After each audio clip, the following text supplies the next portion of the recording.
of being permanently broken. I've heard your defense of tariffs, and I expect we'll hear more today. We don't object to all tariffs. Targeting tariffs, the threat of tariffs, it frequently can bring about an outcome that is negotiated and desirable. But to raise prices on the American family and to kill our own exports is unacceptable. Starting a trade war with every other country at the same time is bad strategy, and driving away allies that have stood with us for decades.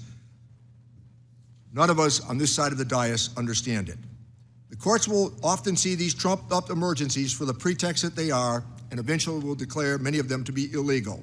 Trade policy should return to serving America's interest and being consistent with the law and, indeed, our Constitution. The people cannot afford more amateur hour undertakings. Trade policy needs to move back into the hands of Congress for real negotiation the way it was intended. We can begin by restoring some of that trust that has been so badly damaged in the last week. Mr. Ambassador, we want to work with you on these trade agreements. Closing the doors to America is not sound policy. It can be fixed, but it's going to take putting the rule of law over ego and greed. I yield back my time, Mr. Chairman. Thank you, Ranking Member. Today's sole witness is the United States Trade Representative, Mr. Jamieson Greer. The committee has received your written testimony, and it will be made part of the formal hearing record. Ambassador Greer, you have 5 minutes to deliver your remarks, and you may begin when you are ready. Chairman Smith, Ranking Member Neal, and members of the committee, thank you for taking the time today for this hearing. Chairman Smith, I appreciate your opening statement and the details of some of the effects that prior trade policy has had in your district. And Mr. Neal, I appreciate the work we've done in the past and your willingness to continue working with us. Last Wednesday, President Trump declared a national emergency in response to the large and persistent trade deficit that has built up in recent years. This deficit is driven in part by non-reciprocal tariffs, trading barriers, and other economic policies pursued by our foreign trading partners.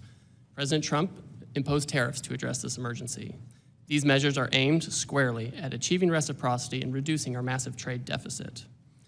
This national emergency declaration and tariff action is the most significant change in U.S. trade policy since we allowed China, unfortunately, to join the World Trade Organization. The American working class, in particular, has suffered concentrated losses from the so-called China shock and other adverse effects of past trade policy and the conditions that give rise to our massive trade deficit. The United States has lost 5 million manufacturing jobs and 90,000 factories since 1994. President Biden left us with a $1.2 trillion trade deficit in goods, the largest of any country in the history of the world. The United States share of world manufacturing output declined from 28% in 2001 to 17% last year. In the fourth quarter of 2024, U.S. manufacturing as a share of gross domestic product was the lowest it had been in 20 years. During COVID, we were unable to procure semiconductors to build our cars or materials for pharmaceuticals and personal protective equipment. During World War II, we built nearly 9,000 ships.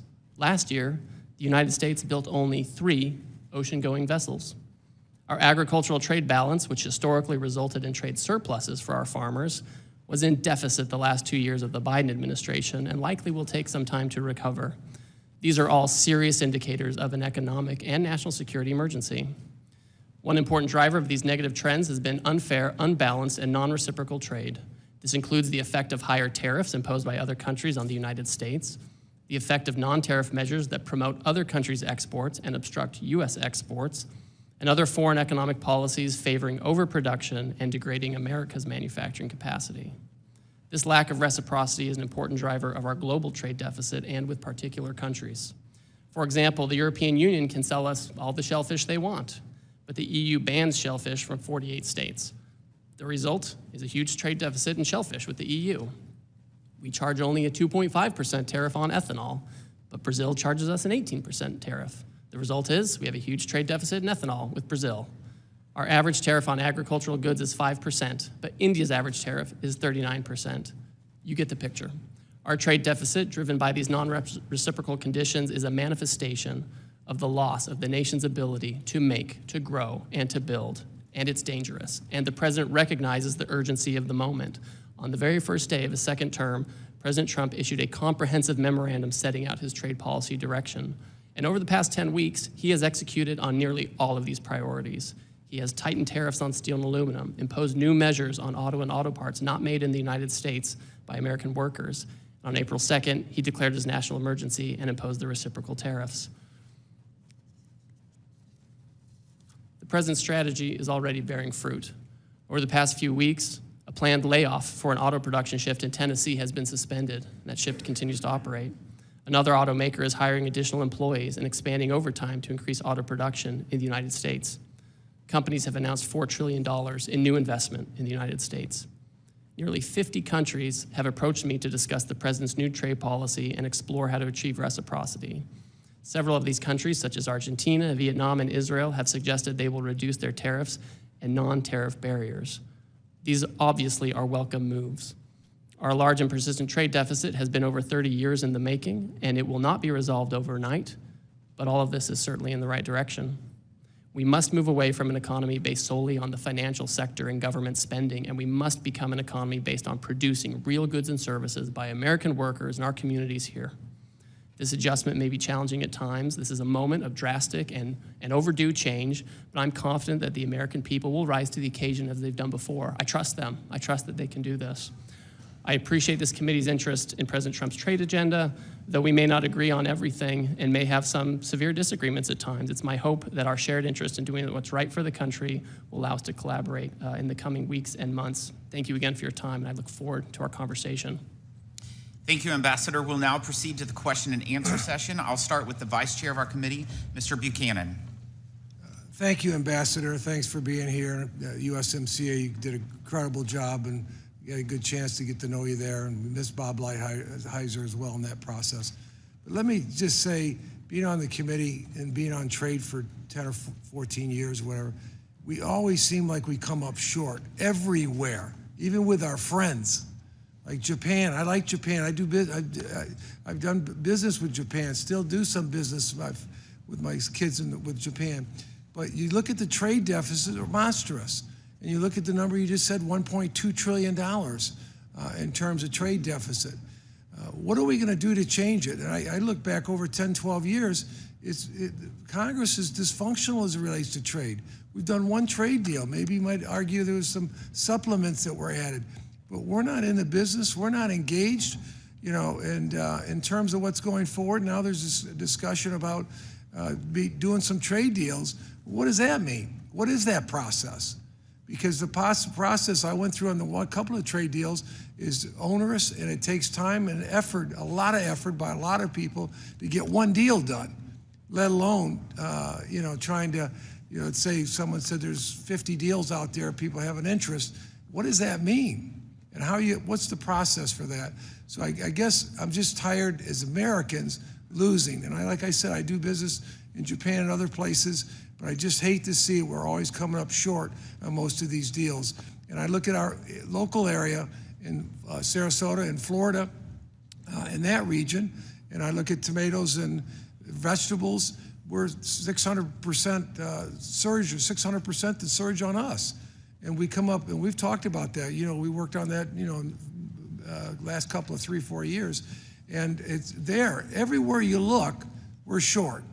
And now here we are today. And where is this all going, the process? And what's your thoughts about how do we get, to me, idea of trade is at the end of the day, it's somewhat fair.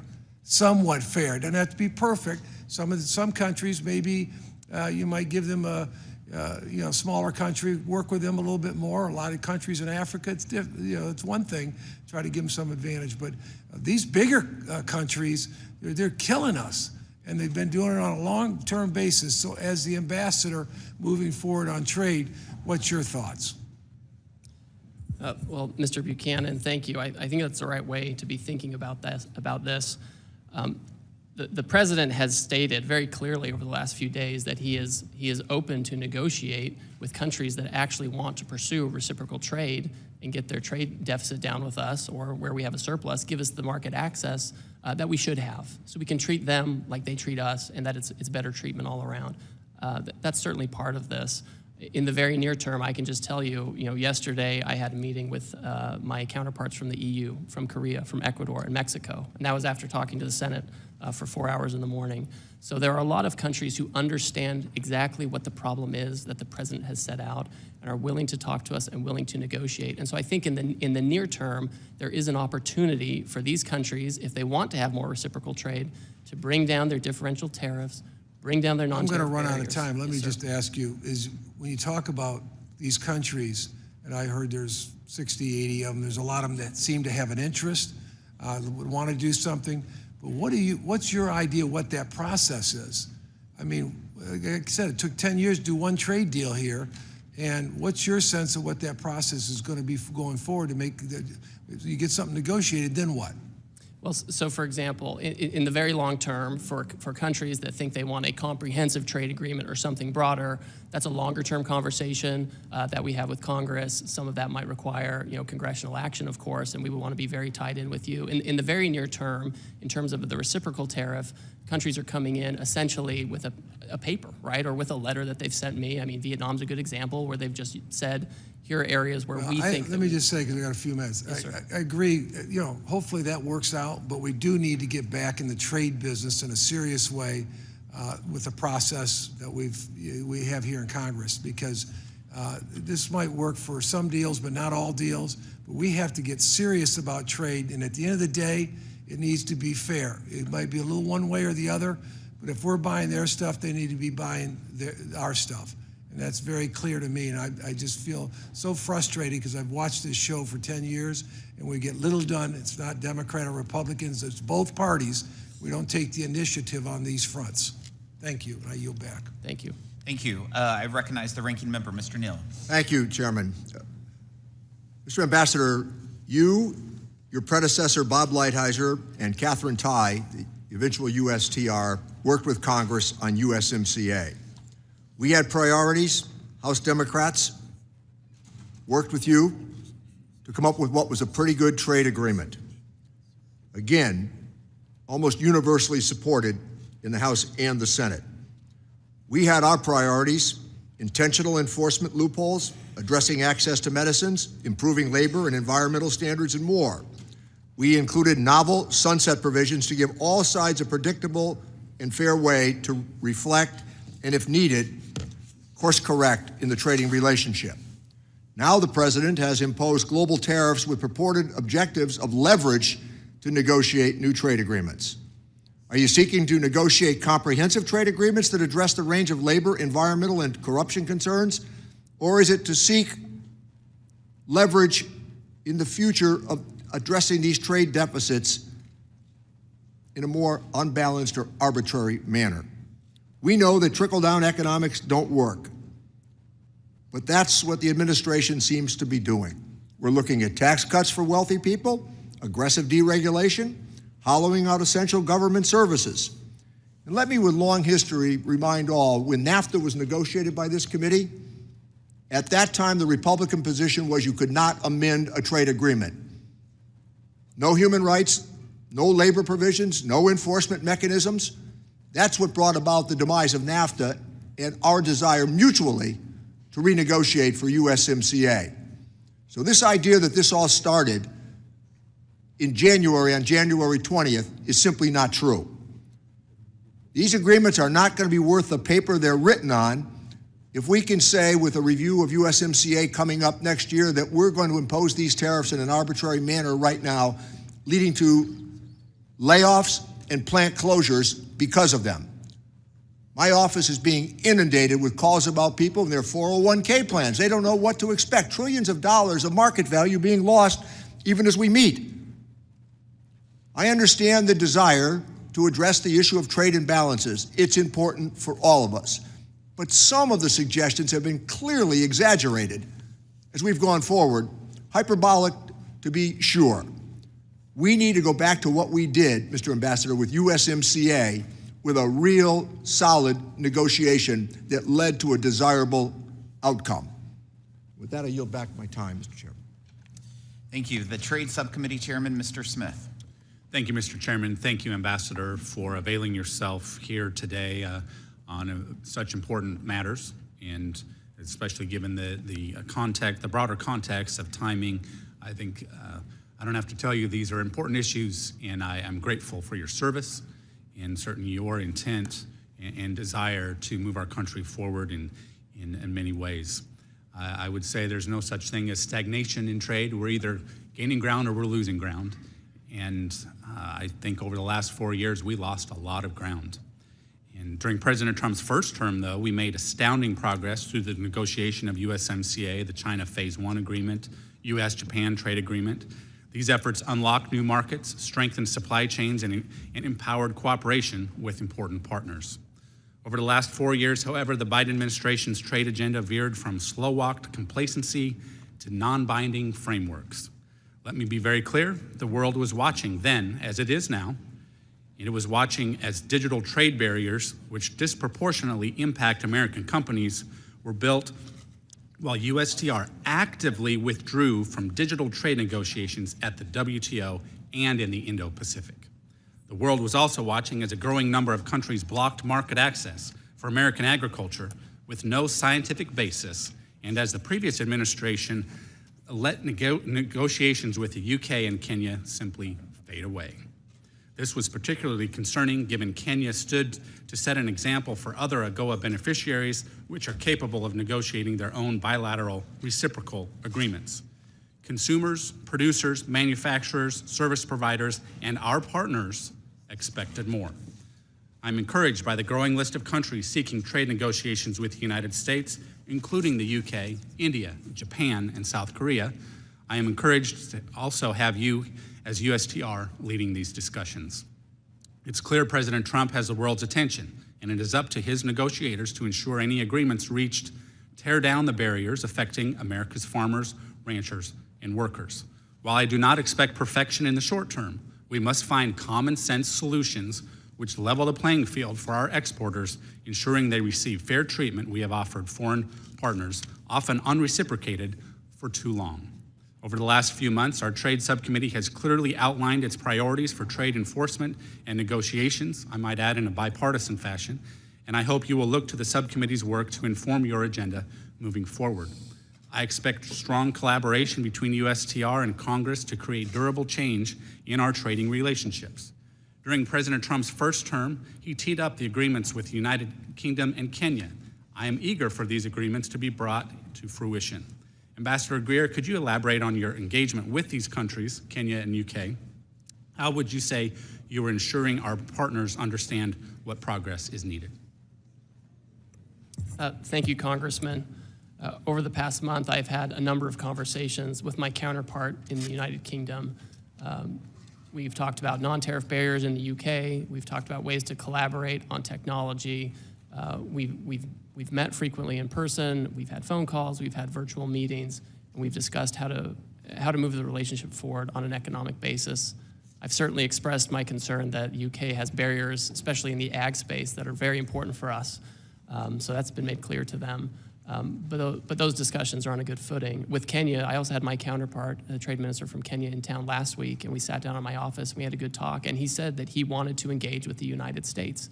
He understands our concerns, but he also understands the need to move forward. It was a very fruitful conversation. I look forward to speaking with him again. He wants to work with us. They want to have some kind of agreement with us. Okay, thank you.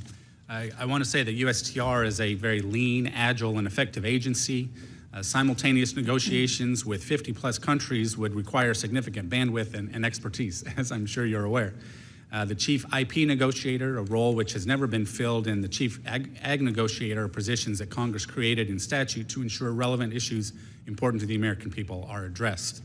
When would you anticipate the President will nominate these positions, to fill these positions?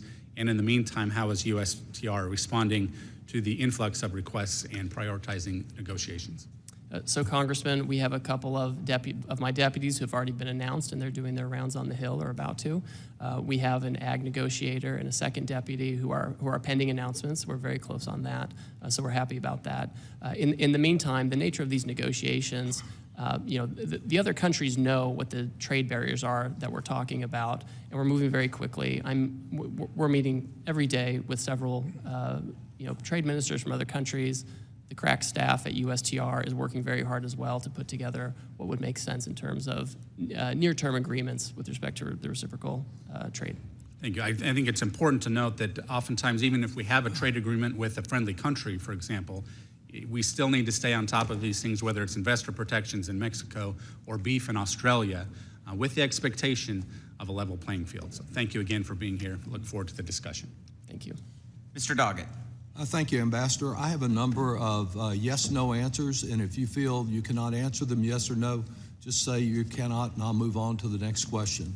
The first of these, yes or no, the Trump tariffs will soon be levied on pharmaceuticals from abroad.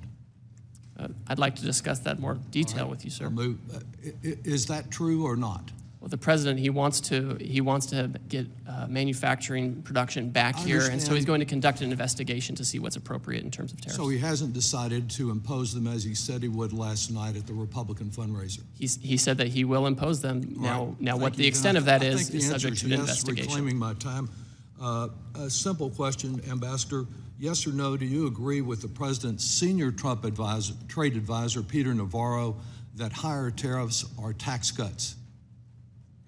Sir, I don't get involved in the tax discussions, but we know tariffs have a revenue effect for sure. You think tariffs are tax cuts?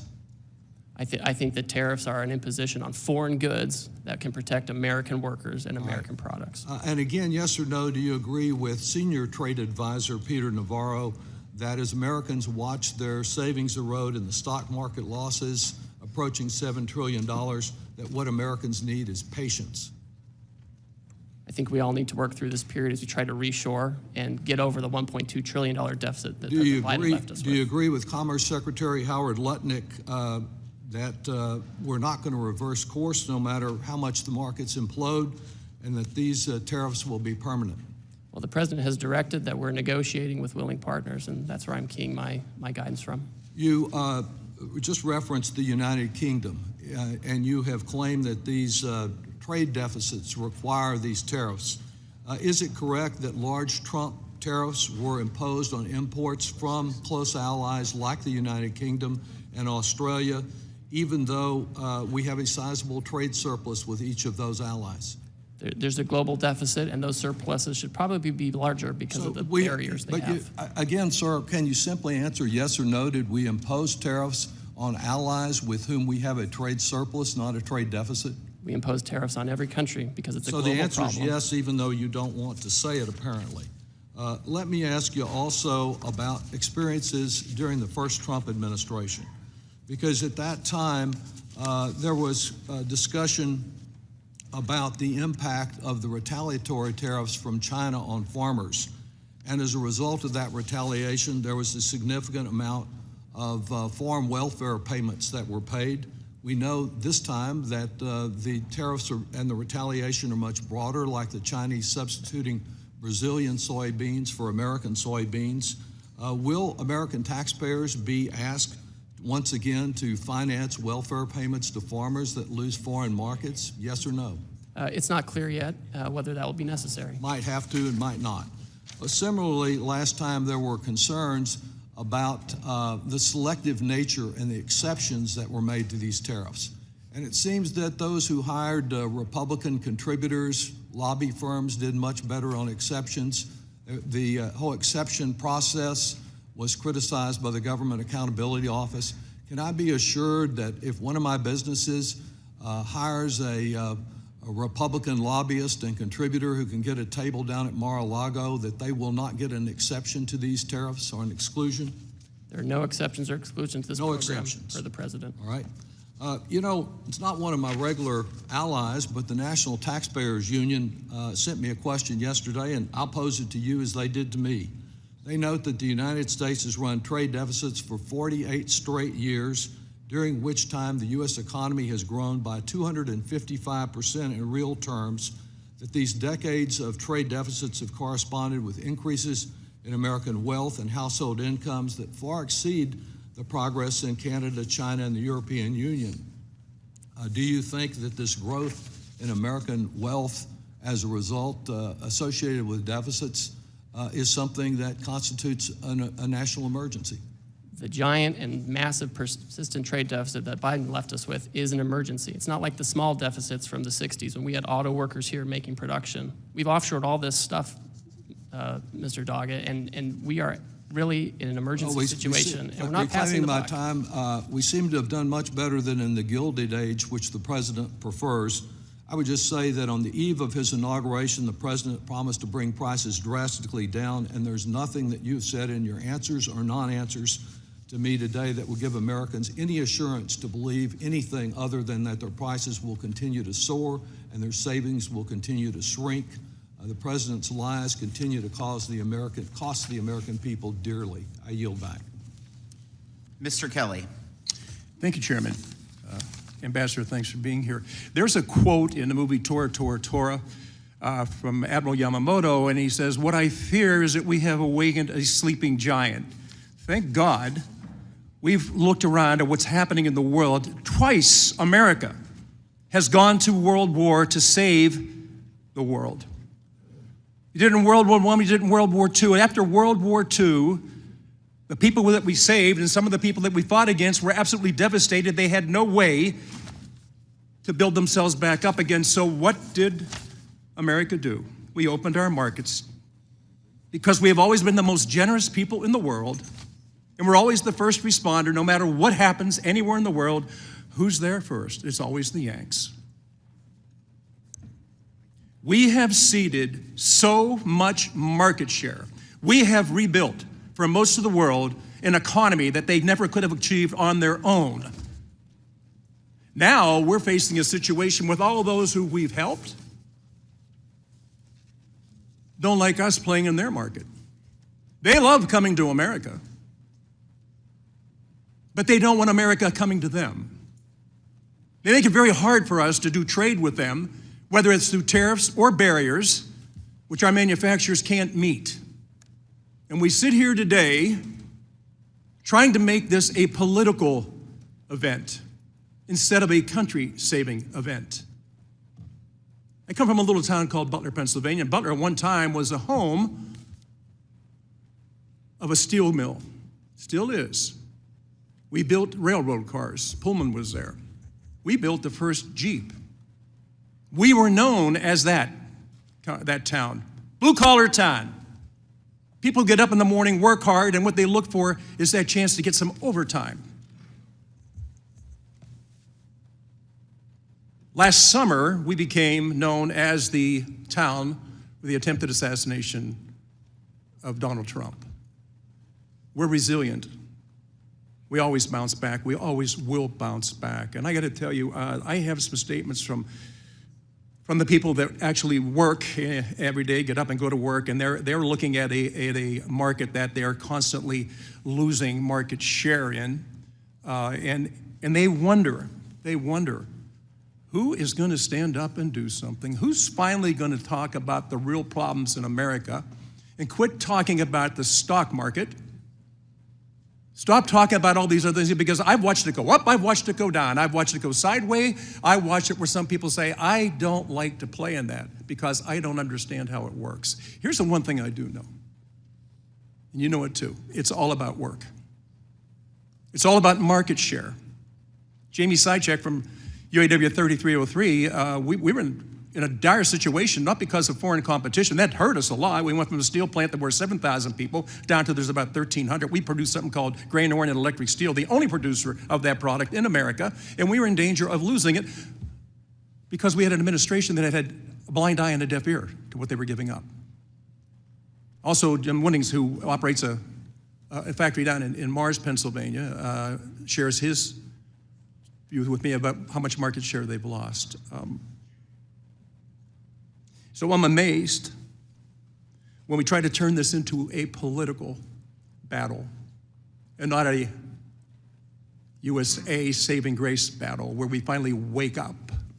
And just as Admiral Yamamoto feared in World War II, all we have done is to awake a sleeping giant.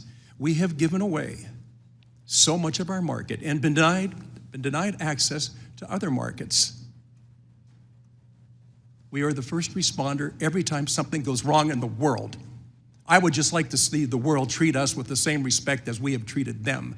Level the playing field. That's all the president's asking for. Level the playing field. Don't make it impossible for us to play. Don't tell us, yes, you can come here as long as you meet these standards, knowing that the standards they've set we can't meet. Yet we still allow them to come in. I sell Chevrolets. I sell Hyundais. I sell Kias. I sell Toyotas. And I sell Mitsubishis. People say, why is it that you have to do that? I said, to make payroll.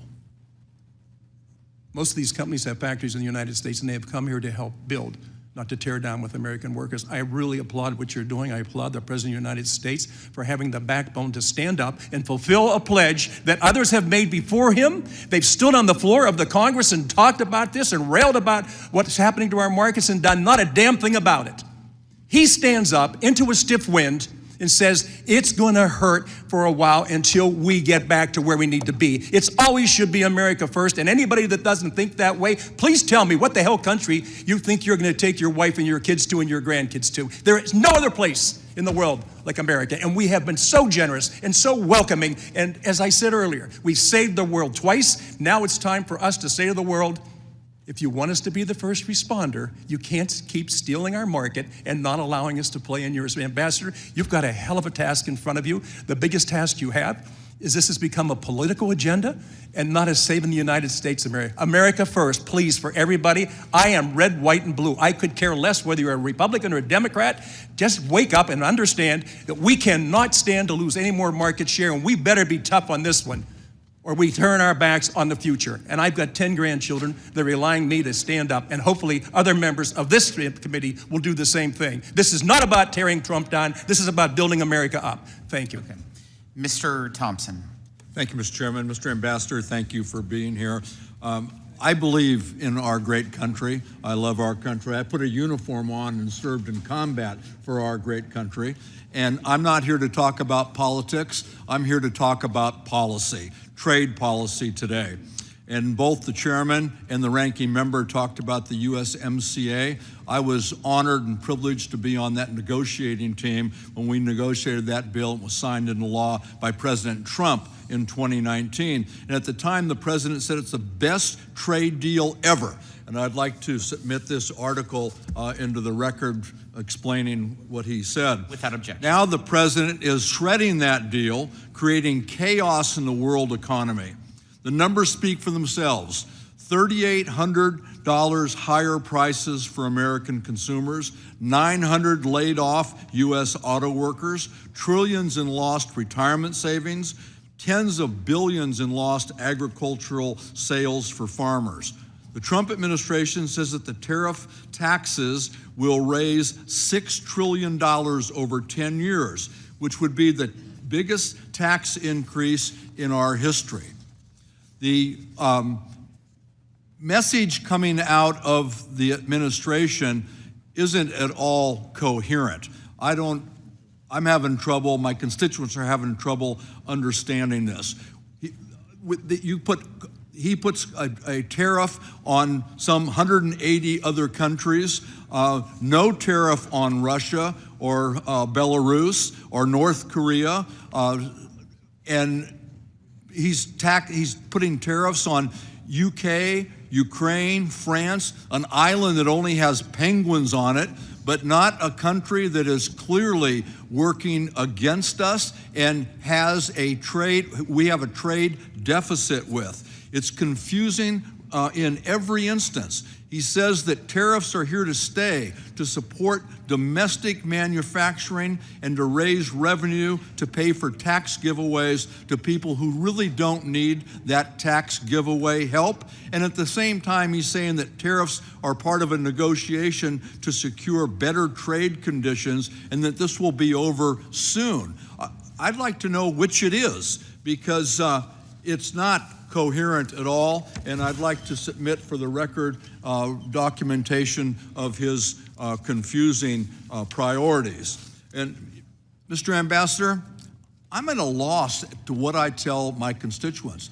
As Mr. Neal said about his constituents calling, my phone's ringing off the hook. I'm getting emails every day. I see people on the street, they're asking. They want to know, a $6 trillion tax on the U.S. economy? What do you tell people when they ask that question? $3,800 higher prices for the average American family?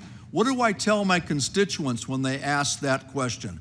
The major agriculture, I have an ag district. My major agricultural producer just lost all access to the #1 foreign market to which they export their product. Not only has Canada closed the market, Canada has taken every U.S. product that my constituents send there off the shelves and off their web pages. And what do I tell them when they say, I've been working decades to build that market share and it's all gone that quick? What do you tell them? What do I tell my constituents who say, I have a container that it's already paid for of products coming in and I will not be able to afford the tariff when that container lands? What do I tell my constituents who say we've lost trillions of dollars in our 401ks? How do I make that up? What do I tell my constituents when they say my kids are getting ready to go to college and my 529 is in the dumps? How am I going to pay for my kids' education? Wait, things are going to get better? Their kids are going to school now. They can't wait for stuff to get better. And pharmaceuticals, we had a hearing in the subcommittee yesterday on pharmaceuticals. And this tariff war is pricing pharmaceutical consumers out of the market. A 25% tax or tariff on pharmaceuticals? How are my constituents going to be able to afford their medications? This doesn't make any sense. This is an unprovoked tariff war that's costing us a lot of money with no confusing answer as to what we're doing, where we're going, or when we're going to get there. I yield back. Mr. Schweikert. Thank you, Mr. Chairman. Mr. Ambassador, just so I can clear my head, what's our trade balance with North Korea? I don't think we have any trade. There's an embargo. A lot of those countries have embargoes already. And that's so the rhetorical thing of you didn't tariff these countries, that we don't trade with them, But there's the problem is, sometimes our rhetoric doesn't have any basis in fact. Mr. Ambassador, the folks sitting behind you, is this your team? This is our congressional staff who's been up meeting with all your officers. So that's congressional staff. Where I do have a concern, let's say both the left and the right, we agree we want to move as much robustness back to the United States. Whether it be a manufacturing renaissance, whether it be in the service industry, those things. Okay. When you're doing your formulas, when you're advising the White House, others, do you spend some time on infrastructure issues? One of my personal fixations is pharmaceutical manufacturing, just looking at the steps in these things. We actually had testimony in this room 2 years ago. And it was, part of the discussion was, okay, we'd like to make precursor inputs into, small molecule drugs, except it produces some really nasty, toxic byproducts. And the United States doesn't have mitigation. We don't have ultra high temperature incineration, those things. So you want to build a policy to re-domicile pharmaceutical manufacturing in the United States. Do you, with your staff, say, oh, but guys, we don't have the infrastructure mechanics to deal with the byproducts, the EPA permitting process to actually get the permits? Maybe we should approach Congress and say, hey, guys, I need you to help us get these things so we can actually, whether it be through tariffs or other incentives, move them. Do you spend time analyzing the infrastructure realities we have to actually be able to produce these products? So yes, Congressman, absolutely. And when we talk about trade policy, which is in the news today because of the president's recent action, We're also talking about favorable tax policy, which is important for pharmaceutical production. We talk about permitting and environmental policy. All of these things go together. That's why President Trump had such a successful first term in terms of the economy, because all of it moved together, and we talk about that. So what's happened in the last week? Would I find that somewhere? Look, in many ways, I'm finding myself, I support the ultimate goal. I'm just wondering if the sequencing has been done with the details that are necessary to make it successful. And then I've been waiting for the team to provide people like me the input saying, David, I need you to get off your backside, and we need this on permitting reform, or we need this on certain regulatory issues. And I haven't seen that input yet on, do you see where I'm going? Is if this is the ultimate goal, how do we get there? Is it straight through a tariff regime? Or do we have to have our series of sequencing before this actually happens? I think we certainly would welcome Congress supporting the reshoring of manufacturing. I think, unfortunately, during the last administration, we saw a lot of studies by the Biden administration about how to reshore pharmaceuticals, which is valuable. But we could kind of do studies for years and years and never reshore this. So you have the information, so you have the studies, so you know what we need to do. And the president can do what he can do, right? He doesn't have the power of the purse, but he can create incentives to drive people this back, is beyond manufacture here. Even the infrastructure and mitigation, you know, it's not enough if to say the company wants to get it back here in our country. They can't get the permit. And that's why we're working closely with other economic cabinet members. We're talking about the importance of this. And I'll tell you, Administrator Zeldin and others, they're out there, they're trying to expedite permits, they're trying to make sure that regulations are appropriate to allow the kind of reshoring we need to So, Ambassador, what do you need from us? What can we do? The ultimate punchline here is, what do you need from those of us members of Congress who actually support the ultimate goal? A little concerned about the path, but ultimate goal. What do you need from us? And please bring that to us so we can actually do our work.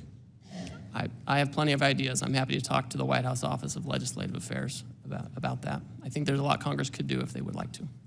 We look forward to those documents. Thank you, Mr. Messer. Thank you, Mr. Chairman. Mr. Larson. Thank you very much, Mr. Chairman, and Ambassador Greer. Welcome to the committee. Thank you for all your service. I just have a direct question because I'm a little puzzled. Being a great James Bond fan, I was kind of wondering what this whole deal is to Russia with love, and why, you know, as has been pointed out, that on April the 2nd, the president excluded Russia, Belarus, Cuba, and North Korea from the new global tariff.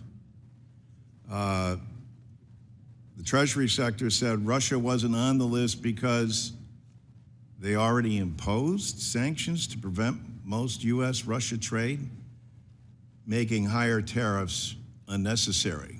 The question's kind of twofold. Is that the case with Russia, Belarus, Cuba, and North Korea? While trade in goods has decreased, trade with Russia is still significant. Last time I checked, it's like $3.5 billion.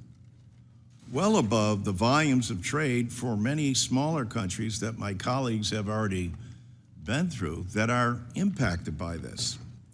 So first, was this an oversight, or is the president trying to reinvigorate trade with Russia? So there's no effort to reinvigorate trade with Russia. Congress did the right thing a couple of years ago and revoked permanent normal trade relations with Russia, so put it in the bad category.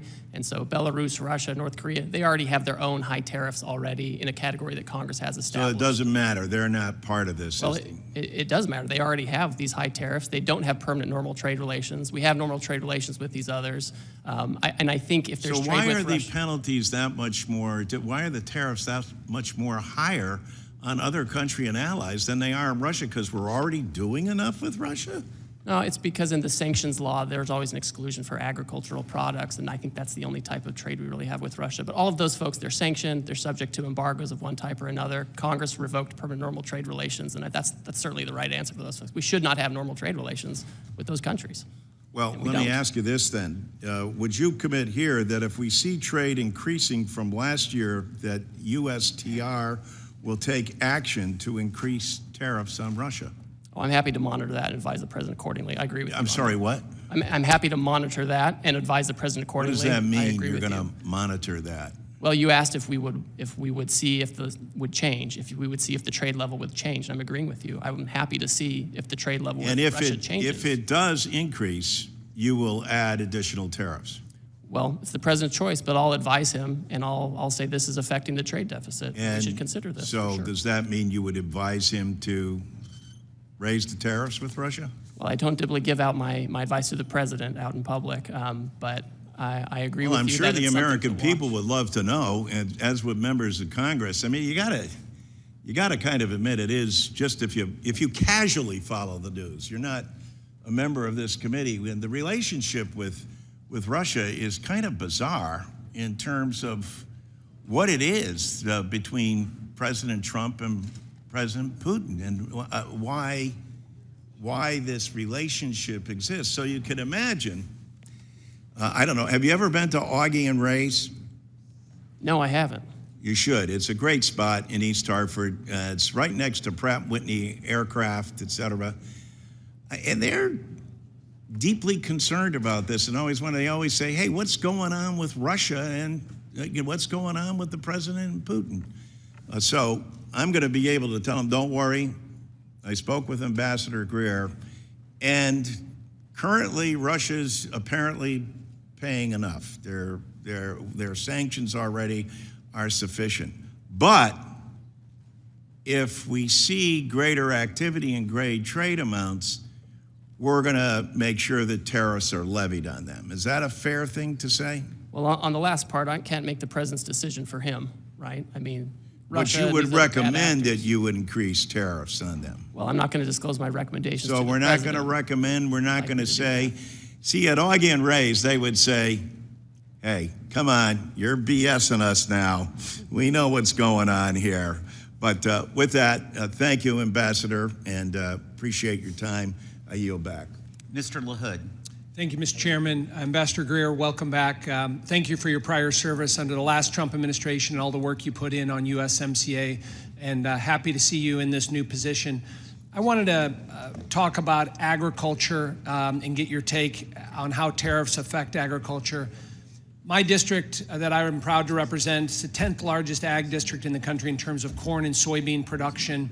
The #1 industry in the state of Illinois is agriculture. People are surprised by that. Illinois has led the nation the last 12 years in soybean production. We've been second in corn production the last 6 years. And in my district, we load up a lot of commodities on barges on the Illinois and the Mississippi River. They go down to New Orleans, they get offloaded, and they go all around the world. About 40% of the corn and soybeans in my district, again, go to places all across the globe. And so markets and customers are very, very important. And I will just say at the outset that I appreciate what President Trump is doing in terms of addressing long-standing trade deficits and bringing down barriers to trade, and also your commitment for looking for new trade deals and entering negotiations to address tariff and non-tariffs across the globe. But as I talk to my farmers, there's a lot of anxiety, a lot of stress, a lot of uncertainty, because when we get into a trade war, usually the first pawn in the trade war is agriculture. And as we look at the timeline and chronology moving forward, Ambassador Greer, what would you tell my farmers in terms of that uncertainty and anxiety that they're feeling right now? Well, the first thing to note is that almost all countries have announced that they're not going to retaliate against the United States. Obviously, we have China that has made its own choice. They've always given us a hard time. They've always limited our access over there, and they're doubling down on that path. It's an issue of Chinese agency. Indonesia, India, so many other countries have affirmatively said we're not retaliating. And those are actually many of the countries that are coming to us and saying we're willing to take down our tariffs. Vietnam unilaterally decided to reduce its tariffs on apples, cherries, certain corn products, ethanol, et cetera. So we're already seeing the kind of movement we would expect, and that's something that I think is an important message to our farmers. Thank you for that. I want to switch topics to digital trade. And I believe we have a tremendous opportunity in digital trade, and the United States must lead in setting global rules and standards. We can't allow non-market adversaries like China in particular to set these standards and further manipulate the digital trade agenda. Unfortunately, under the Biden administration, we ceded this authority, and we've seen the consequences of discriminatory policies hurting U.S. innovation. I think we can be aggressive working with our like-minded partners and allies to build on the progress made during President Trump's first administration, including the digital agreement with Japan and the robust standards set in the digital chapter of USMCA, which is, in my view, kind of the gold standard for future trade agreements. What can you say today, Ambassador Greer, on how you view the expanding U.S. leadership in digital trade moving forward in this administration? Well, I think it's a huge comparative advantage that we have. Our digital commerce companies and digital trade companies are the most competitive in the world. And they're competing with ones from China. And in that competition, we have to win. And if I have other countries discriminating against our champions, that's bad for America, it's bad for our companies and workers, and it's bad for the world. And I know we're having a national conversation, politically on how to regulate, digital tech, et cetera. But in no case can we allow discrimination to undermine our competitive advantage here. Thank you, Ambassador Greer. I yield back. Thank you. I now recognize Mr. Davis for 5 minutes. Thank you, Mr. Chairman, and thank you, Ambassador.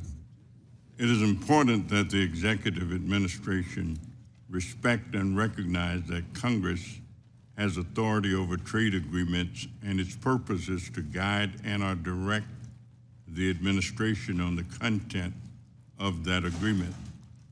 Unfortunately, what we have seen from the Trump-Musk administration in the trade and tariff space over the past month has been anything but comprehensive, well-balanced, and measured. In fact, the president's recent approach to advancing his America First trade policy has been confusing, chaotic, inconsistent, and at times even contradictory. Ambassador Greer, I represent companies in the vehicle supply industry that assemble and produce parts for the automotive industry. The vehicle supplier industry employs more than 930,000 people directly and 4.8 million indirectly. Individuals across the country representing the largest sector of manufacturing jobs in the United States. Tariff impact on the automotive industry is massive and may result in shutting down businesses within the automotive supply chains, which will harm the U.S. economy as a whole. The automotive supply chain is not agile in its ability to make changes. However, the motor vehicle parts sector and many others have adjusted supply chains to support more regional production. My question is, since it would take years to adjust production and supply chains back to the U.S., in the meantime, the auto sector will be hit with multiple layers of tariffs that will soak up any free cash that could be used for the very investments in the U.S. that the administration is seeking. Is the administration planning any relief for auto parts suppliers and the auto industry?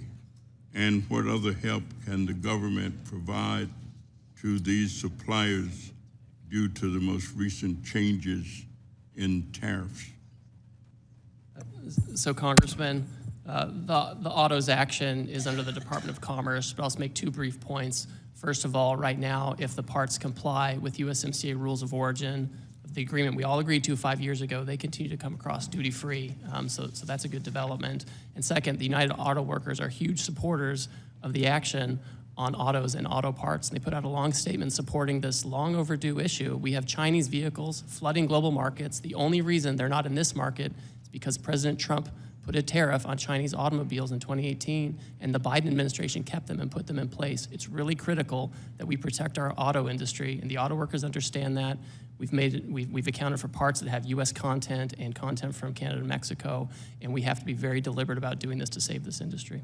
Thank you. And let me ask you, have you conducted an analysis on the net impact of tariffs across different sectors of the economy? And what steps is your office taking to mitigate negative employment effects?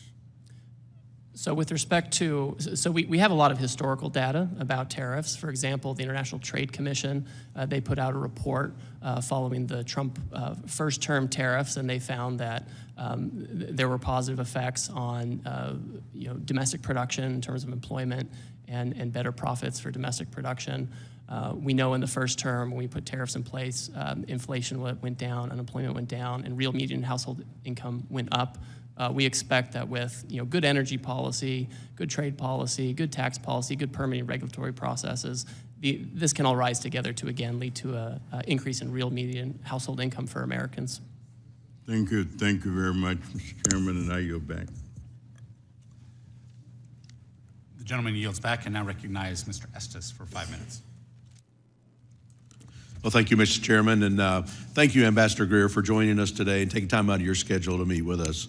Ambassador, I just welcome you again to the Ways and Means Committee, which has the sole jurisdiction for trade issues in the House.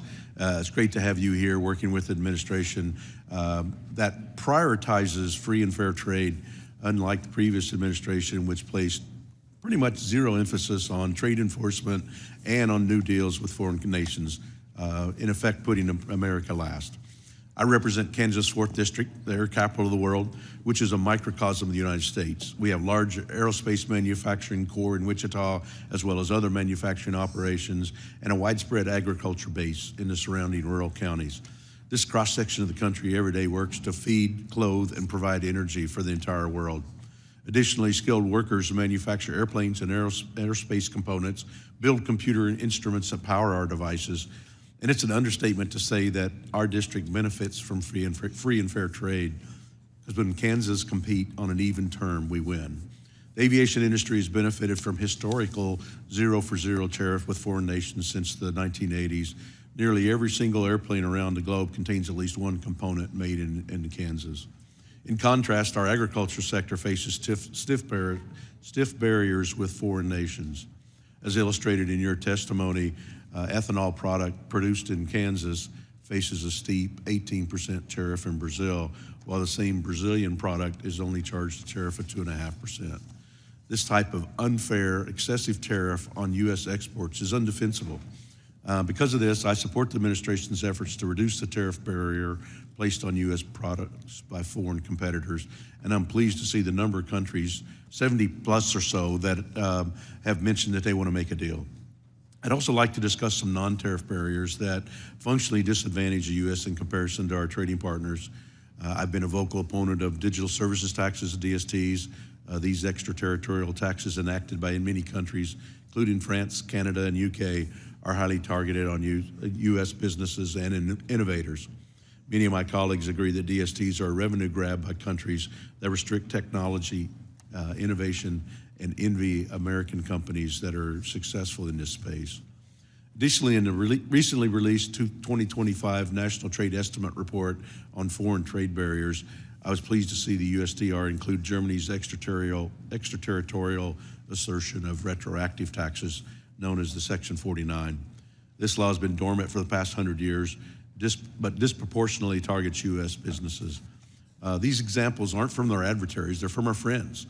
And these are just a few examples of why it's so important to level the playing field and open markets for American manufacturers and producers, the very effort that you're trying to put in right now. Regarding Germany's Section 49, I believe reaching a resolution on this issue is important. In consulting with Treasury and IRS, it's my understanding that they've engaged with some affected taxpayers and German officials on this issue, but it's yet to be resolved. What's your strategy in terms of working on this issue with Germany, and will you work with me and my staff and the committee as we pursue a resolution for this issue? First of all, I always like talking to you, Congressman, because as you know, I lived in Wichita for 2.5 years and served at the Air Base when I was in the Air Force and had a child born there, so we have a nice connection there. I will work with Secretary Bessent on this issue with Section 49. I've had some good interactions with my German counterpart in the past couple of weeks, and we're happy to work with you on this to see what the best way forward is. Yep. Well, thank you. And I know some of that crosses over, as you mentioned, with Treasury Secretary and the issues there. And there's so many things moving on in your direct sphere of influence with all the activities trying to make sure that there's free and fair trade for American companies and American competitors. And I just applaud your efforts in helping make, putting America first in these efforts. And thank you, and I yield back. Thank you. Gentleman yields. I now recognize Ms. Sanchez for 5 minutes. Thank you. As the ranking member of this committee's Trade Subcommittee, I want to say a few words about President Trump's latest scheme, his so-called reciprocal tariffs. Let's start by making one thing perfectly clear. These tariffs are not reciprocal. But don't just take my word for it. According to the Wall Street Journal, the president's tariff scheme is not reciprocal, nor is it based on measuring foreign trade barriers. Before getting into Trump's latest scheme, I just want to note that I recently returned from a NATO bureau meeting, and I witnessed firsthand how President Trump's chaotic trade decisions have damaged our global leadership with our allies. And it's appalling to see how Trump is treating our friends and allies compared to how he's treating our adversaries. It was mentioned that under this tariff scheme of Trump's, Russia gets a free pass, while our allies, including those who stood with us after the terrorist attacks of 9/11, are hit with increasing tariffs. Russia's tariff rate is 35%, and we have hit our trading partners with far higher tariffs. It's sad to say that our NATO allies don't trust us anymore, so his scheme isn't just damaging our economy, it's actually undermining our long-standing security partnerships around the world. And in addition to undermining our relationships with our allies, Trump's scheme imposes randomly high tariffs on numerous countries, including our FTA partners. For instance, under the Korea-US Free Trade Agreement, Korea eliminated tariffs on most goods from the United States. Last year, Korea's effective tax rate for goods imported from the United States was less than 1%, yet Trump has imposed a 25% tariff on South Korea. Trump repeatedly insisted that he wanted to impose the same tariffs on other countries as they impose on us. And I want to read a quote from the president, quoting him, "On trade, I have decided for purposes of fairness that I will charge a reciprocal tariff, meaning whatever countries charge the United States of America, we will charge them no more and no less." But as we now know, that is not true. That is completely false. And because it isn't true, the Trump administration came up with a fake formula to justify this tariff scheme.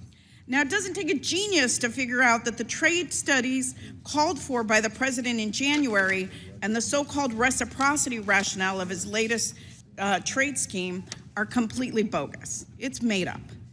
To understand why Trump is pursuing this crazy scheme, you need to understand his MO. First, he threatens a huge tariff. Second, he tries to use those tariffs as leverage to extort countries, many of them are allies. And third, he declares anything that they promise as a huge victory, even when it's an insubstantial deal meant only to appease Trump and his cronies. And fourth, repeat this corrupt practice over and over again. This is all intended to distract and divert the media's attention. I urge everybody to take a step back from the daily chaos that comes out of the White House to consider the bigger picture here. Trump should not fool around with the economy. American families should not be forced to pay higher prices to fund tax cuts for the rich, which leads me to suspect that these tariffs are not temporary in nature because they need the revenue to give tax cuts to the wealthy. Trump shouldn't fool around with workers. Workers aren't pawns. Instead of this chaos, workers need robust industrial policy paired with workforce development and targeted tariffs to reshore certain American industries. Yet the president doesn't have a comprehensive plan to do any of that. Trump shouldn't fool around with our democratic values. Trump's trade agenda is all being done behind closed doors. There's no transparency. Backroom deals are corrupt and they're anti-democratic. As members of Congress, we need to reassert our voice in the face of Trump's insane trade policies. Republicans need to stand with Democrats and decisively call out Trump's harmful tariff scheme. As I said in our previous hearing, House Democrats are open to new trade agreements with partners that are committed to advancing workers' rights, protecting the environment, defending human rights, and safeguarding our intellectual property. Unfortunately, the president's corrupt tariff scheme is trampling on our Constitution by sidelining Congress's jurisdiction over trade. Let this administration's record in trade policy and elsewhere serve as a grave warning, and there is no denying that this president and his cronies are rapidly working to consolidate power. With that, Trade Representative Greer, I have a couple of questions for you. In the April 2nd announcement, did the president issue tariffs on the European Union, Japan, and South Korea? Yes. Yes, every country. Okay, I don't need an explanation, I just need a yes or no answer. Did the president issue any new tariffs on Russia, Cuba, North Korea, or Belarus? They already have sanctions embargoes, so no. No, the question was yes or no. I recently read news reports indicating that you are the new head of the Office of Special Counsel, is that correct? I'm the acting head, that's correct. And you currently serve as USTR. With the trade wars, don't you think that your time should be focused exclusively on trade?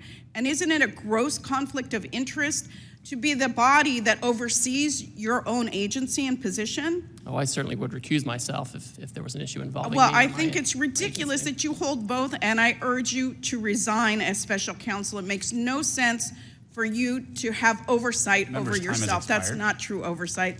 And with that, I yield back. Member's time has expired. I now recognize Mr. Smucker for 5 minutes. Thank you. Excuse me. Thank you, Mr. Chairman. Hello, Ambassador. I want to thank you for the work that you're doing, for the change that you're working to bring about. And I also want to point out the differences that we've seen in the past 4 years of the Biden administration compared to the 4 years of the Trump administration, specifically in regards to trade. I think Democrats and Republicans alike were very unhappy with the past administration's approach to trade, basically, which was to do nothing, to try to generate new agreements, and to not do nothing to try to open markets up for American manufacturers, to do nothing to try to bring jobs back to America. And that's just in such stark contrast to what we saw during the previous Trump administration. He had a bold and effective approach to trade, one that really delivered prosperity and brought our trading partners to the table. So we appreciate the work that the president did during his previous administration. We appreciate the work that he's doing and that you're doing on trade. It's a refreshing change to what we've seen over the past 4 years. And we trust the president to get this right again. We believe that we're seeing already the impact when you have tens, I don't know how many we're up to now, but countries coming to the table that have for a long time had tariffs in place for our goods, but we weren't doing the same. And so the idea of reciprocal trade, I think, is a great one that I can tell you the American people in my district, business owners in my district, very much support, and they support the goals of this administration to bring back manufacturing jobs to the country, to bring back that investment in the country, and then to open up markets to our great American businesses. So I will also say this, many of those business owners who love what the president is trying to accomplish are feeling a little consternation. They're concerned about what this, how we're going to achieve what the intent is here.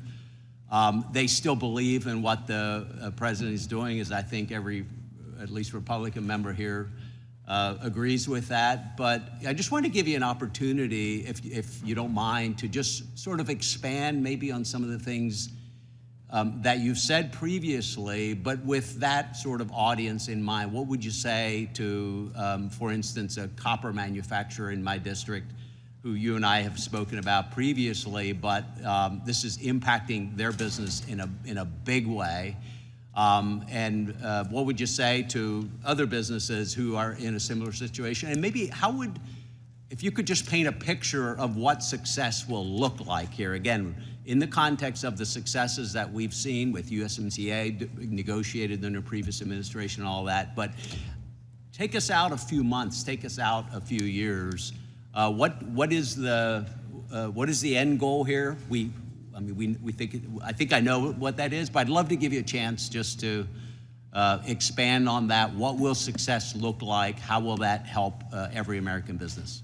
Thank you. Thank you, Congressman. I think we'll find that American businesses are much more competitive when they have open markets overseas. People talk about the high cost of doing business in America and manufacturing in America and growing in America. But when we cannot access foreign markets or we face barriers overseas, and not just tariffs, but also all the non-tariff barriers that we've outlined in this 400-page book, that increased costs. And it makes it difficult to be competitive globally and even domestically. At the same time, we have foreign producers who receive subsidies. They have countries where economic policies depress domestic demand. They make more stuff than they can consume. They send it here. And so I think what we're going to see in the near term, we're going to see a handful of partners who open their markets more to us, and it makes it much easier and much more competitive economically to have manufacturing here, to grow products here, to process them here, and export them to the rest of the world. So it's a virtuous cycle that you create when you create a situation where you have open markets, you create broader economic policies, whether it's good tax policy, good energy policy, to give you the tailwind you need. We have to reshore manufacturing. This is an important way to do it. We can have tariff protection as we get rid of the trade deficit, reshore manufacturing, and as other countries open their markets, they can potentially have a different arrangement that helps us as we try to have reciprocal trade and get rid of the deficit and get back to being a producing economy. That's where we need to be. Well, thank you again for your work. I'm out of time, but appreciate your work, and we're with you. Thanks. Thank you. I now recognize Ms. Sewell for 5 minutes. Thank you, Mr. Chairman. Welcome, Ambassador. It was a pleasure working with you on USMCA, and for what it's worth, I still believe that USMCA is a gold standard for our trade agreements that we make. It was done so with Congress and the executive, and that should be the standard. Unfortunately for both of us, President Trump has decided that he doesn't want to work with Congress and that he is not bound by our Constitution or trade laws. President Trump has unilaterally imposed the largest tax increase on working families in decades by implementing broad tariffs that are crashing the economy and threatening the livelihoods of so many working families in Alabama and all across America. Moreover, he is doing so by abusing the International Emergency Economic Powers Act, or IEMPA, clearly states that the president can only use this authority in response to, quote, unusual and extraordinary, end quote, threats. However, both you and the president have described the trade deficit as persistent. I don't know how you can claim that our trade deficit is persistent and at the same time use an emergency authority which requires it to be, quote unquote, unusual. My question to you, I have a series of questions, and really I just want a yes or no answer. As our trade representative, do you believe there are any restriction on President Trump's emergency authority, or do you believe that President Trump has unlimited power to tariff any country for any reason? Yes or no? Congress has put a number of limitations on that authority. So is that a no? It is not unlimited. It's not unlimited. Did President Trump ask you, or do you believe that using the emergency authority for this purpose of trade deficit is legal? Of course it's legal, yes. Do you believe Congress has any role in providing oversight of this administration's implementation of tariffs? Certainly, that's why I'm here today. Many of us on this committee have serious concerns that foreign nations will be pressured into negotiating as a result of this. And those negotiations could also extend to them purchasing the Bitcoin with the president's name and face on it. That would be illegal, right? I have never looked into Bitcoin purchases by foreign countries. Reclaiming my time. With this, are tariffs regressive or are they progressive tax? Well, tariffs can protect, and that's why the United Auto Workers want them in place and have cheered the tariffs. I'm reclaiming my time. Who spends a higher portion of their income on goods, the wealthy or working class? I think the more wealthy have a higher percentage of consumption overall in the United States. Well, according to the Tax Foundation, a conservative entity,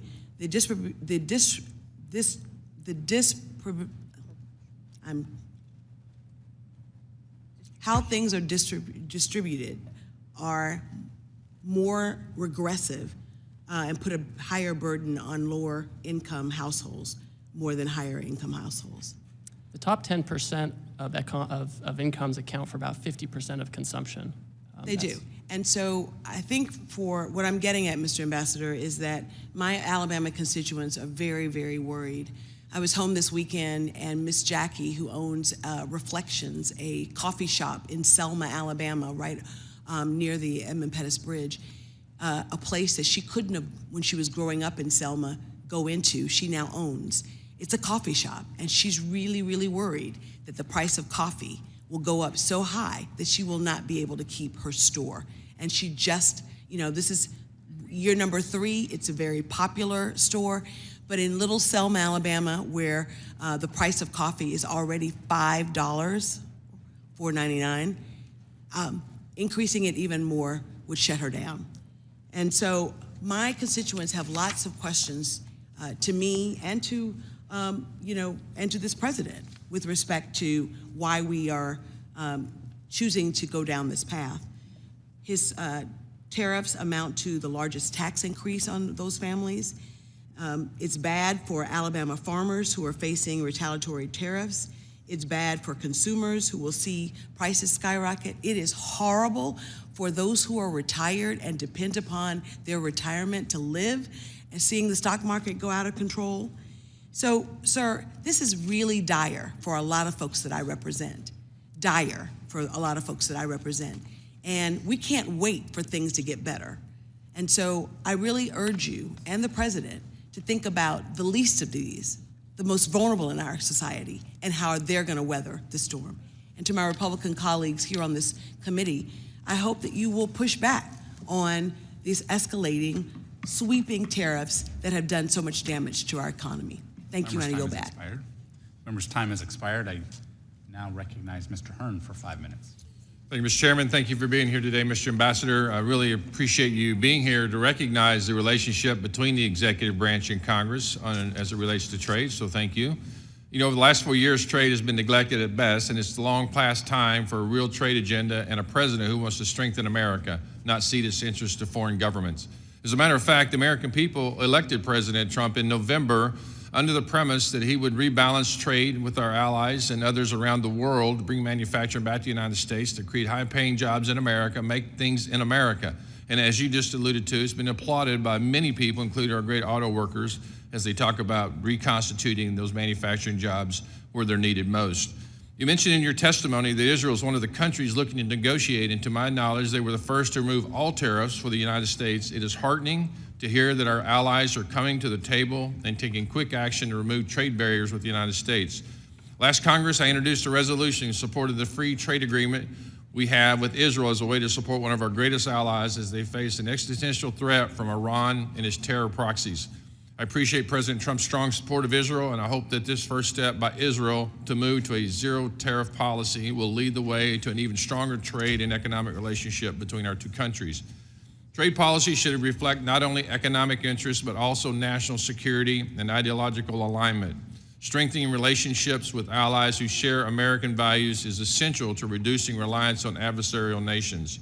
Mr. Ambassador, How can we ensure our trade policies prioritize strategic allies like Israel and Taiwan who share American values and are willing to join us in enacting common policies to counter our adversaries? Thank you, Congressman. I'm happy to report that Sunday night I had a meeting with Prime Minister Netanyahu about this very issue. And the Taiwanese have also reached out.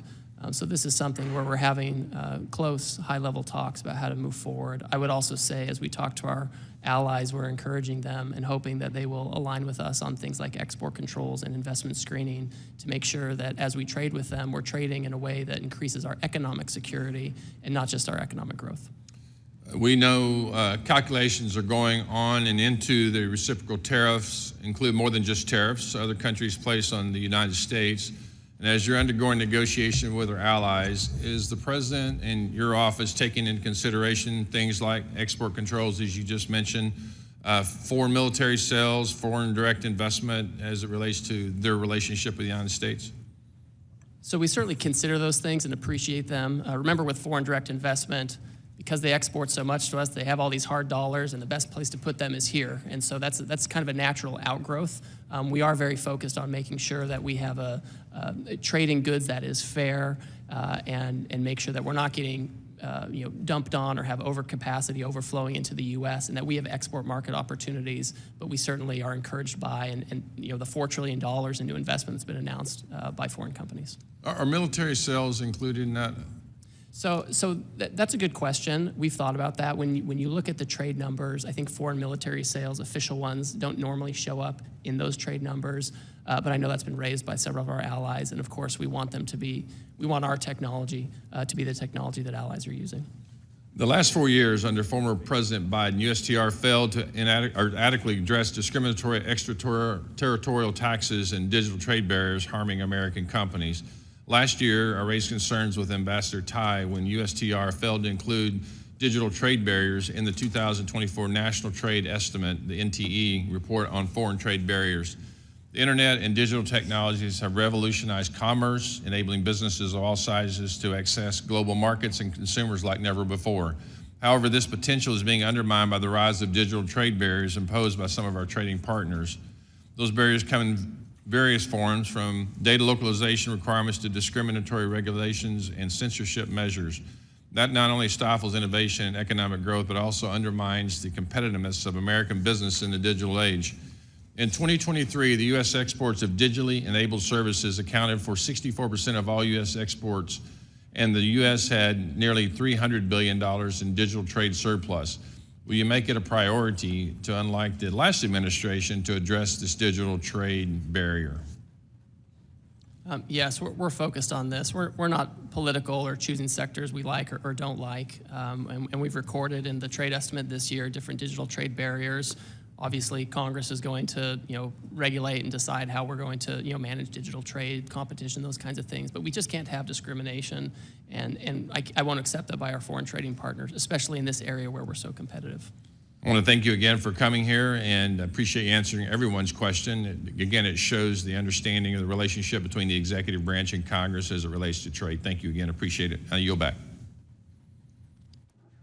Ms. Del Bene. Thank you, Mr. Chairman. Thank you, Mr. Ambassador, for being with us today. Tax day came early this year. It came on April 2nd, since Trump's sweeping tariffs are raising prices for American families by $4,600 this year, according to the latest estimates. It keeps going up. Families are struggling.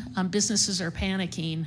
I talked to a business in my district that talked about being tariffed out of business. We have businesses who have a lot of export, who manufacture right here in the U.S. and export, who are losing business.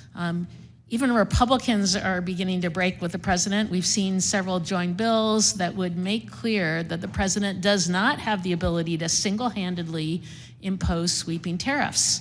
The real question we're all wondering is, how do we get out of this mess that Trump has created? Chairman Smith recently said he hopes that the Trump tariffs will give USTR leverage to negotiate new trade deals. But Ambassador, how can any country trust the U.S. enough to make a trade deal? Given that Trump has thrown out existing trade deals like Australia or South Korea or even USMCA, which he negotiated and Congress enacted, how are people going to trust us when arbitrarily these deals are being thrown out? Congresswoman, thank you. The United States remains the consumer market of choice for everybody. And I hear some of these Wall Street analysts, predicting, imminent catastrophe. And that's just, when we look back at Trump 1, we put tariffs on China and we reinvigorated NAFTA to be USMCA, we saw real household medium income go up. We saw inflation go down, unemployment go down. And the countries are coming to us every day. We're having several meetings with them every day to do these deals. So they're not showing hesitance. It's quite the opposite. But if we have a deal that's being blown up, then you can say you're negotiating a deal. 2 seconds later, you can throw it out. What kind of deal is that? Are these deals that you're supposedly negotiating? Are they going to come to Congress for a vote like USMCA did? These are deals, so first of all, if we did a comprehensive free trade agreement, of course we would come to Congress, et cetera, and we will certainly keep Congress up to speed on any kind of any deal that you do. Are you going to bring that to Congress for a vote? We'll do what the law requires. Some of it's consultation, some requires a vote, so we'll follow the law on that front. But the countries are coming, right? If they were hesitant, they wouldn't be knocking down our But door. I don't understand what the countries are coming to do. You put tariffs in place, sweeping tariffs with no specifics in terms of what the goals are, no plans, and then you say countries are coming to what? To individually negotiate with President Trump, and it's his whim what's acceptable or not acceptable? So for example, I get a letter from the Vietnamese, which I received recently, and it outlined a number of tariff lines where they want to reduce their tariffs and non-tariff barriers that they want to remove, and they want to engage with us on reciprocal trade. But what are the objectives of the negotiation? You didn't lay those out. The plan, there's no plan that was laid out by the president. I've seen no plan from USTR on what the goal of the tariffs are. We're damaging companies. We've thrown out existing trade deals that we already have, and now you say there's a negotiation with no clear goal what that negotiation is or whether or not Congress is going to have a vote on a potential deal? So we have a 20-page order laying out the basis for the order and the emergency we're facing, which is the trade deficit that President Biden left us with, the offshoring that it represents, the non-tariff barriers it represents, and we're looking to eliminate that.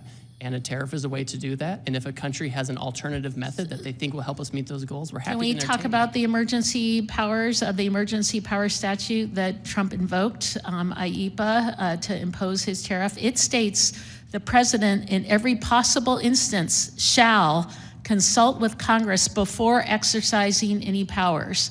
That didn't happen. Our staff came, our USTR staff came up to Congress and did consult. I've had with who? With what members? calls With and what meetings. members of Congress did you consult with? I'm a member of the Ways and Means Committee. I'm a member of the Trade Subcommittee. I called both the chairman and the ranking member the day before, the morning of. So My if you staff talked came to, up and briefed. if you called It's my to, jurisdiction. how could you consult with folks when there wasn't even a deal that was proposed? In fact, it wasn't till April 2nd when the tariffs were put in place, no one even knew what exactly was going to happen. There was nothing to consult on. So how did that consultation take place? I had a phone call with Chairman Smith and Ranking Member Neal. About a non-existent deal. Well, I told them about the IEPA action that was coming, and I sent my staff up here to brief the committee staff as well. I argue now we did not have that consultation. Here we are. There was no plan in place. There's no plan in place going forward. The American people are hurting, and now in the rule vote that we're going to have just after we are done with this hearing, Republicans are already putting in a provision to make sure that they don't have to vote on the tariffs that are in place. Congress should have a role here. It's terrible that my colleagues on the other side of the aisle aren't willing to have a vote too. Thank you, Mr. Chairman. I yield back. Ms. Miller.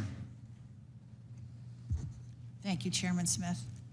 Welcome, Mr. Ambassador. Thank you for being here. It's my opinion that part of the reason President Trump has taken such drastic action on trade is due to the fact that there was no trade agenda under the Biden administration. And I didn't hear any sniping from the other side about that.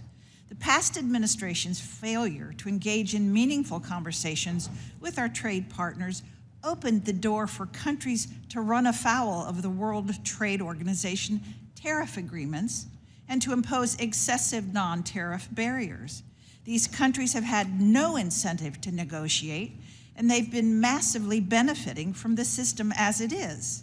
For example, in my state, the hardwood companies have been pummeled by China, dumping their hardwood in the American market. China gained at our expense while we were asleep at the wheel. Thankfully, that is not the policy of the United States today. Due to President Trump's swift action, more than 70 countries are knocking down our door, ready to negotiate a trade deal. Today, I want to focus on the future of our trade agenda. Looking to the very near future, the administration is required by statute to undertake the United States-Mexico-Canada Agreement review process in 2026. I can't understate the importance of the USMCA to my constituents. The growth in the manufacturing sector, spurred on by our cooperation with Canada and Mexico, has helped sustain thousands of jobs in my district. I'm well aware that this agreement is not perfect, and we are fortunate to have the review process in place in order to make the necessary improvements. Ambassador Greer, what commitments can you make to us today in regard to the USMCA review?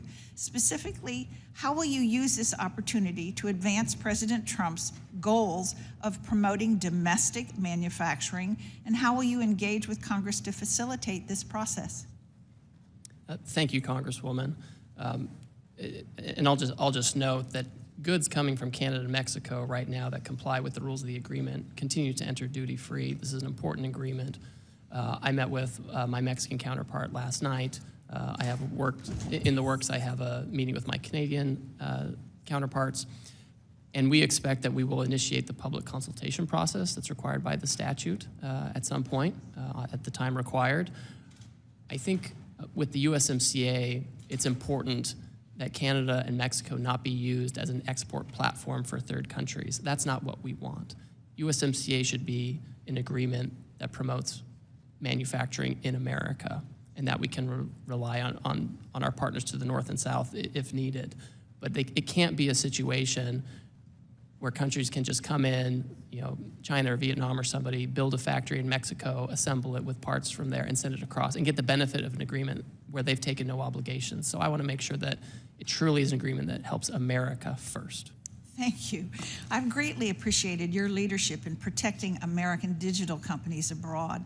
You and I are in agreement about the dangers of South Korea's anti-competitive policies towards American digital companies.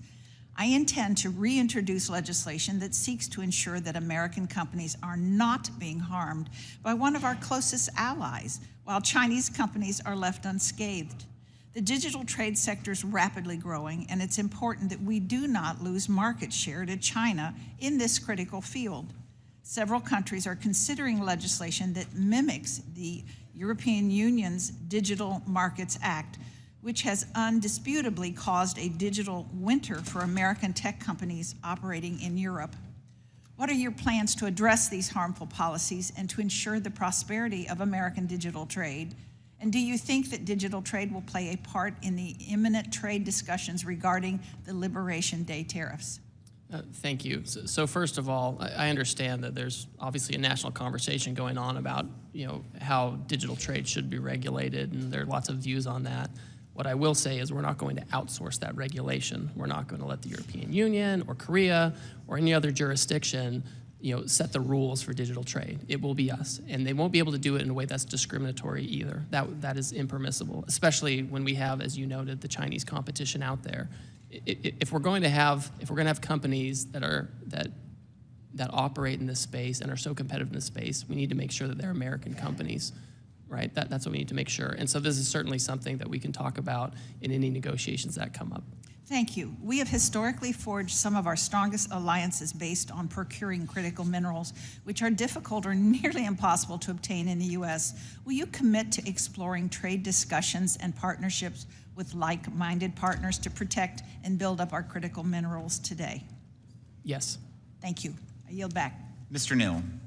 Thank you, Mr. Chairman. I want to invoke a moment of a point of personal privilege. When the ambassador called me, it was more to inform me of what the administration was going to do. It wasn't to consult or to seek my opinion as to what they were going to do. Mr. Murphy.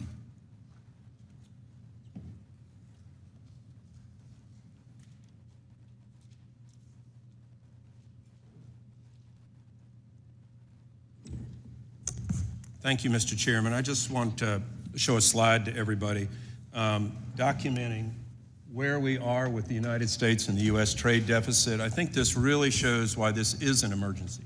If you look at where we are with manufacturing goods, that's in the red column here.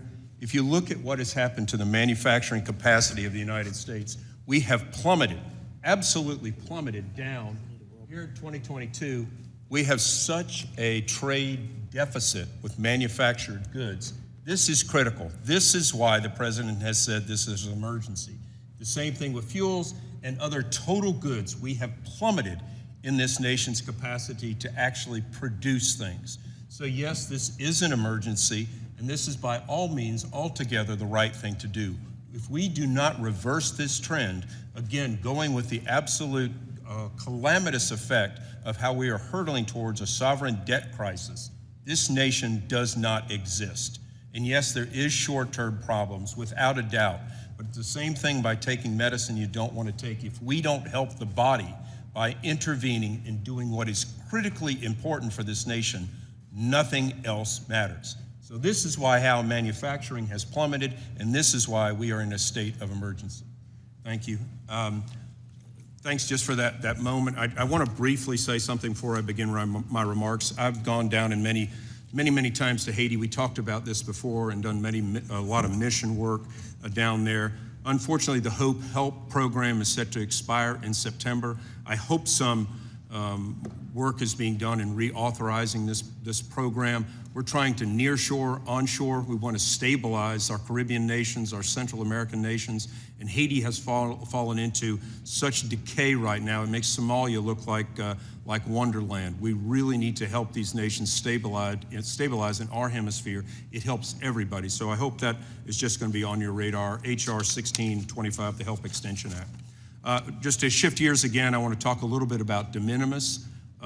The legislation, HR 79, the End China's De Minimis Abuse Act, did not make it to the floor. However, we're seeing that packages being abused by this loophole, literally with China, overwhelm the CBP, leading to billions of dollars of lost revenue and jobs.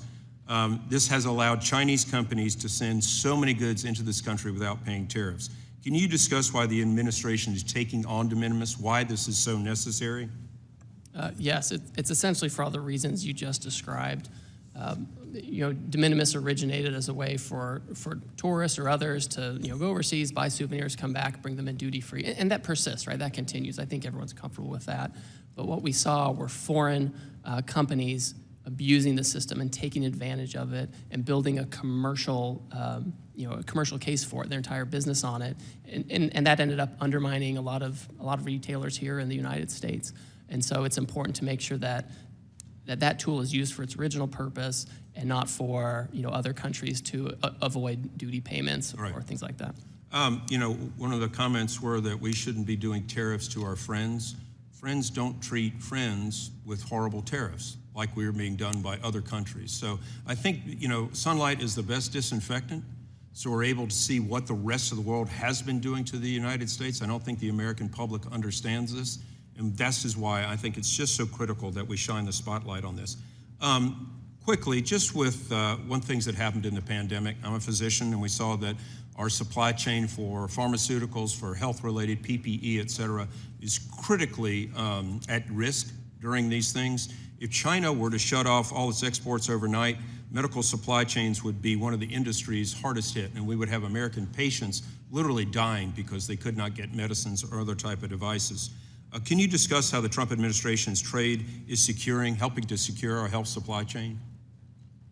Yes. So first of all, we have to reshore. We have to reshore pharmaceutical production to avoid the very situation you talked about, and we have to do it now. We can't wait for the next crisis. We can't wait for the next conflict. We have to do it now. I understand the Commerce Department will be undertaking an investigation of the pharmaceutical supply chain to assess what tools we can use. The president's talked about tariffs that might apply to certain things to incentivize reshoring, but I assume that investigation will also have other ideas as well. We have to make sure that in this tariff incident, we're not hurting American companies and hurting them over helping out foreign countries. And going back to Kamala's famous phrase of getting to the root causes of immigration, they did absolutely nothing to bring industry near shore, trying to prop up Caribbean nations so they won't have everybody trying to run over a border. Look, I've talked to you about Puerto Rico. I was in Puerto Rico this last week, and there's so much of an opportunity to go there and onshore in an American territory to bring back American pharmaceutical industries, so many other industries that help us with our national security. And at the bottom line, this is what we're talking about. We're talking about national security. Thank you, Mr. Ambassador. I'll yield back. Ms. Chu. Ambassador Greer, my constituents are sick with worry about the high costs that the Trump tariffs will bring them. They are barely able to afford their everyday living expenses, but now they're hearing that the average family will have to pay $4,600 a year more because of the Trump tariffs. They are hearing this will be the largest tax increase for the American people in our nation's peacetime history. They are hearing Goldman Sachs say that we face a recession. The increases will be for food items that the U.S. does not produce domestically, like cacao beans, coffee beans, tea and spices, and certain nuts. But non-food items like clothing, consumer electronics, shoes, cell phones, furniture, and household appliances will be especially hard hit, as more than 50% of our consumption comes from countries facing tariff increases of 30% or more. I must point out that there are some items on the list like bananas and cacao beans, which the U.S. can never grow enough of to meet our own demand because of our mostly non-tropical climate. In fact, the U.S. produces a tiny number of bananas in Hawaii and Florida, but depends enormously on importing bananas from Guatemala, Ecuador, and Costa Rica, all of which receive tariffs. And in fact, the U.S. is the world's largest importer of bananas. So this shoot first, then aim approach is making Americans' lives much worse with no actual plan and doesn't make any sense. I see this in three ways. First, the president said that these tariffs would bring manufacturing business back to America, but thousands of Americans were immediately laid off, and manufacturers are telling you that this will crush them. And why would the president impose this tariff tax on tropical countries when America can by far not produce their own bananas, coffee, and chocolate? Is the president aware that these crops only grow in tropical climates? Second, in imposing these tariffs, the president claims that the U.S. is being ripped off by other countries that are profiting off of us. Yet these tariffs are being imposed on countries with whom the U.S. has trade surpluses, including the Netherlands, the UK, Belgium, Panama, and so on. Using the formula that USTR released to the public to justify this chaos, no country with whom the U.S. has a trade surplus should be subject to additional tariffs. How can you and the president justify forcing the American people to pay more for goods from these countries that already import more of our goods than we do theirs? Third, then if there's an actual formula, why would the Trump administration decide to reserve its most severe punishment not for Russia, which was entirely spared, but for some of the poorest, least developed countries in the world? For instance, Madagascar, which has a poverty rate of over 75% and where the average worker lives on less than $2.15 per day. The president placed a 47% tariff. So Madagascar, 47% tariff, Russia, 0. My conclusion is that there's only one explanation for this: corruption. The Trump administration is now bragging that dozens of countries are approaching the White House ready to offer concessions and negotiate a reduction in Trump tariffs. This presents a completely unprecedented opportunity for corruption. If his tariffs are allowed by Congress and the courts to stand, then the president could unilaterally decide to remove or reduce tariffs on certain countries.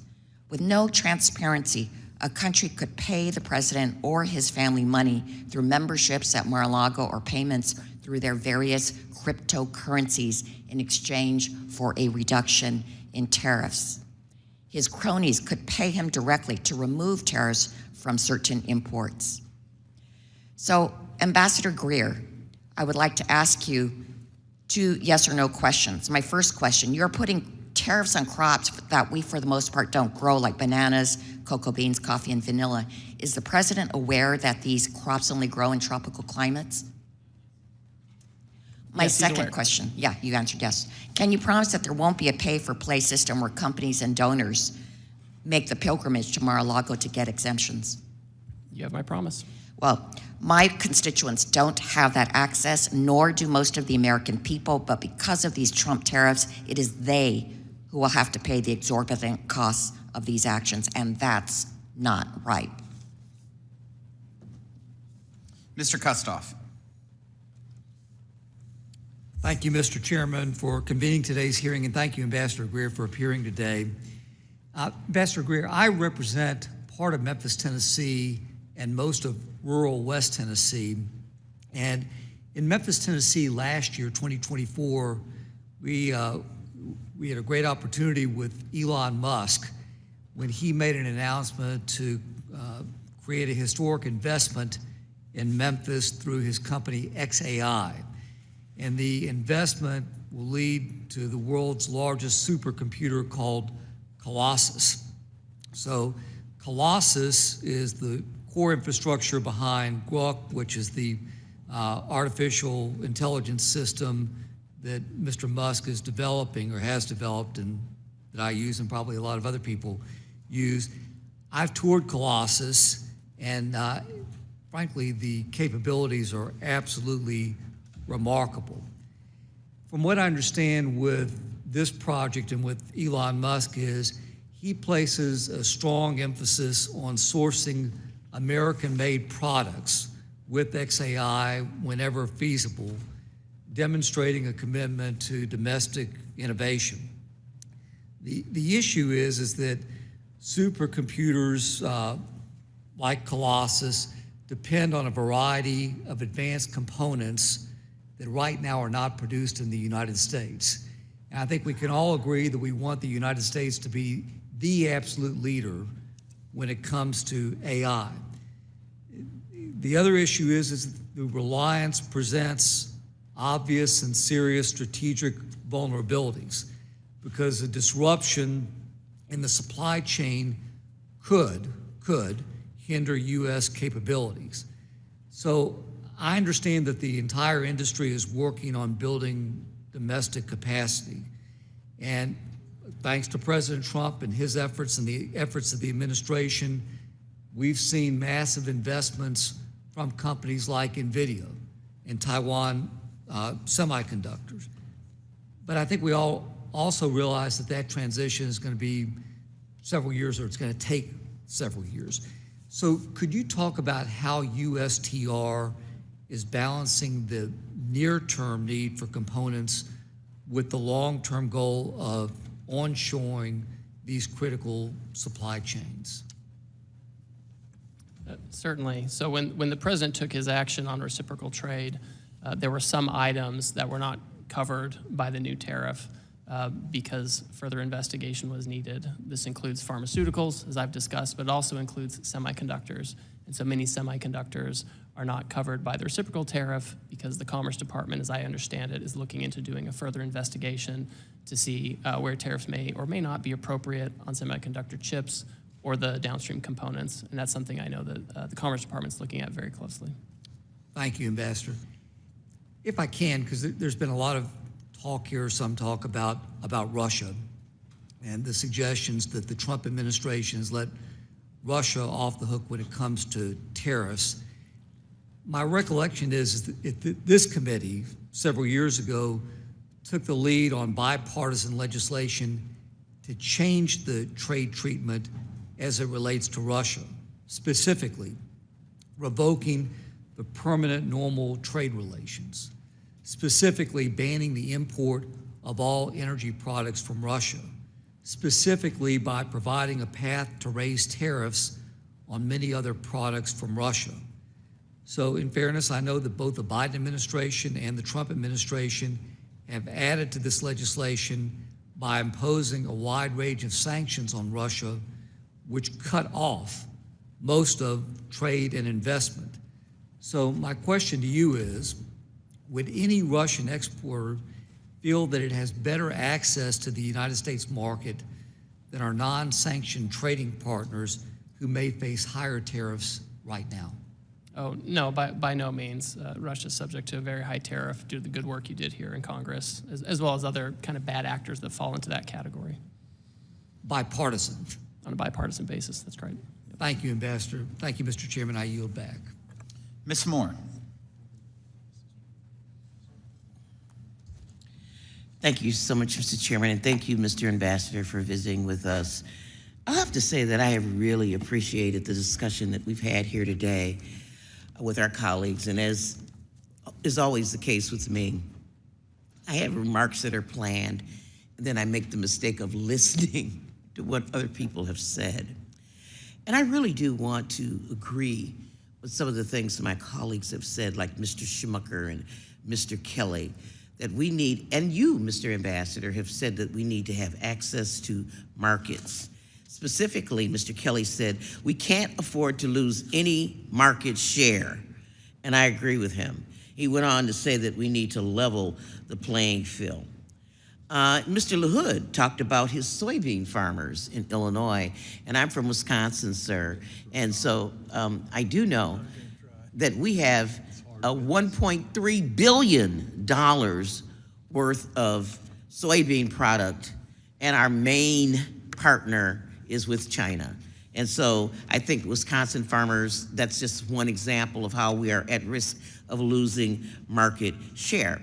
And then Mr. Doggett went on to say how, you know, instead of allowing, like my soybean farmers to do that, what we would revert to would be to give them welfare. And I guess I don't agree with that characterization. I don't even agree with it as a characterization of a subsidy, because it's actually a ripoff. You know, farmers lost about $27 billion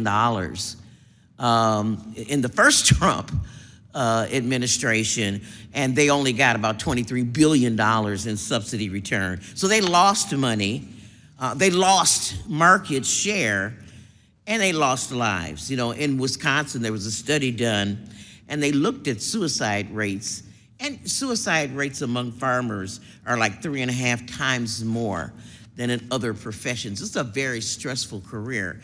And so I am very concerned, and I wonder what's going to happen to them. You haven't said to us, I think you sort of skirted the question about whether or not we were going to give them subsidies.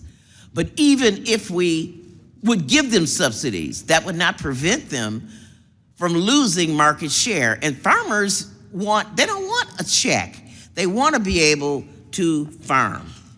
I also wonder, sir, what, you know, I'm just saying, I think that when you look at trade deficits, I think we have to look at more than just what a tariff may or may not do. Our trade imbalances over time have been caused by us not having a trade balance on issue of labor laws, making sure that there's no slave labor and child labor, that the environment is protected when we extract materials and do stuff, that people have the ability to bargain in their countries and to make sure that they get a wage that's commensurate with their efforts. And, you know, I agree with Mr. Kelly that we need to level the playing field on those fields, and that a rising tide will lift all boats.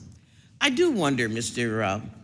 Ambassador, whether this administration's trade policy, and it seems that it does, my colleague here just mentioned the trade deficit that we have with Madagascar. I had the privilege to go on a trip with the committee to Madagascar where there was a 75% poverty rate. So I'm wondering if they will ever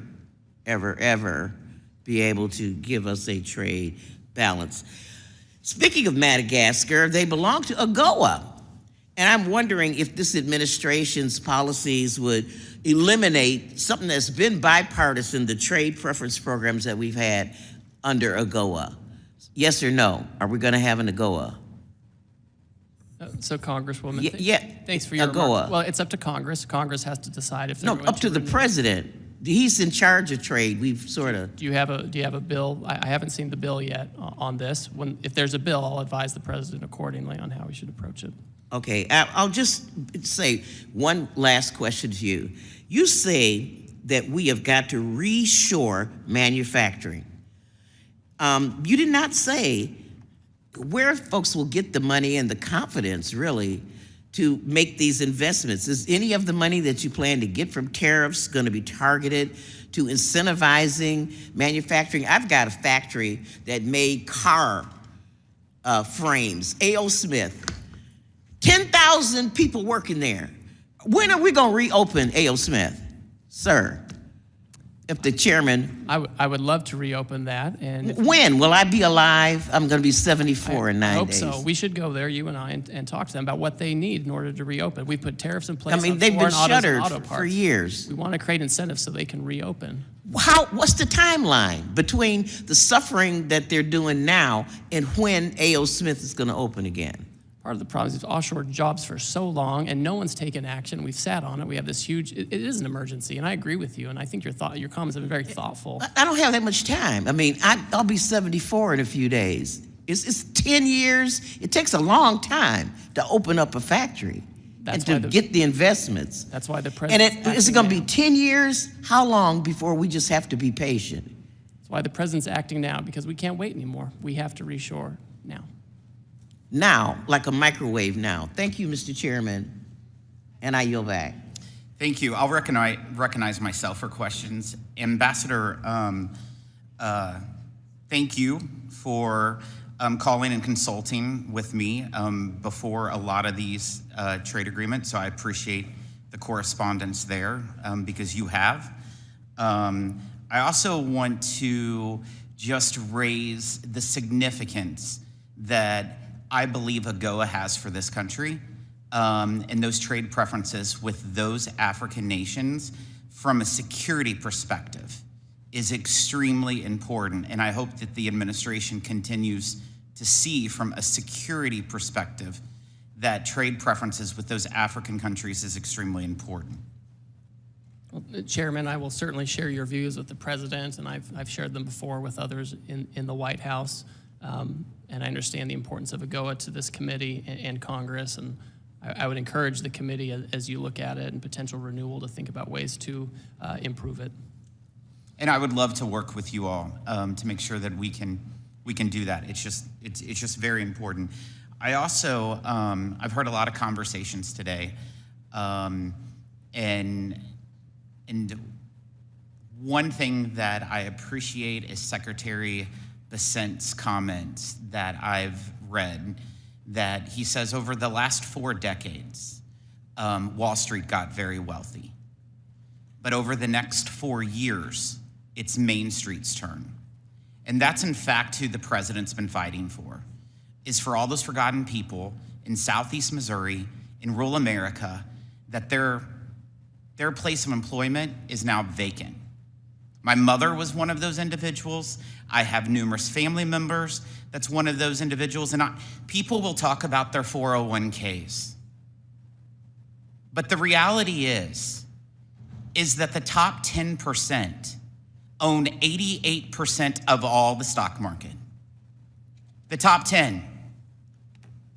Then the next roughly 12%, as the secretary has said, the next 12% ownership of the stock market is the next 40%. So that bottom 50%, the people who make less than $42,000 a year, those people, they're worried about their debt, their credit card payments, their interest rates. And that is who President Trump is fighting for in bringing more jobs, manufacturing, open up factories and coming down here. And I want to thank you for standing here. I want to thank you for working for this cause. And I think it's extremely important, and it will be transformational. It may be bumpy for a while, but it's about time Main Street is representative instead of Wall Street. I want to ask you a few questions about the European Union. As you know, I have shared my opinion about the European Union and how disappointed I am of how they've taken advantage of U.S. farmers and U.S. agricultures. I heard them say that they're willing to lower their tariffs on industrial goods. That's not good enough, Ambassador. They have to address their non-tariff barriers when it comes to agriculture goods. The country of Honduras purchases more pork than the entire European Union. And there's only 10 million people there. There's 450 million people in the European Union. And then you look at the country of Angola, one of those African countries. They purchase more chicken from us than the entire European Union. And the European Union has a GDP times 200 of that in Angola. These are trade problems. And this administration better continue to fight for the American farmer, that Missouri farmer who's been screwed for such a long time by our friends. And I want to thank the president. I want to thank you for continuing with it. I do want to ask you, do you agree that there's a serious trade problem when it comes to agriculture in the European Union? Yes, Chairman. It's fundamentally unfair. It's structurally unfair. It has been for decades, and I've been very clear with them that any kind of agreement or negotiation or anything, it has to have an ag component for all the reasons you described. Super important. Last year, I requested the International Trade Commission to complete a detailed study of the competitiveness of the U.S. rice industry, with a particular focus on the ways that unfair subsidies and other practices in other rice-producing countries harm American rice farmers by distorting markets and reducing export opportunities. The study was completed earlier this year, and I was not surprised to learn that India is one of the worst offenders. Its subsidies and particularly are particularly problematic because of the lack of transparency around some of them. Do you share my concerns with unfair practices in India and elsewhere that harm American rice farmers? And will you attempt to address these issues through any negotiations with India? Yes, I will. And as you know, Chairman, I'm from Northern California, from rice country there too, so I'm particularly sensitive to that. Appreciate it. Thank you for being here. Mr. Boyle. Thank you, Mr. Chair, and thank you, Ambassador, for being here today. 3 times in this century, 3 times in the last 25 years, we've had a recession. 2001, right after the September 11th attacks, 2008, when the housing bubble burst, and 2020 with COVID-19 pandemic. All 3 of those were caused by some external event. Now, most economists and most Wall Street firms agree that it is more likely than not we are either in a recession now or headed to one. This will be the first recession in at least 25 years directly caused by the president's policies. The last week has been an unmitigated disaster. Markets are roiled, retirement savings taking a hit, 401ks becoming 201ks. People are genuinely scared, especially those, including a couple I talked to yesterday, who are just hitting retirement age. So I would really like to know why exactly the president is doing this. China, I completely understand. I think actually there's been bipartisan agreement around here for quite some time that we needed to get tougher with respect to China. But why going after Canada? Why going after our closest allies in Europe? This does not make any sense. And frankly, it doesn't exactly inspire confidence when the so-called formula that was advertised last week came from absolutely no textbook that any of us are aware of. I mean, yes, it had 2 fancy-looking Greek letters. That does not make it well-thought-out policy. So I am curious what exactly the strategy is of going after Canada and our closest allies and actually uniting the whole world right now, not against China, but against the United States. Congressman, I know that Wall Street and you and your colleagues want the status quo. That's what I'm hearing. Excuse me, reclaiming my time. That is not what I'm arguing. I want an end to the chaos. I represent a very working class district in Philadelphia. I don't think there's one person in my district who counts as one of the top 1% of Americans. Hardworking families, whether white, black, Hispanic, Asian, from Northeast Philly to North Philly to the river wards, are all being directly impacted by what is happening over the last week. So I want to know, they want to know, why is it that 3 months ago, no one was predicting a recession? Everyone had growth projections. The Fed, most economists, whether liberal or conservative, and now the base case is a more than 60% chance of a recession. That is directly because of White House policies. So when will it be enough? Really, I can't take all this winning, and nor can the American people and the folks in my district I represent. These Wall Street analysts are the same ones that predicted decline in the first Trump administration, where real household median income went up by $7,000, coupled with tariffs. The president has to get the trade deficit down. We've lost 5 million manufacturing jobs. It has been a massacre in American manufacturing, and we have to have those jobs back, and it's urgent, and we can't keep passing the buck. President Biden did nothing on trade for 4 years. That's what I've heard from both sides, and we have to act. We have a huge trade deficit with the European Union, which we heard about from the chairman. We have a huge trade deficit with foe and friend alike, and we have to deal with it. And that's why our friends are coming to us and saying, why don't we talk about how to achieve reciprocal trade? They're not running away. They're not announcing retaliation. So since I have just under a minute left, can we look forward to hearing about these big, beautiful trade deals over the next week, like with Canada? What exactly is going on? These countries that are clamoring, talking to us apparently right now, according to your words, do you have any hope that you can offer us that we're going to see one of these trade deals inked very soon? Well, Congressman, I can't prejudge the timeline, but I'm spending all my time when I'm not here with you all doing consultations, talking with them.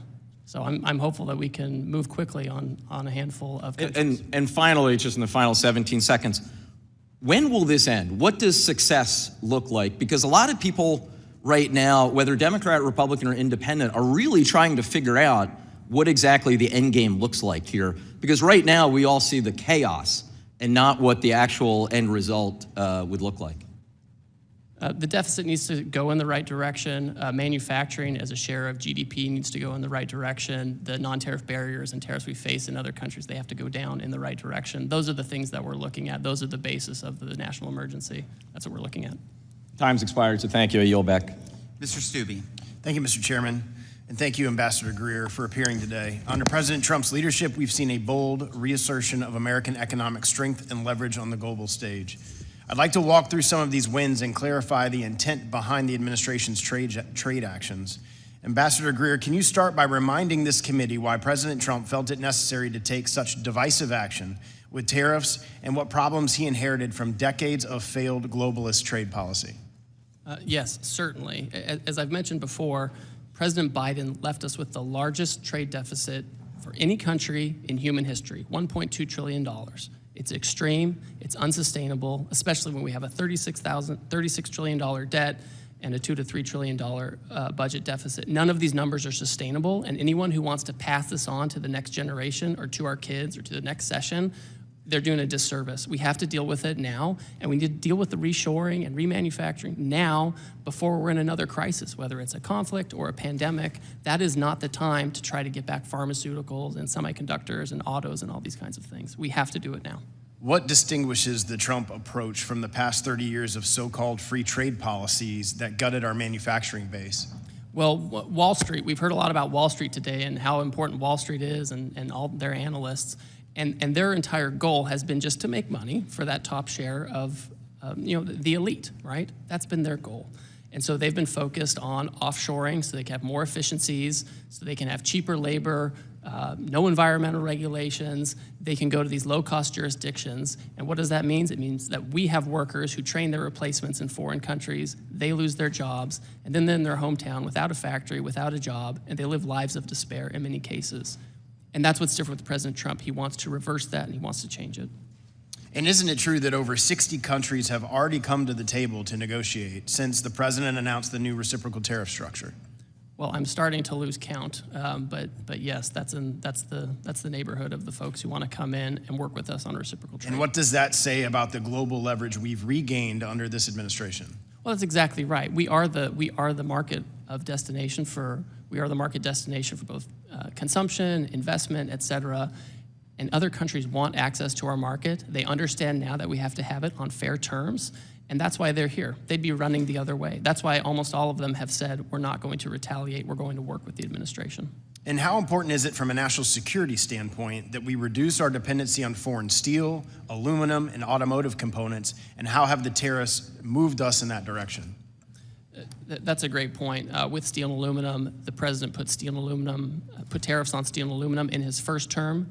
The Biden administration kept those in place. He's tightened up some of those tariffs now, and so we are able to maintain a steel industry. We're able to maintain an aluminum industry. These are things you have to have as inputs for weapon systems, for our infrastructure, and a country that doesn't have that kind of hard manufacturing power behind it isn't going to have the soft diplomatic power you need to navigate a challenging world. And do you believe that President Trump's tariff policy has reestablished American economic sovereignty, where we no longer have to beg foreign governments to treat us fairly? Yeah, I think there's no question about that. And we can see it from the first term when we imposed tariffs on China in an effort to get them to change their unfair trading practices. When that happened, we saw our trade deficit with China decrease, which is really important. So it shows that we can become less dependent on foreign powers for the most critical goods and services. And how important has President Trump's leadership, his willingness to stand up to global elites and foreign governments, been in reasserting the United States as a trade power? Well, it's been historic. It's been historic because in the past we've had leaders and politicians who were either in the pocket of Wall Street or they had some other special interest, and he's been willing to take a stand and do hard things and show others that he's not going to cave.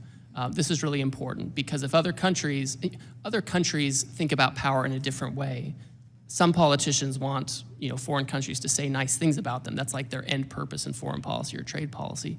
President Trump wants the right thing for Americans, and sometimes it means you have to stand up for yourself, draw a line in the sand, and say, we're not going to do this anymore.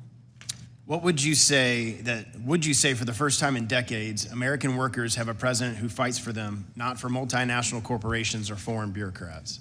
That's exactly right, Congressman. That's why workers voted for him. That's why unions support the tariff actions. That's why we see, op-eds in the newspaper about union presidents wanting to work with President Trump on trade. That's why we're seeing all of that change, that realignment. And I'll end with this. What evidence have you seen that President Trump's tariffs are driving jobs back to the United States and helping to rebuild our manufacturing base? Well, for example, the auto tariffs that were imposed, we've already seen that one company is increasing employment, including temporary employment.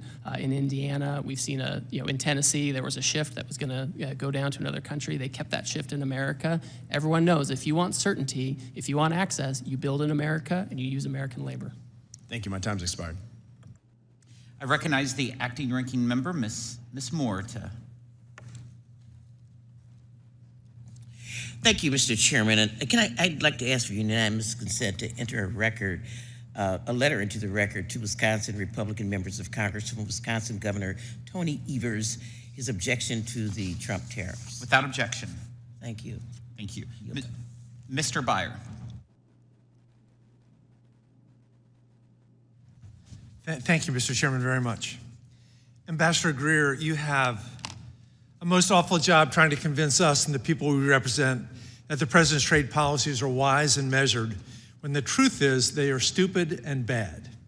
The last time the U.S. started a trade war, Smoot-Hawley tariffs, June 1930, the world did retaliate, and we get the Great Depression that lasted 10 years.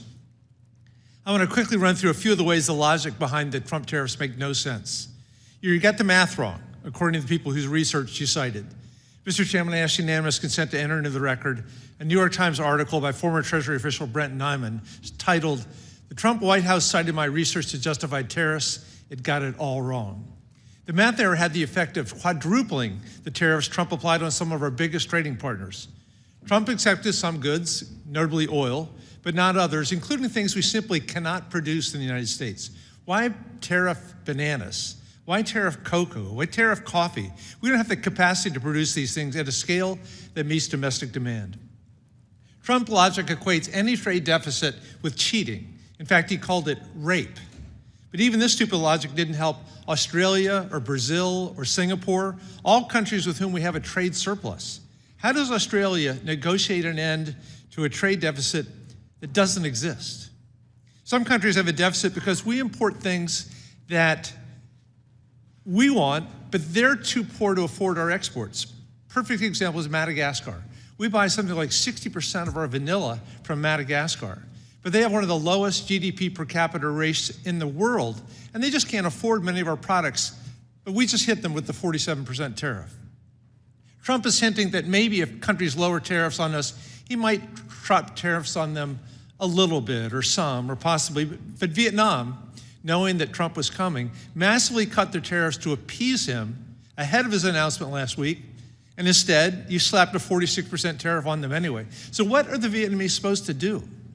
Trump declared a phony national emergency and imposed tariffs on Canada to punish our closest ally for quote-unquote fentanyl smuggling, despite the fact that our own government says the amount of smuggling at the northern border is vanishingly small, less than 1%.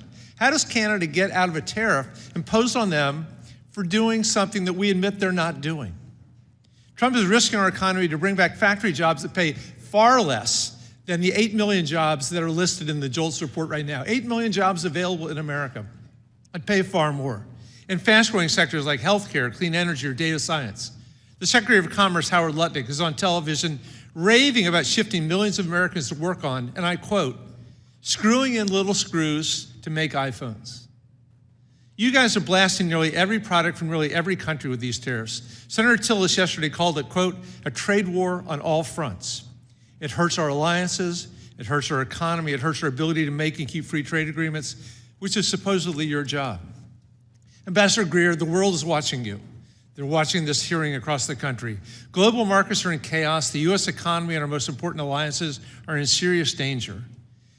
I had met a couple of nights ago with a dozen ambassadors from Eastern Asia, and the conclusion of the discussion was that we are creating a unipolar Asia, an Asia led by China with America excluded.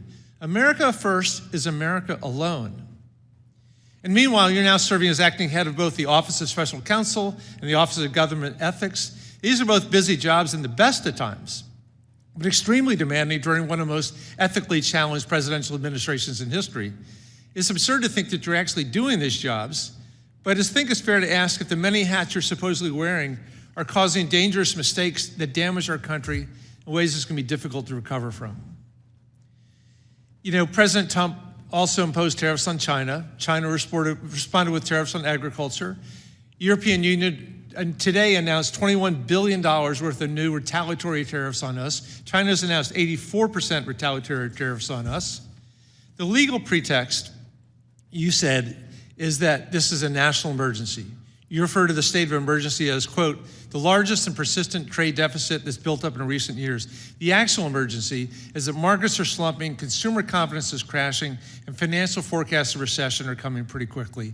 And the Fed is projecting that these tariffs are driving prices up. We finally got inflation down. Now we're going to do exactly the opposite. Coming to the table, I don't know.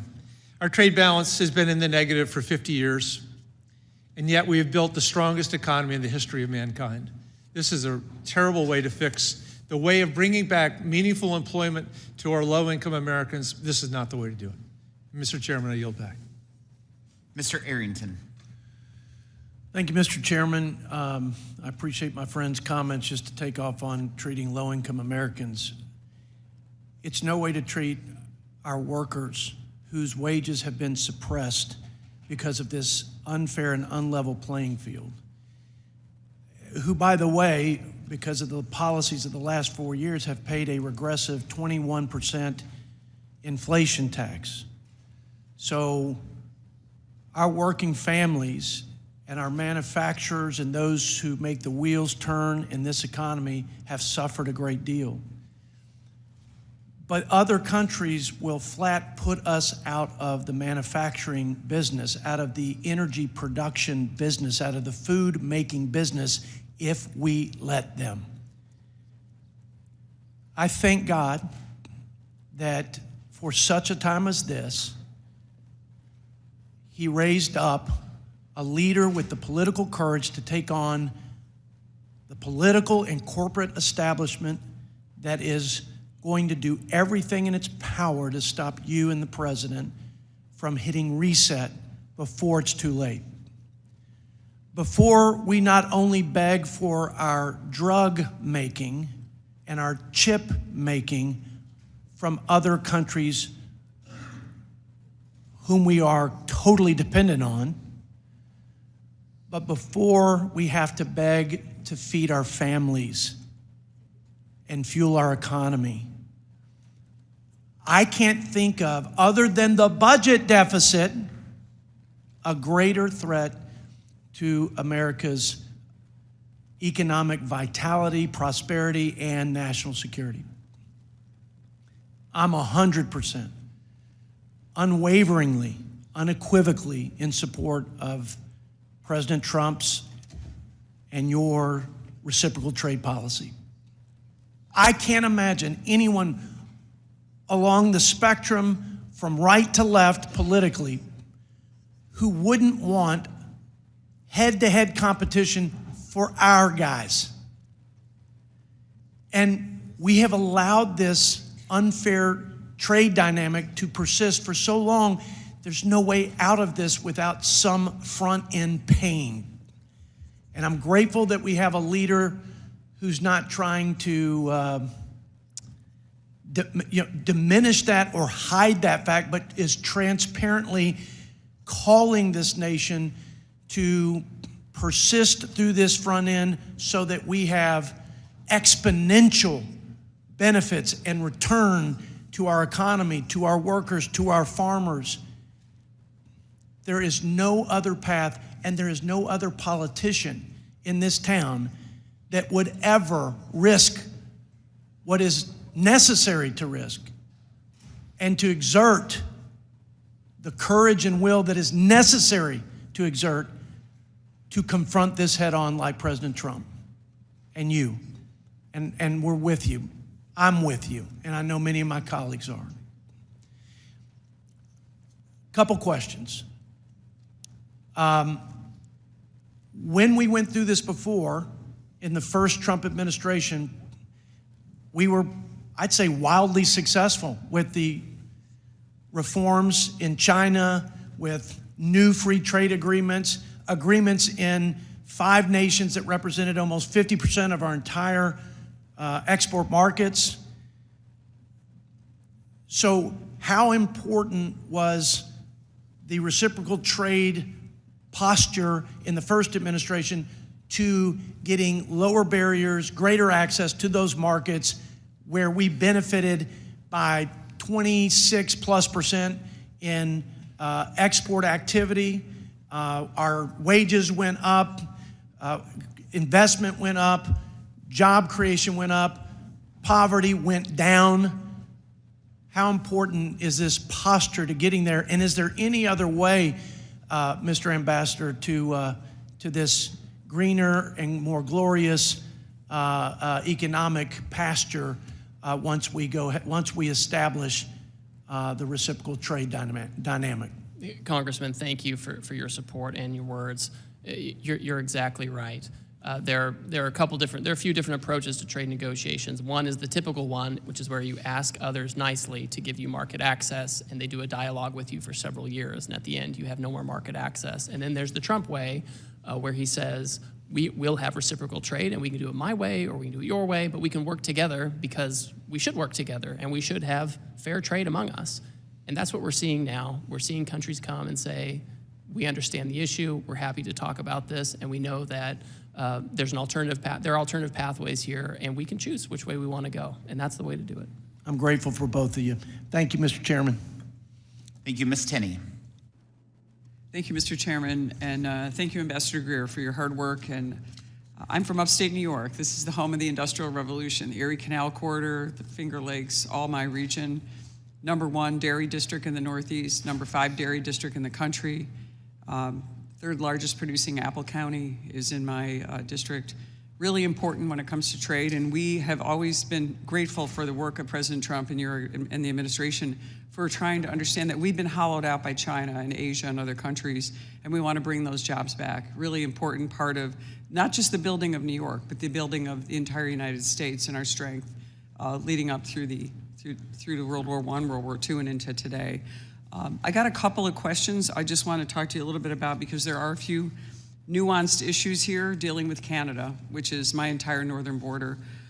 Number one, we have an emerging and really strong Finger Lakes wine region, and many of our wineries have reached out to us. We are at the cusp of putting out some really incredible wines, groundbreaking. We have wonderful water, soil conditions, and we're producing top-level wines. A little bit about some of these markets we'd like to have opened up for us so we can trade, and we appreciate the work that the President is doing. However, one of the issues we've experienced, and we hope that you can work on, is many of our Canadian visitors are not coming to our region. We're dependent on the Canadians to come for commerce. They're a great friend to the north. And we've seen a 23% drop just since February in visitors to our wineries.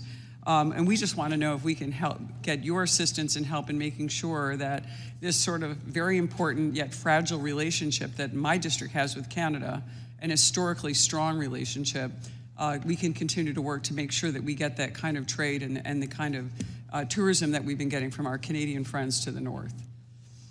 Certainly, and I would note that goods between Canada and the United States that follow the rules of the U.S.-Mexico-Canada agreement, they continue to trade on a duty-free basis, which makes sense, right? Yeah.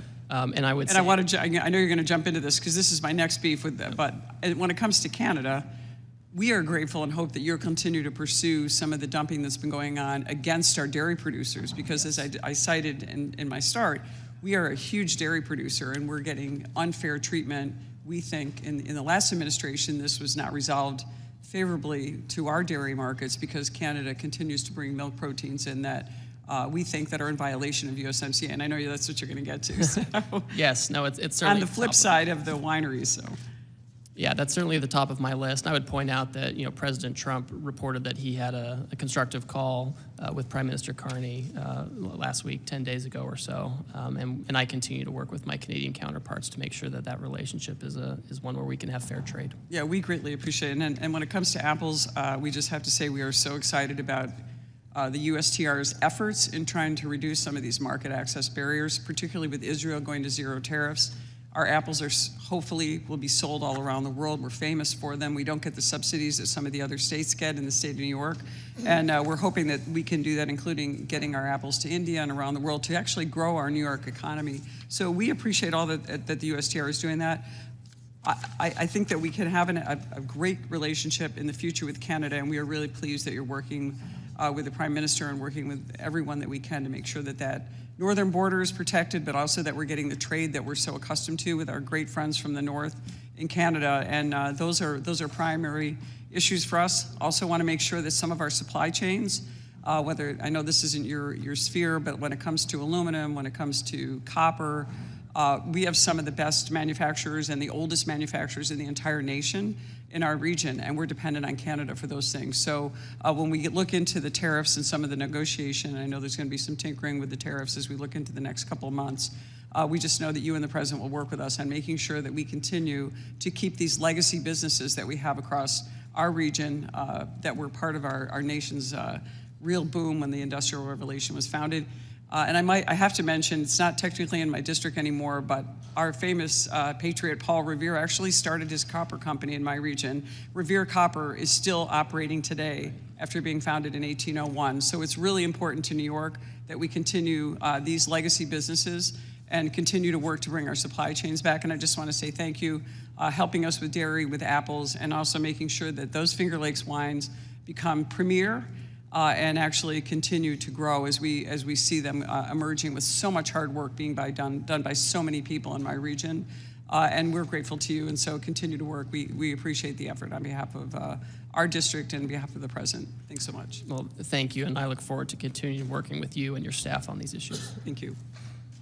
Mr. Evans. Thank you, Mr. Chairman.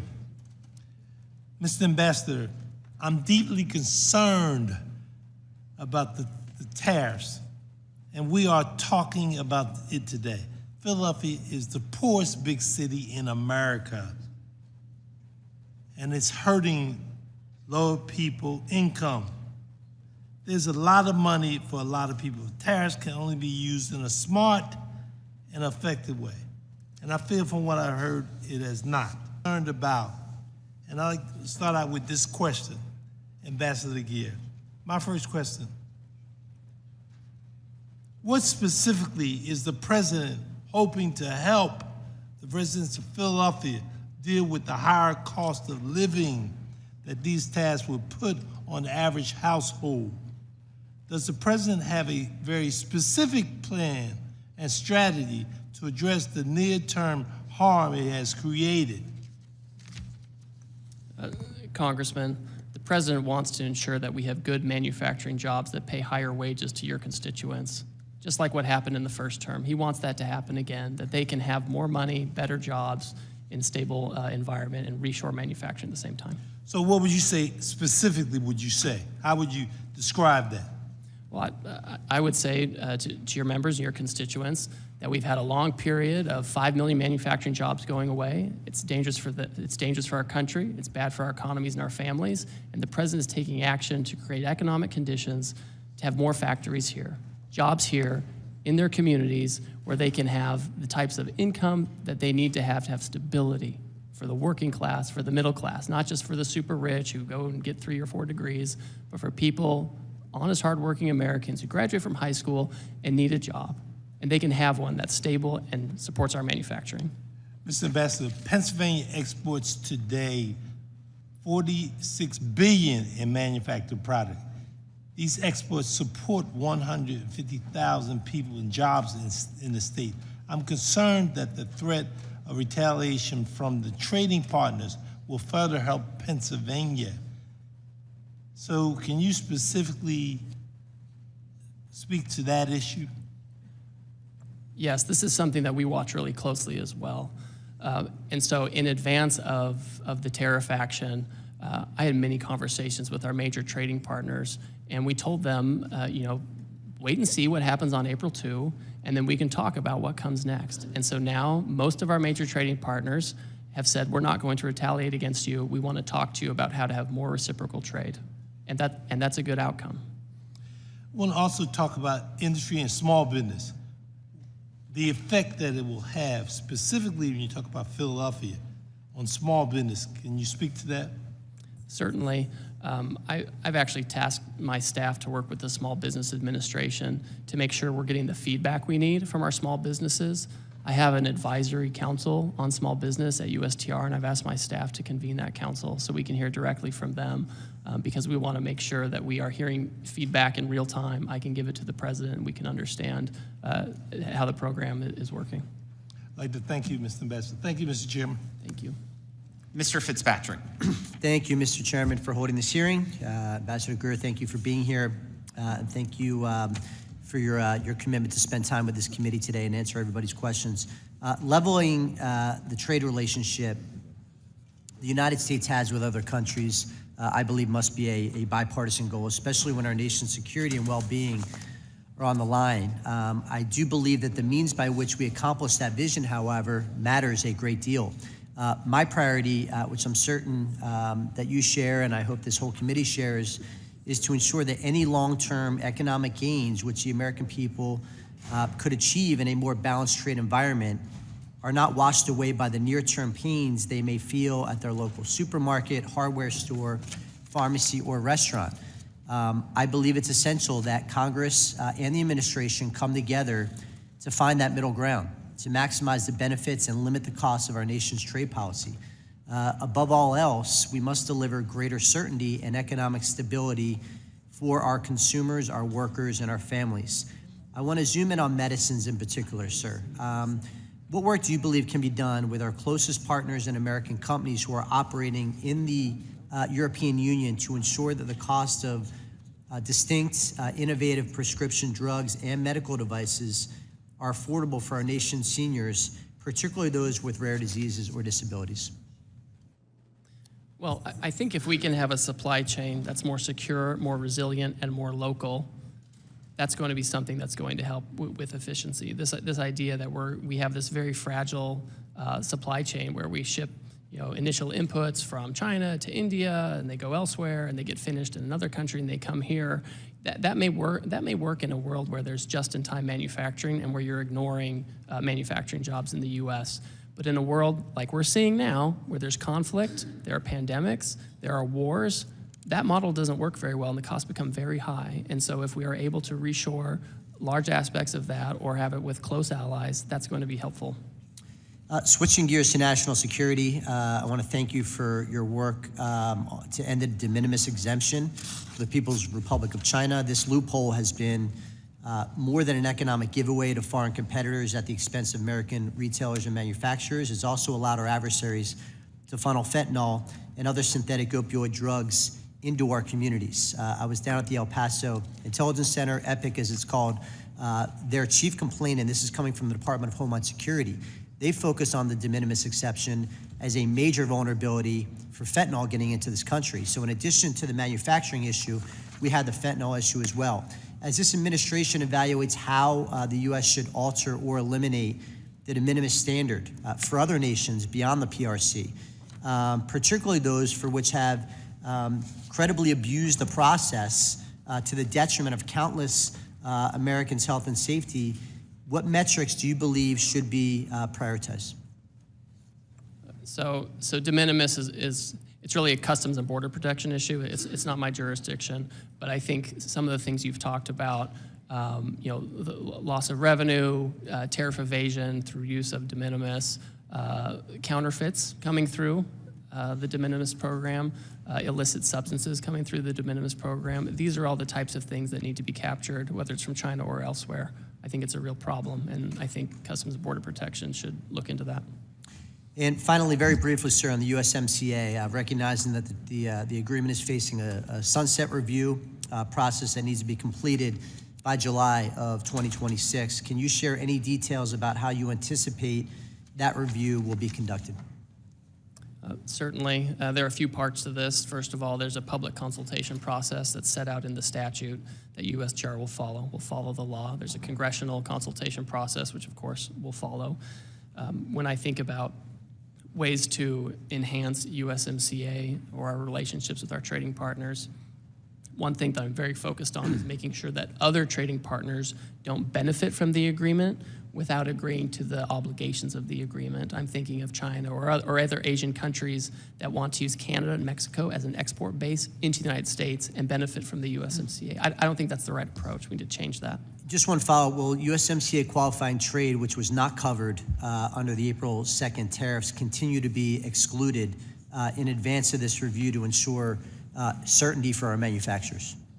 That is currently the status right now, and again, I'm not on the Homeland Security front here, but I understand that Canada and Mexico have been working with the administration on those issues, and so for now, that status continues. Thank you. I yield back, Mr. Chairman.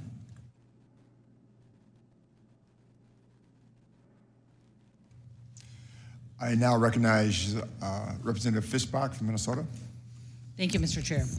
And thank you, Ambassador, for being here and for all of the opportunity that we've had to have conversations or discussions about what's happening. And thank you for answering all of the tough or maybe not so tough questions today. So I appreciate it. And you may already know, but I represent a large rural, mostly agricultural district. And so we do it all. We've got corn, soybeans, hogs, turkeys, and dairy. But we also grow sugar beets. So I was going to ask you I'm a strong supporter, obviously, of the sugar program, which has allowed our farmers, sugar refiners, and end users of that sugar to invest in strong and robust domestic sugar industry. So my first question, very quickly, will you commit to working with myself and other members to protect the sugar program and to promote the domestic industry? Definitely. Happy to do that. Thank you very much. I appreciate that. And many of the other farmers in my district rely on exporting their products around the globe. While China is a major customer of U.S. agriculture, farmers are constantly searching for new market access and expanding market access in other countries. We've seen reports of numerous nations coming to the table, and I think it's over 50 now, with President Trump to negotiate new trade agreements. What are the opportunities in these negotiations to increase access for American farmers?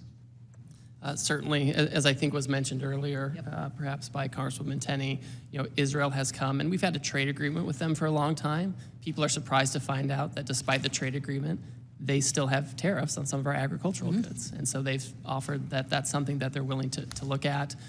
We've heard from Vietnam, we've heard from India, we've heard from Argentina, we've heard from all kinds of countries that they're interested in not only getting the tariffs down, but getting down the non-tariff barriers, which often are more problematic than the tariffs themselves. So I think there's a lot of opportunity there if these countries are willing to really engage in reciprocal trade. And I think I know the answer, but I just want to will you work with me and other members of this committee to make sure that farmers have a voice in the negotiations so that we are heard and are part of it? Yes, certainly. We have a series of advisory committees that involve agricultural stakeholders. We manage those jointly with the U.S. Department of Agriculture. I've already talked to Secretary Rollins about this and the importance of meeting with these committees so we can have their feedback directly. And we are talking a lot about reducing America's reliance on Chinese imports to our country. And I think that's important, and I'm sure you do too. I think we learned a lot during COVID and over the last few years, but I think it's also important that we give farmers the opportunity to reduce their reliance on exports to China by providing them with new markets. And I know that we just kind of are talking about that, but I think it's important that we say it over and over and that we make sure that we include those farmers and that we are looking for new markets, because that is what they want to produce, and they want somewhere to sell it. So maybe that's not even a question as much as just a statement, but I appreciate your willingness to work with us that protecting the sugar program, making sure our farmers are involved in these negotiations, and that we are doing our best, because it's been the last few years that we have not had that kind of outreach to create new markets and find new markets for our ag products. So I hope that we are going to be very aggressive about that and really helping our farmers, because it's important that we strengthen and build that market and the farms in our country. So thank you for being here. I hope I made it really easy on you, because you've had a tough day. So, but thank you very much, and I yield back, Mr. Chair. Thank you. Thank you. I now recognize Mr. Snyder from Illinois for 5 minutes. Thank you, Mr. Chairman, and I'm not going to make it any easier on you, Ambassador, but I will pick up on what Ms. Fischbach and Schweikert before said. Ambassador Greer, yes or no, didn't Israel zero out all tariffs on U.S. products before President Trump announced his across-the-board tariffs on April 2nd? They indicate they're willing. Just yes or no? They did not do it yet. They announced they wanted to. They announced it, but yet President still imposed 17% tariffs on Israel. Ambassador Greer, what's our trade balance with the elephant and fur seals, petrels, albatrosses, and penguins living unheard in McDonald Islands? They're part of Australia's customs union. But they're separate, and I'm going to reclaim my time. The President has imposed specific tariffs on herd and McDonald's Islands while not taking any action against Russia, Belarus, North Korea, or Cuba. And I don't want to disappoint my mom and my wife or have them yell at me, but Mr. Greer, I'm going to say what I think almost everyone is thinking. WTF? What's the president thinking? What did he and you think was going to happen after unilaterally declaring a global trade war? Did you expect the so-called Liberation Day to become Liquidation Week, destroying more than $10 trillion of value and moving us from an extended bull market into a self-induced bear? Did you intentionally plan to decimate Americans' retirement accounts and 529 accounts for their kids' education? Did you and the president anticipate raising prices for American families already struggling to make ends meet? Did you mean to make American businesses less, not more competitive in global markets? Was the intention with the largest tax increase in U.S. history to put the United States and maybe the entire global economy into a recession because of what Wall Street Journal editorial board, let me repeat this, it was the Wall Street Journal editorial board said is the dumbest trade war in history. Already, Diane Swank, the chief economist at KPMG, is saying that her baseline forecast is a recession starting this quarter. Jamie Dimon and JP Morgan have raised their probability of recession to 79%. The Wall Street Journal reports the betting markets have it at 70%, and Goldman Sachs recently again raised their likelihood, the second time since this trade war started, to 45%, and I expect that will rise again. Indeed, by the time you have finished this hearing, I wouldn't be surprised if we already were in a recession. Less than a week after President Trump's declaration of, again, the largest sales tax in U.S. history, global markets continue to roil as a result of tariff-based recession fears. The president's newly imposed tariffs have real-world impacts on every one of my constituents, who will see higher prices at the grocery store, shortages of critical products, and less money in their retirement accounts and the accounts for their kids' education. American families deserve relief, but instead, thanks to President Trump and you, they're heading to the store to panic buy essentials before retailers raise their prices. I've heard from literally thousands of constituents about the pain that President Trump has said this country will suffer as a result of these tariffs. They have written to me sharing that they have lost as much as 20% of their 401k and 529 accounts in the last week alone due to market fluctuations that are responding in real time to the president's announcements of arbitrary and capricious tariffs.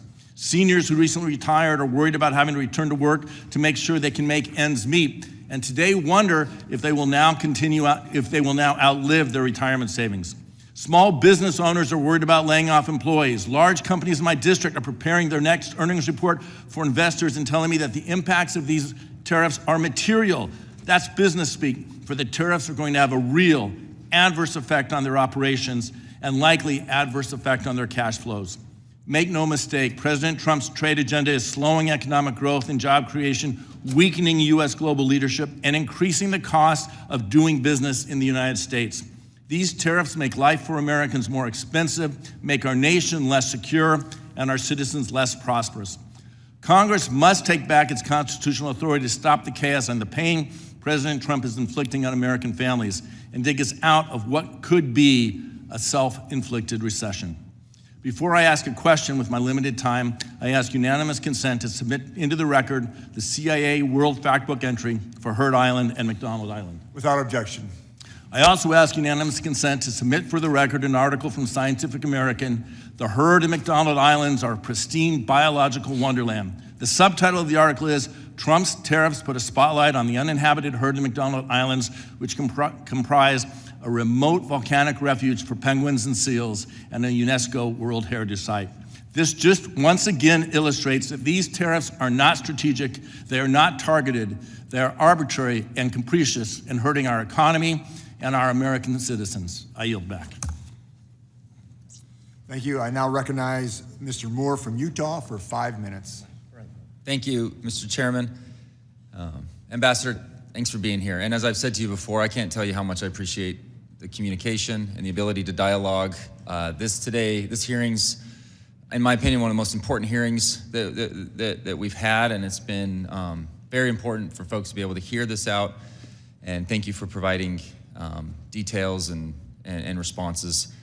We've talked a lot about trade deficits today in this hearing, and I have concerns about how we went about some of the calculations with just focusing on imbalance. But that completely aside, what I wanted to actually bring was the other side of this equation. So we run massive trade surpluses in services with just about every major economy in the world, especially in high value and high employment technology software industries. And recognizing that there's digital service taxes that we don't like, and we try to address some of that on the tax side, and we're going to work on our retaliatory tax side with that in this committee, actually. The Europeans, Koreans, Japanese, they're all allowing us our U.S. tech firms to run surpluses in their markets for a reason. We have the best talent and the most skilled innovators in the world. My question here is, what are the consequences for American power and national security if they were able to retaliate and restrict access to American services in their market because we've chosen to restrict goods in their market? In response to that. So the good news on this is all of these countries, most of them have said that they are not going to retaliate and they want to talk to us. And they're mindful that even though we have surpluses in many of these areas, they still have a lot of barriers against our folks, right? And this giant book that we put out, that I hope one day we never have to put out again, a lot of this are about the services barriers we have, including in our friendly partners. So my expectation is that they will bring those barriers down. That's my expectation. And this is where I draw some optimism. But we're really early in this. If this is prolonged, does their position on no retaliatory commitment, does that wane? And that's something we have to be hyper focused on, and we've got to be vigilant. I have a big concern, and I would, to what extent would you have a concern? Are we at the risk of losing the AI race to China if we lose our innovative edge and our exporting advantage over China? So I think that we benefit from having huge innovation here in the United States. We have an economy that cultivates innovation. We prioritize it. We have an intellectual property system that protects it.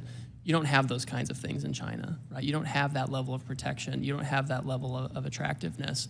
Now, we can't be complacent by any means. I think it's incumbent on us to continue to have, domestic laws and incentives to make sure that we're innovating here. And it's important to have manufacturing, because manufacturing and innovation go along with each other.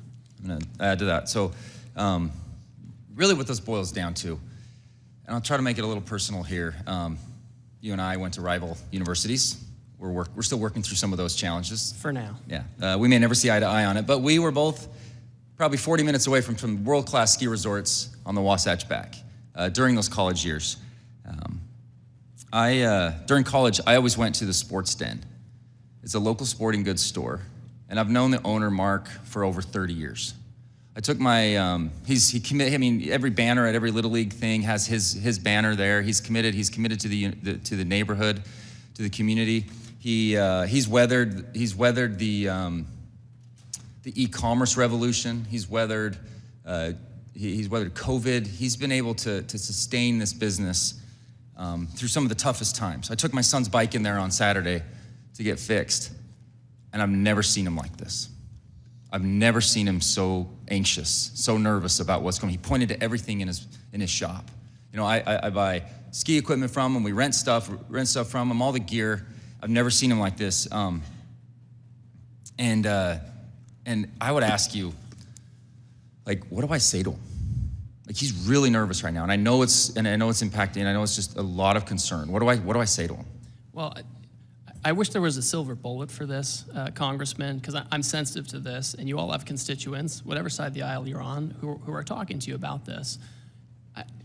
The challenge is that we've seen 90,000 factories leave the United States, and we can have either the status quo and continue to lose that and continue to be dependent on other countries, in many cases foreign adversaries, for our businesses. I mean, to me, that's very fragile. To me, that's very high risk that we have to be so import dependent for our well-being. We're always going to trade.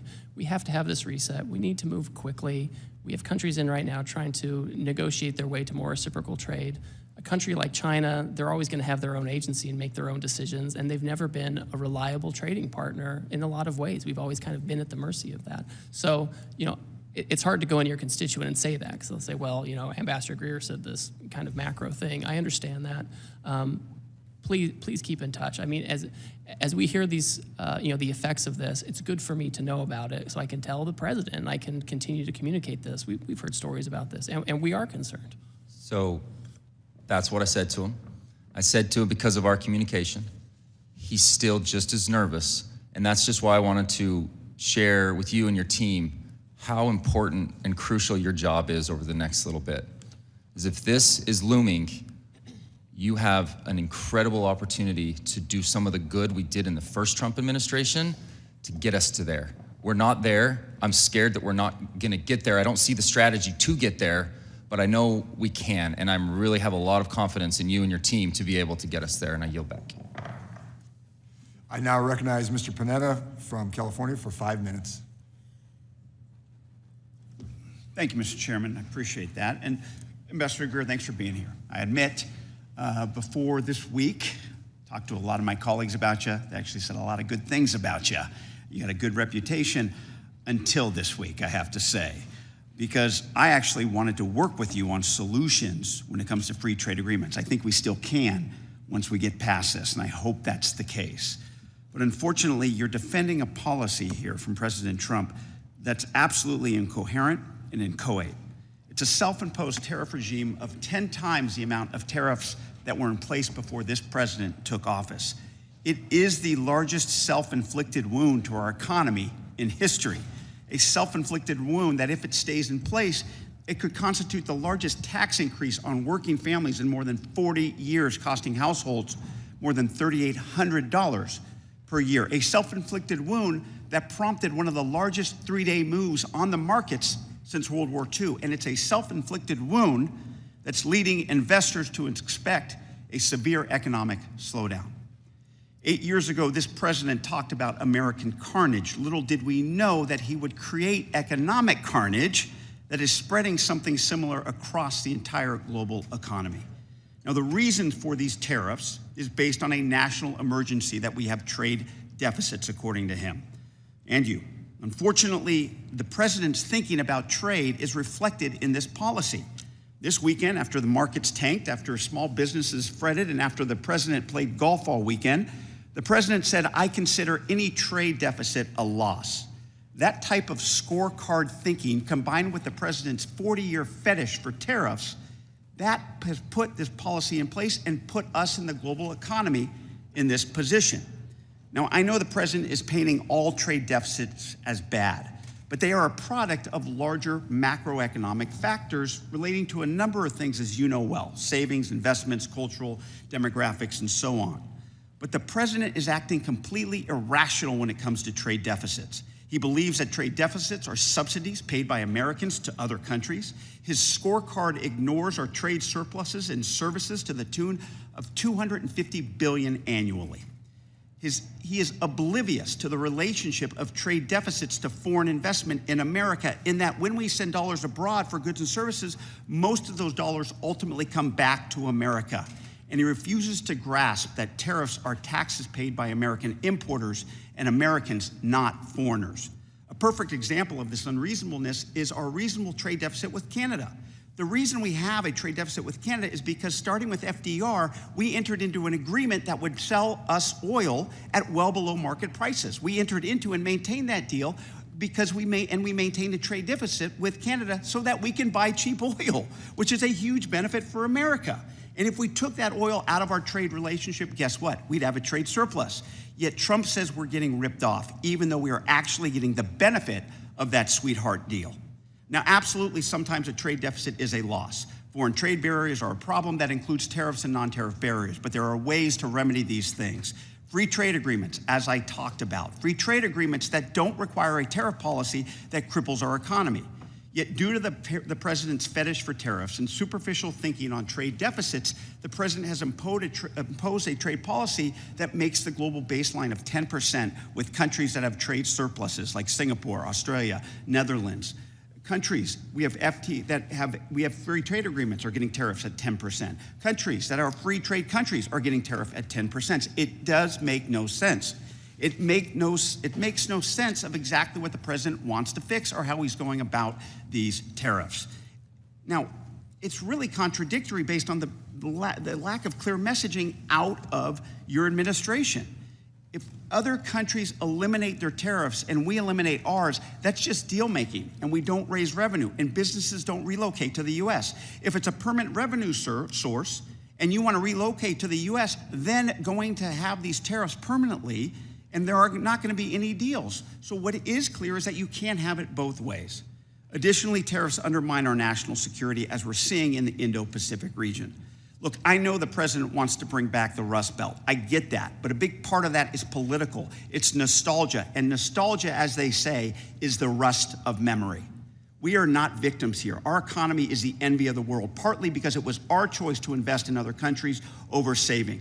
It was our choice to have bilateral trade deficits. This is not some unexpected crisis here. This is no extraordinary or unusual threat. This is because we chose to invest in other countries where labor is cheaper and therefore products are cheaper. And as we know, it's okay for working families to want to pay low prices for products in this country. I know that the president is saying we're getting screwed, but the fact is that Trump is screwing us with these incoherent, inchoate tariffs that in the short term and in the long term, domestically and internationally, and for our economy and for our national security, they are making us weaker. Thank you. I yield back. I now recognize Ms. Van Dyne from Texas for 5 minutes. Thank you very much, Mr. Chairman. Ambassador Greer, I'm sure it's been a long afternoon for you, but thank you for sitting it out. I want to thank you for being here today and for your engagement thus far on trade matters that are very important to all of us. Quite the contrast from your predecessor. I know that we've heard that the trade deficit, according to the president, isn't fair, but it's fact, is it not? That we are experiencing $1.3 trillion deficit in trade, that Americans pay out over $360 billion last year in tariffs, and yet the U.S. collects less than $80 billion. I would say that that's fact. That's not just what the president thinks. It's fact. And let me be absolutely clear. President Trump's tariff policy is not a fetish. It's results-driven. For decades, we let our trading partners take advantage of us. China flooded our markets with subsidized steel. India slapped double-digit tariffs on U.S. goods. And the EU buried our industries in red tape. And meanwhile, Washington shrugged. But thanks to this administration's unapologetic use of tariffs, countries like Israel, India, Vietnam, Mexico, and the European Union are back at the table. And they're engaging because they know the United States is now finally serious. And when I hear Democrats criticize tariffs as some kind of economic sin, I have to ask, what's their alternative? Appeasement? President Trump's approach isn't theoretical. It is producing concrete results, as we have seen in the last few weeks. Results that the last administration only talked about. Tariffs are working, and not because we like them, but because we need them. They're leverage. And now they're actually making deals from a position of strength. I think that is very important. In North Texas, look, I've seen firsthand the value of trade that is fair, reciprocal, and firmly rooted in America's strategic interests. These are principles that are championed by you and President Trump. And I also understand something too many in this town seem to forget, is that trade without enforcement is surrender. And under the previous administration, enforcement was weak, inconsistent at best. Mexico violated its obligations under the 1944 Water Treaty, and they violated the USMCA with impunity. And American businesses were the ones that had to pay. We saw it firsthand with the case of Vulcan Materials, a company that operated lawfully in Mexico for decades, but then had their property invaded, shut down, and seized by Mexican armed forces. As we approach the USMCA review, can I ask how the administration is planning to protect these American business interests and ensure that Mexico complies with its obligations? Yes, certainly, and thank you for your comments. What we see is that Mexico, despite their obligations under the USMCA, continues to discriminate against U.S. companies and U.S. products. We've seen this particularly in the energy sector, for example, where they have favored state-owned industries over American industries, which are cleaner and efficient. You mentioned the situation with Vulcan. That's something where we're paying attention. Mexico, we won a case against them about how they treat our corn, and they have a little constitutional amendment they're doing. We're watching that very closely to make sure they don't hit that. So there are a variety of unfair trading practices that Mexico has or threatens to have, where we're watching that very closely, and we expect any renegotiation or review of USMCA to focus on those types of issues. Excellent, thank you. And while the tariffs are seeming to make progress in the right direction, I'm still really concerned with China's third country subsidies and their transshipment to the steel and aluminum industries, specifically in my district. That is very important, which have enacted and enabled them to evade our duties and our tariffs. Can you comment on the specific actions that we can expect to see from this administration in terms of cracking down on transshipment and duty evasion through third country circumvention?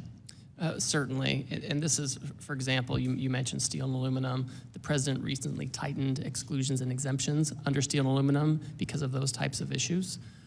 I think that we need to pay attention to whether goods coming in from Mexico and Canada, for example, whether they contain a lot of Chinese content.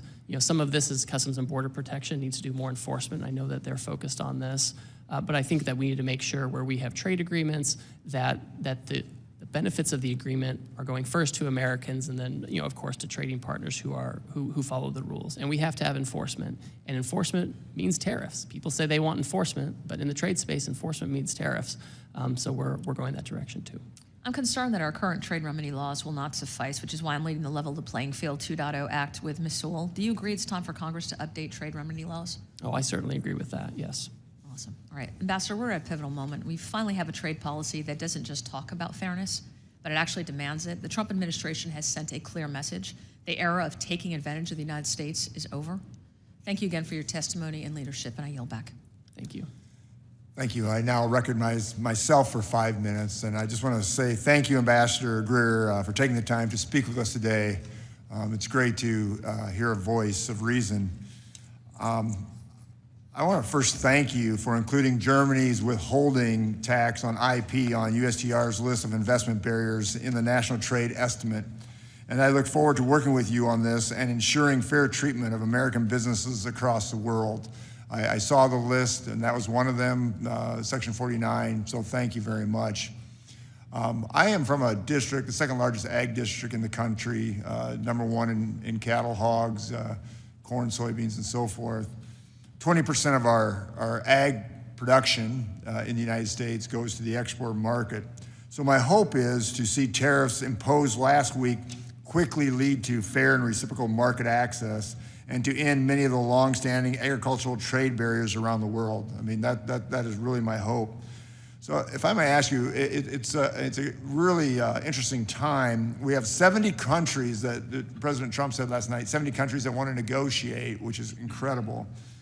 Can you talk to me, do you have the staff and resources to manage all these negotiations at this time, and how can we help? Thank you. I, of course, could always use more staff. We had some folks leave, USTR career folks leave during the last administration. We have my deputies who are currently going through the confirmation process, but we have a strong staff. We have most of our political appointees in. We have career veteran USTR folks who know these issues, who have been there for many years. I know them from the last time I was there. I work very closely with them. This is a situation where we have embraced at the agency, and these folks are truly at the tip of the spear. They're the ones who helped put together this book with all the non-tariff trade barriers that we're putting together. So they know their brief, they know what they're doing, and when the countries come in, there's not a lot of extra homework that needs to be done because we know exactly the barriers we're targeting. So we're doing our best with what we have. I always welcome more staff, of course. That's great to hear. So there's two types when it comes to trade. Obviously, there's the barriers, the concerns, but also there's the opportunity. I think about agriculture, that we can expand our markets to the UK, to India, to Kenya. There's so many areas that we can expand. Can you just touch on that? We're negotiating with 70 countries, but then we also want to expand these markets, these other markets. Can you just briefly talk on how we can create expansion for our agricultural community? Certainly. Again, the foundation of the president's action is to achieve reciprocity, because we think the lack of reciprocity, we know the lack of reciprocity is a driver of this trade deficit that's left us in such a challenging situation. And so as you're seeking reciprocity, and again, we have countries coming and saying, we're interested in reciprocity, part of that is making sure that they're treating us as we treat them. That means that they have to lower their tariffs, they lower their non-tariff barriers, and that's where you get the market access. That's where you get expanded markets. That's where our ag and other producers have the chance to really get their foot in the door instead of little bits and pieces here and there or an uncertain access. You get real access, you get reliable access, something that our farmers can count on. So just to clarify that, so I can tell my farmers by the end of the day, after this is all settled, we should have dramatically expanded markets for them. Would that be a fair statement? I think that's the expectation. Yeah. I think that's the expectation. We certainly want to, I mean, listen, with some countries, it's easier. They have fewer barriers. With others, it's harder. It's going to take some time.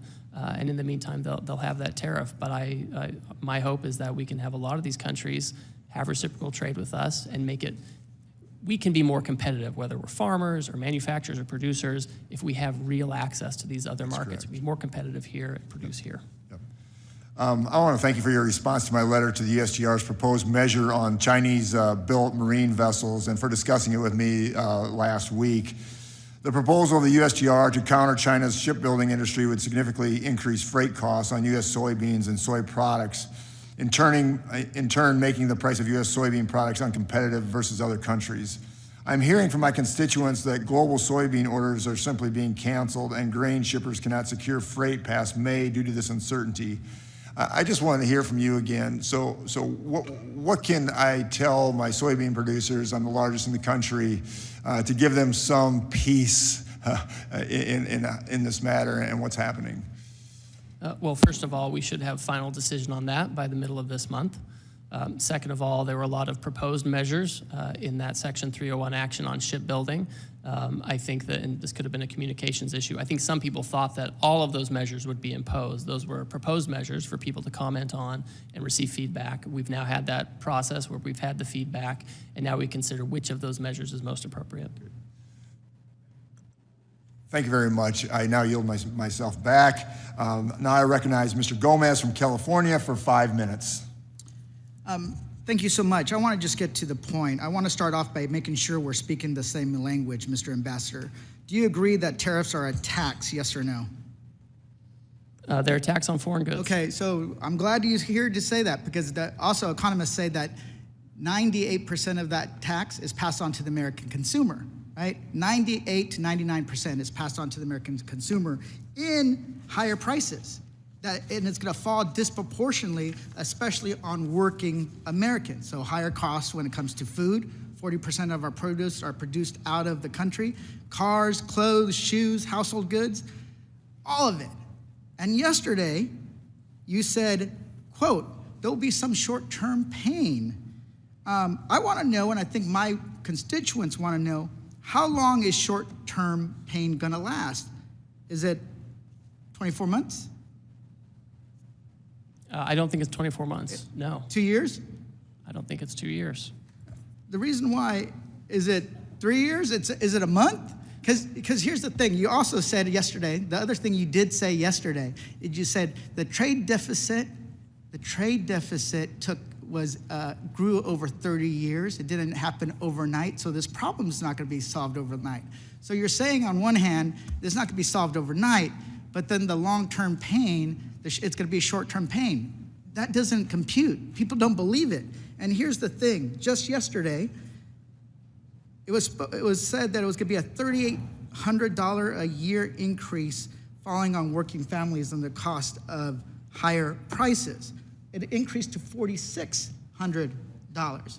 We had to actually cross that out because we made this board yesterday. What is the tax increase going to be tomorrow? Is it going to be $5,200? So, and the reason why is that we have different definitions of short-term pain. What was your last, before beginning confirm at USTR, where did you work? I worked at King & Spalding. King & Spalding. How much does a partner make at King & Spalding? Well, it depends on a lot of different factors. But so I can pull up your financial disclosure. I don't have it in front of me, but one of the things that we're shown, it's about $1.5 million. My constituents don't make that. The average American consumer doesn't make that. The way we do it is every single month, we look at our budgets and see how much we spent, and then actually have to decide what do we have to pull back on. I grew up in a mobile home working several jobs. So here's I know what it means. Here's the thing. You in also a mobile home. You also have a cabinet of billionaires. You have Lucknick, you have Besant, you have the president himself, you have Elon Musk, Donald Trump, who has billions. So for them, $4,600 doesn't mean anything. But for the average worker, it does. So this is where I say, you guys are out of touch when it comes to things. And I recognize you're working a lot of different jobs. So I'm going to move on to ask a question. In your testimony, you said Ms. Sanchez said you are the acting head of special counsel. Aren't you also the acting head of the Office of Government Ethics? I was recently assigned to that position, yes. Correct. So let me get this straight. You are the chief USTR representative, the active chief of ethics. You're also the chief whistleblower, and now you're leading negotiations of 70 countries. So where's your priority? Those other jobs, or is it the trade agenda? Well, my first job is USTR, and we have staff at the other agencies. So the reason why it doesn't seem right, here's why. Because I've learned over the years, if you want to make somebody feel special, you give them more titles. Because in the end, who did Donald Trump said was actually running the trade agenda? Well, the Commerce Secretary Lucknick. That's who he said. Here's another question. Are you using Signal to communicate with the executive branch? Yes or no? With the community, we do some logistics from time to time. Okay. Well, make sure you're as required by the Presidential Records Act and Federal Records Acts that you're submitting those for posterity. We'll talk to our general counsel to see what's required by law. Also, do you still stand by the formula that was used to assign the tariffs? Oh yeah, the White House economist. Yeah, it's driven by the deficit. Okay. The reason why is that conservative economists have said that this formula was actually, there was miscalculations in the formula. That some people are even saying that it was ChatGPT was used to come up with the formula. That's not true at all. So here's completely false. Here's the reason. It's completely false that ChatGPT was used. The reason why is nobody has confidence in what you're doing. Because you're basically, you guys are saying, trust us. Trust that's going to be short-term pain. But here's what we see. We see a plan that doesn't make any sense, a formula that has flaws in it that people have torn apart, that you've seen the price increase in the stock market crashing and red lights blinking on a recession. So, and then you impose tariffs on an island that is inhabited by penguins. So the consumer confidence is plummeting and it's going down, down, down. And you guys are saying, trust us. That the Republicans, Donald Trump, Elon Musk, and you guys know what you're doing. So that doesn't pass the smell test. It doesn't make any sense.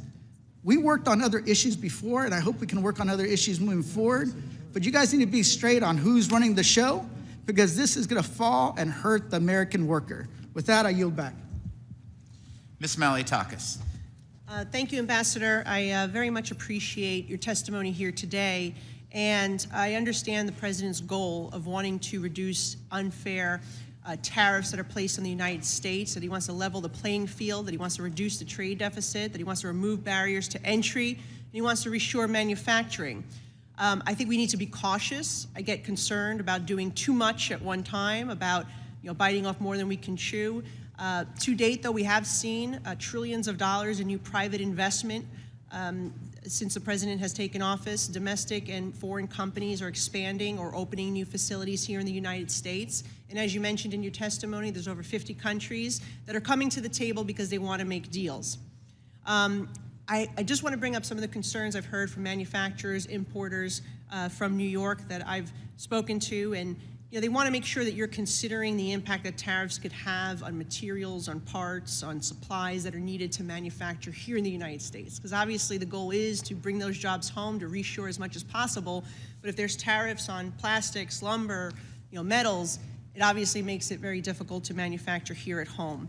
And also, some of the importers that I've been speaking with have invested a lot of money to divest out of China and move into other friendlier nations, Cambodia, for example, Vietnam, and they're concerned that the across-the-board tariffs in Asia are impacting their supply chain and ultimately their businesses. And they're hopeful that deals will come forward very quickly, but they've made it also very clear that they can't wait 90 days for a deal to be made.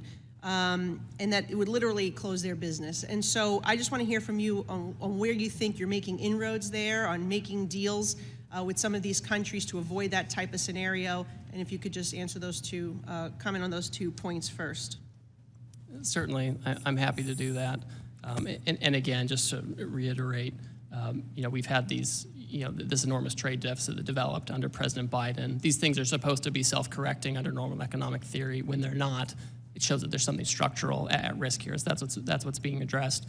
We now have so many countries saying, we're not going to retaliate against you, we're going to work with you, we're going to try to figure out a way forward, that the President is looking forward to trying to find a way forward to make deals with these folks. China is on its own path. It's chosen retaliation for many years. It's chosen uncertainty. I won't comment much further on the U.S.-China relationship, but I think what you're talking about, Congresswoman, with respect to these other countries, I think we could count on having some deals with them within the next few weeks or months. Yeah, I hope it's more the few weeks, because I think, again, too many months may hurt the ability for these companies to survive there. At least if you're able to do some business in Vietnam or Cambodia, you don't have to rely on communist China, which they're already starting to move out. But I feel like that's a real issue, because even if we want to bring the supply chain home, this brings me to my second point about pharmaceuticals. We've all said it here today.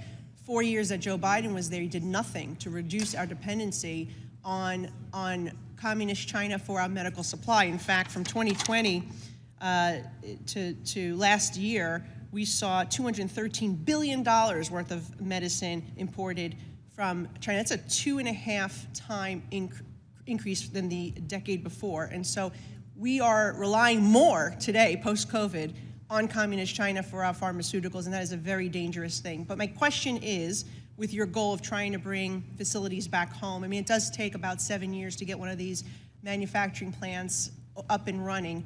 How do you close the gap? If the President's going to do tariffs on pharmaceuticals, which I would really caution against that, but if that is the goal, to try to get them to come back home, We know it takes about 7 years for those plants to get up and running. How are we going to close that gap so we're not hurting ourselves in the process? But we are doing what we need to do, which is bring that supply chain home.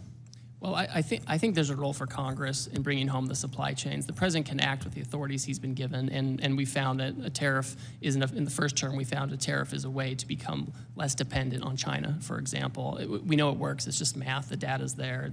That's how it is.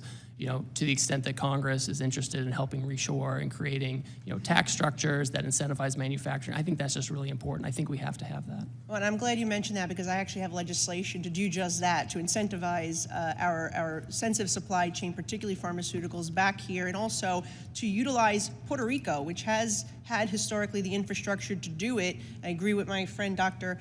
Murphy, who pointed that out earlier, and I have 2 pieces of legislation that I hope the committee will take up, or perhaps we'll put a piece in the tax package. But I do look forward to working with you. I think it does take more than that. We also have to reduce some of the regulatory framework and some of the permitting process that takes too long. But we can get there, but we need to make sure we don't hurt ourselves in the interim. Appreciate your time. Thank you. Mr. Kerry. Mr. Ambassador, a pleasure to be with you today. Thank you for your testimony. I also want to compliment you. I think anybody that has had a successful career on the private sector, who's willing to come back into the public sector, says a lot about the character of the person. So I appreciate your service to the country, sir. I was pleased to see the administration's decision to exclude oil and natural gas from these new reciprocal tariffs on countries with unfair trade practices. As we all know, one of the administration's top priorities is increasing U.S. oil and gas production, which is a shared goal of mine. As many of you know, Ohio is one of the largest coal-producing states east of the Mississippi River. But in order to accomplish this, the energy industry will need access to key materials and inputs to bring these projects online and help keep the U.S. as the top supplier of energy resources. Many of these products, including specialized steel, are not currently produced in the United States. I mean, it's just a matter of fact. These products are designed to handle unique operating environments like higher pressures and temperatures needed for energy production. Many of these specialized products, there really is no domestic option. I mean, it's just, there isn't. So can you share how USTR is considering treatment for these types of key end-of-use materials like specialty steel in regard to the tariffs, especially considering that many of these products cannot be sourced in the U.S. and are essential to help deliver the administration's energy agenda? So, Congressman, the specialty steel you're talking about is not covered by the reciprocal tariff. The Commerce Department, using Section 232 action, they oversee any tariffs on steel and aluminum, and so I'm not trying to pass the buck, but they're much better placed to talk about how that's being implemented. I just want to identify this as something that is very concerning to a lot of people. So we'll follow up with your team, and we'll follow up with the right people. The other thing I do want to bless you, bless you. Sorry. Bless you. I yield back the balance of my time. No, Ambassador. I also want to echo Congressman Feenstra's comments about the Chinese-flagged vessels that are going into certain ports. That's a very big issue for a lot of commodities. I don't care whether it's corn or coal or soybeans, whatever it is. So I appreciated your remarks on that, but it's something that we will definitely follow up with you on. One of the things, President Trump unleashed the American LNG industry by ending the former administration's era permitting pause. And as you know, the U.S. LNG industry is already being targeted by nations that are subject to the president's new tariffs. So my question to you is, do you have any plans to prioritize America's newly restored LNG export capacity in conversations with foreign nations? That's something that comes up regularly. Obviously, we've been talking about the trade deficit, and many countries have been quick to say, one area where the U.S. is very competitive is oil and LNG, and it's something that they want to buy. And so it's been very common in these conversations for them to suggest that that is one way to help achieve, more trade balance, et cetera. I appreciate your answer. And lastly, I'd like to briefly touch on the USMCA sunset review, if you don't mind. USMCA qualifying trade was excluded from the tariffs announced on April 2nd.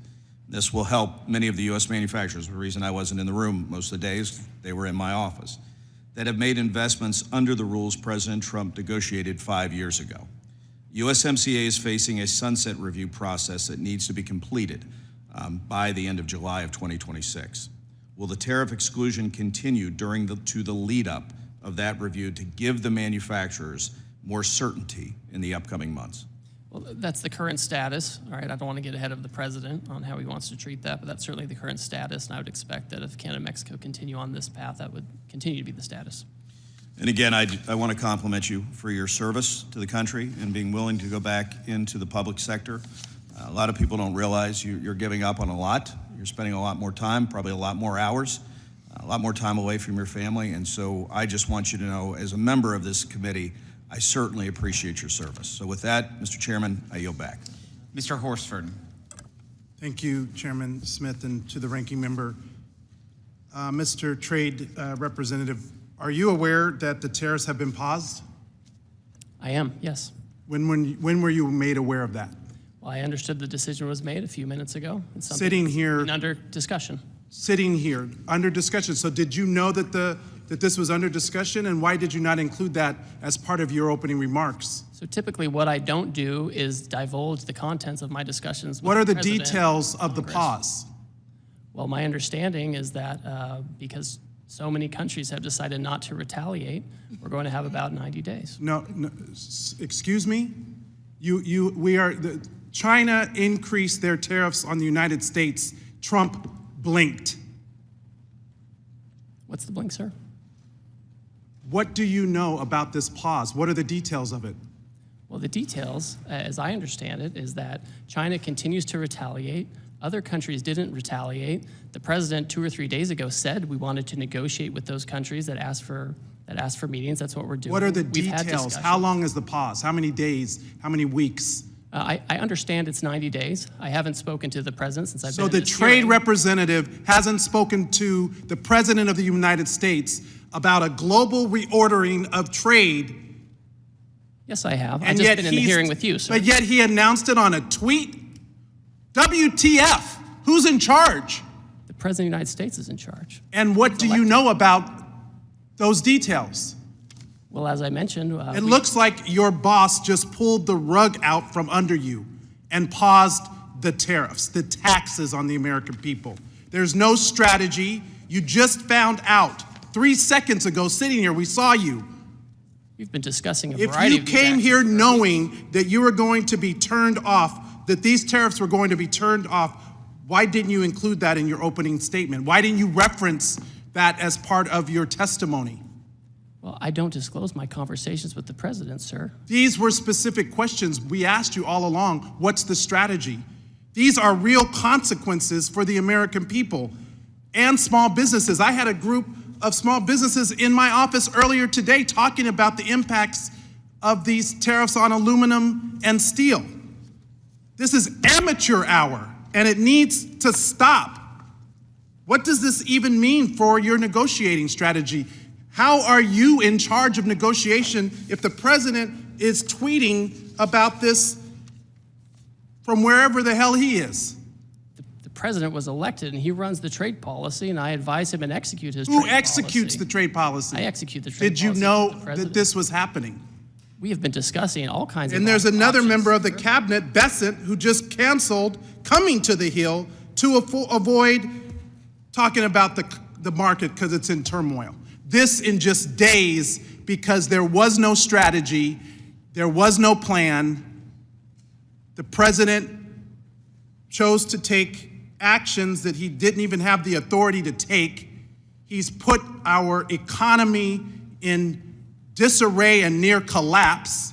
We have small businesses and Americans who are concerned about their well-being, people's retirement, people's 529 accounts went down because of this administration.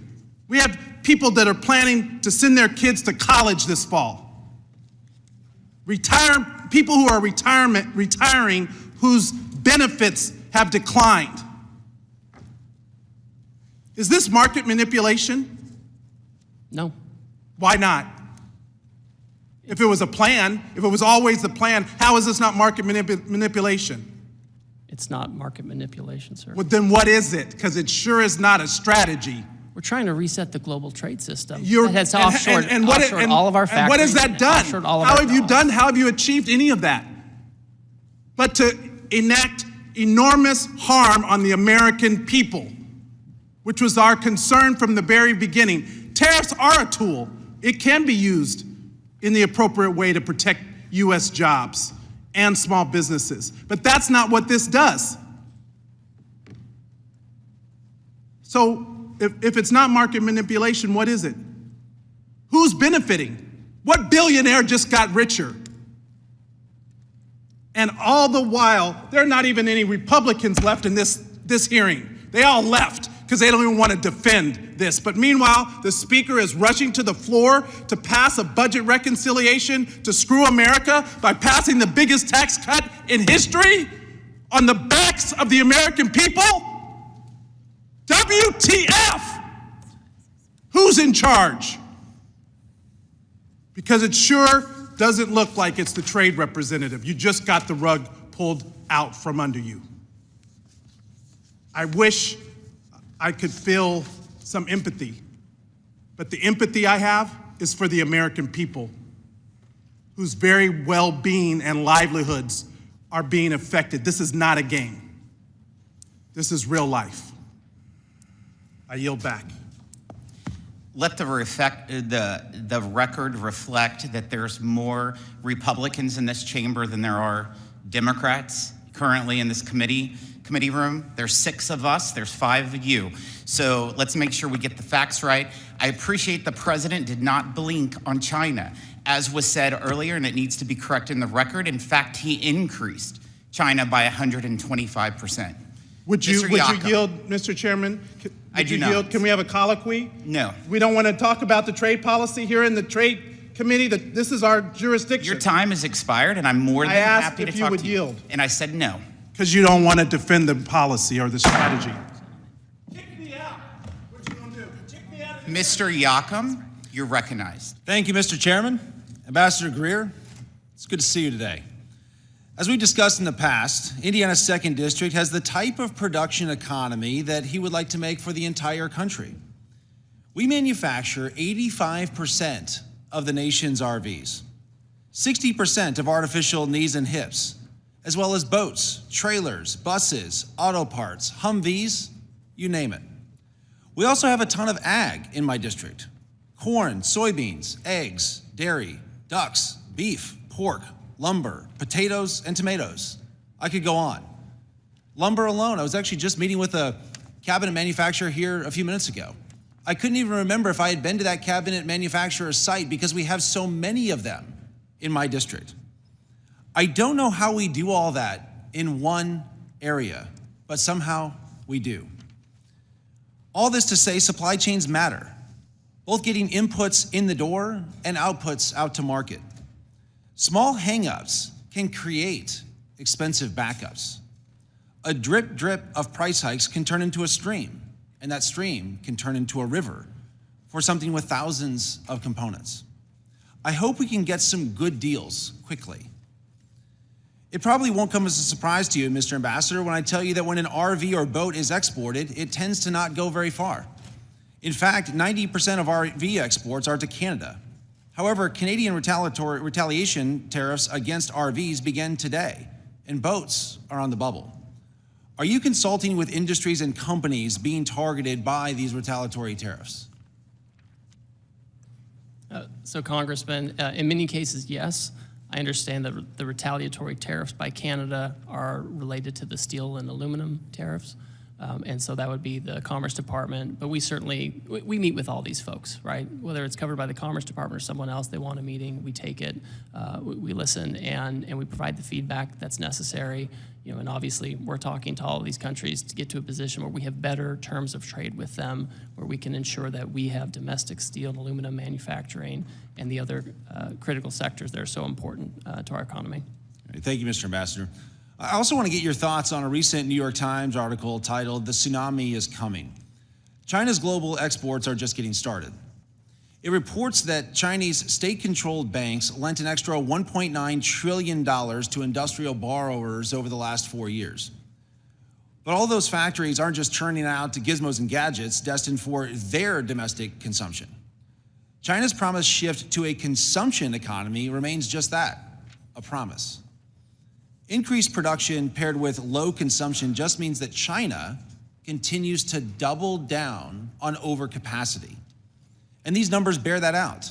Exports rose 13% in 2023 and 17% in 2024. It seems like there's a global recognition that the threat posed by China's overcapacity is real. The EU, Brazil, Indonesia, Thailand, and others have also imposed tariffs on China to counter the flood of cheap exports. It's not just us. Reports suggest that Canada and Mexico are open to coordinating with the United States on China's overcapacity. Are you able to comment, Mr. Ambassador, on reports that Canada and Mexico are open to coordination on Chinese overcapacity? And if they were to coordinate with us, would that potentially create an off-ramp for Canada and Mexico on the U.S. tariffs? So in the first instance, I appreciate you highlighting that. And overcapacity in China, it infects the whole world, right? It can displace products in third countries that come to us indirectly. And that's often why we do a global tariff action, because the Chinese actions are not just bilateral. They cause a problem for the whole economy. And so we have to take global actions to make sure there aren't loopholes or Swiss cheese.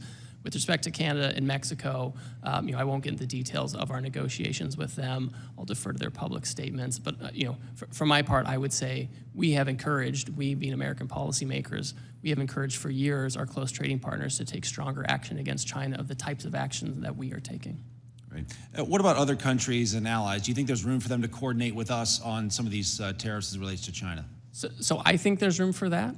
Some of these economies are closer geopolitically and economically to China. It makes it a harder choice for them, Southeast Asia, that kind of thing. But in my own view, it's in these countries' own interest to, frankly, manage their trade with China so that they don't become victims of a second China shock.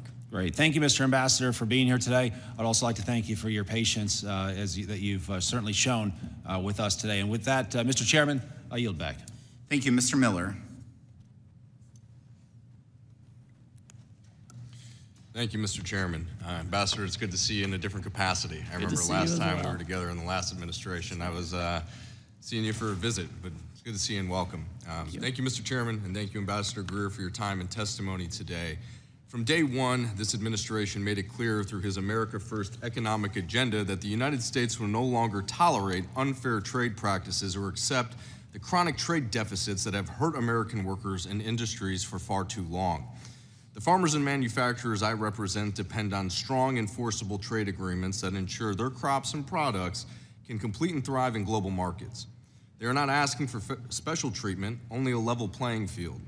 As you noted in your testimony, under the Biden administration, we saw consecutive years of agricultural trade deficits, a deeply concerning trend that reflects a broader lack of urgency to fight for American farmers, empower our workers, and focus on advancing U.S. economic interests abroad.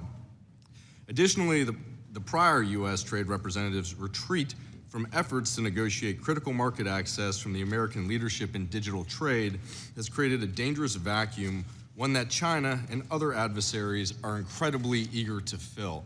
Without a clear, assertive economic strategy, we risk losing ground not just in agriculture or manufacturing, but also in innovation, technology, and long-term economic security.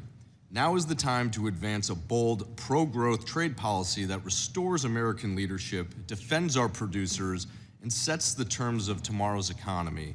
Ambassador Greer, as you know, there are certain goods critical to supporting the United States manufacturers and consumers that are either not readily available in sufficient capacity or cannot be produced at all domestically due to geographic and climate limitations. Coffee and cacao are clear examples where small-scale production exists in places like Puerto Rico and Hawaii. However, this production comes nowhere near meeting domestic demand within our country. Given their importance to both consumers and domestic food manufacturers, could you please speak to how the administration is working with industry stakeholders and international trading partners to maintain secure, reliable access to these essential imports? Certainly. First of all, I appreciate your comments in pointing out this, because the global economy is complex. Among some of the countries that I have coming in to speak, I'm meeting, for example, with Madagascar within the next day or two. And as has been mentioned here, vanilla is sourced from Madagascar, among other things. So we're certainly engaging in conversations with those countries, including those who have some of those things that cannot necessarily be grown here. So that's certainly part of it. We're sensitive to those needs. And again, I've mentioned this before with respect to US, Canada, and Mexico, where we have a lot of components and parts that may come across. That's currently not subject to a duty if they comply with the rules. Thank you very much, Ambassador. In your comments yesterday to my colleagues in the Senate, you mentioned that roughly 50 countries have reached out in recent days to negotiate with this administration's following last week's trade action. I'm particularly interested in the engagement with countries of the Indo-Pacific and Africa, where many American businesses compete with companies subsidized by the Chinese Communist Party. Among the countries that have reached out, how's the administration considering these unique challenges while ensuring critical market access for advancing U.S. economic and strategic interests? So for example, you mentioned Southeast Asia. Some of the things we've seen Cambodia and Vietnam, for example, come forward and say that they want to engage in reciprocal trade. They've made certain proposals on lowering tariff levels. I think that, it can be challenging because they do have Chinese businesses operating there too. So I think if you're going to get to a situation where you're having to deal with some of these folks, one, you want to make sure it's real market access they're giving you, not just tariff levels, but also the non-tariff barriers. And you also want to make sure you're not giving a benefit to Chinese companies operating in those countries, right? We don't want some deal with them only to have it become Chinese companies, pushing product to the United States through Vietnam or Cambodia. So that's something we're looking at in terms of rules of origin, et cetera. Well, thank you very much for your attention to detail on this matter. It's big in our district, and so that's why I bring it up, and thank you for your answer. And if I may, and it's a little bit of a tough one, but on what timeline do you expect these negotiations to move, and the outcome, what should we be watching for as the trade commitments from our partners across the globe? Certainly. Well, before the action even went into place, trading partners knew action was coming, right? They heard the president, as everyone had, and so they came in advance to talk about possibilities where they could have more reciprocal trade with us. This afternoon, I have additional meetings. I'm working with other members of the cabinet to make sure we can, work with these folks, understand where they're coming down, what their offers might be, and this is job one for the next few weeks and months. Well, Ambassador, I just want to thank you very much for your hard work, your dedication to this country, and the service that you're doing as ambassador. And just checking here, seeing as some of the tariffs that the president is doing have already adjusted a bit. The market's up 2,300. So I know it's in the beginning of the administration, but I feel very confident about your direction and leadership moving through with these negotiations. Thank you very much. Thank you, Chairman. I yield back. Thank you. Ms. Plaskett. Thank you very much, Mr. Chairman and Ranking Member. Ambassador, good afternoon. I had quite a number of questions about tariffs, but since that's on pause, I'm going to pause on those questions and deal with one that is more specific to my district and one that I'm concerned with, and that's regarding a proposed rule that you have that has been put out, and I know that there have been testimony about it. In the U.S. Virgin Islands and throughout the Caribbean, as well as some of the other territories, in Hawaii, we import virtually everything needed for daily life, from food products, poultry, groceries, vehicles, etc. 97% of the food that's consumed in my district comes from imported goods. I'm deeply concerned about the impact of trade actions, particularly because it seems very apparent that I don't know if the American territories have been thoroughly thought through and the impact this will have on us in some of these tariffs as well as some of the proposed rules. Proposed action taken under the Office of the U.S. Trade Representative, Section 301, authority, right now does not provide a balanced solution, particularly when it comes to American businesses and jobs in the shipbuilding capacity. We know that you've proposed a rule to provide, to impose fees on those ships which are not made, that are Chinese made, that are not American made. However, a large portion of ships which are much smaller than those that are made in American ports. The American ports are predominantly making those for the military purposes. It's cost effective for them to do it for the military, but not for those kinds of cargo shipping that's done in the Caribbean region. It doesn't provide a balance for us, and we are concerned not only in the Virgin Islands, but Puerto Rico, as well as the other Caribbean islands, that this imposition of $1 million per port that is being proposed will bear incredible impact on us. U.S. shipping industry serving the Caribbean cannot absorb additional costs of the proposed port fees, which would have a significant economic consequence to us. I have the median income, family income in the Virgin Islands is $30,000 a year. The cost of $1 million per port is going to be passed on to the consumers in my district, to the business owners. We are about to start a rebuilding of 20 schools, 2 hospitals, a complete microgrid, complete utility rebuilding both in the Virgin Islands and Puerto Rico. All of the laying and supplies that are coming into us are coming from these type of vessels. If they are then going to be imposed this fee, we will, negotiations that have already been done with FEMA for the cost of rebuilding are going to skyrocket, and we need some support for that. The thought is, sir, is many of these shipbuilders are in fact American owned. They're American shipping vessels that are American owned, they are just Chinese made. Has there been discussion about having some exemption for American owned, American vessels that are coming out of Florida, going into the Caribbean? I have a chart up here. 92 billion has come from the Caribbean are imported from the United States. The Caribbean region, which only has 80 million people, is the 4th greatest trade partner with the United States. Have you thought about exemptions for those individuals who are in there? Thank you for your thoughtful comments and feedback. We've also heard from other territories that have expressed similar concerns, and so we've had a process going on with hearings and collecting comments, and this is certainly something that we take on board. I think it's very important. We have 2 things we're trying to thread here, right? One is the Chinese make all the ships, mostly, besides Japanese and Koreans, and we don't make any ships, and so we need to change the incentives there. But then we have the issue you're talking about is, we're not gonna make 25 ships on April 18th, the day after we put in any kind of measure.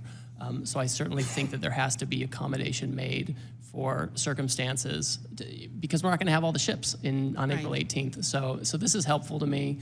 No decision has been finalized yet. I would also put this out. The other concern is one that has been mentioned by my colleagues as well, is national security. We cannot have Caribbean nations moving closer to China, who is already on the shores of these Caribbean nations, to try and do increased trade with them.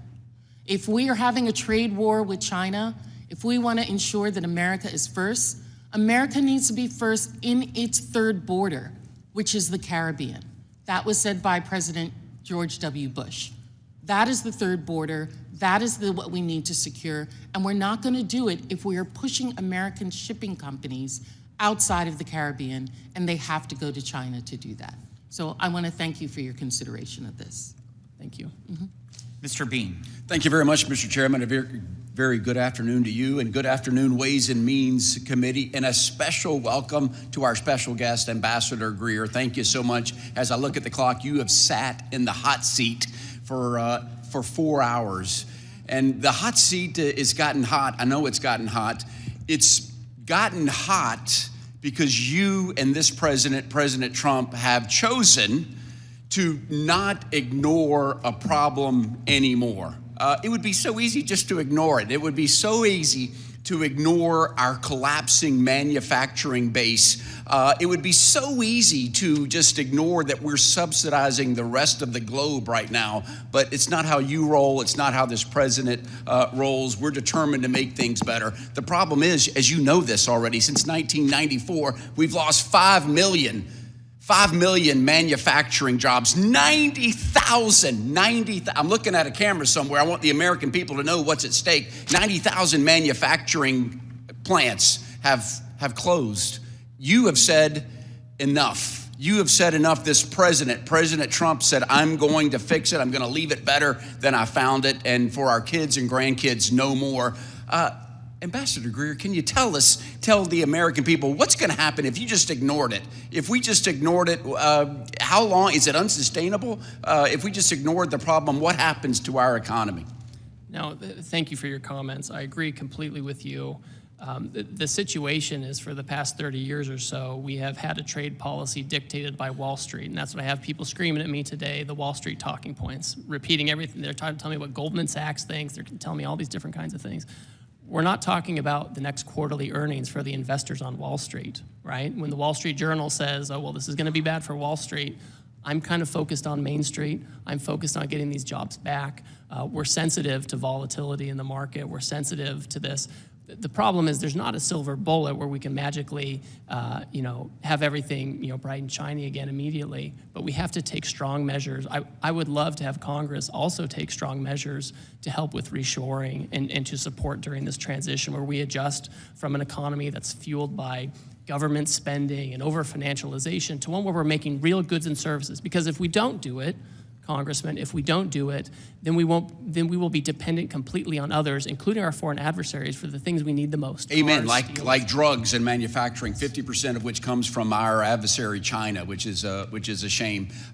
It's working. It is working, and I want the American people to know there are dozens of companies that said, "Hey, we're going to come back. We're going to invest in America." Apple, OpenAI, Oracle, SoftBank, Johnson & Johnson, thousands of jobs, billions and billions of money. So it is working, and I do know as a tweet right now, we've got over 70 countries that said, America, we want to work with you. We're going to eliminate tariffs. So it is working. And my phone just went off that the president just recently said we're going to call timeout on a 60-day pause on every nation except China. That's breaking news, Mr. Ambassador.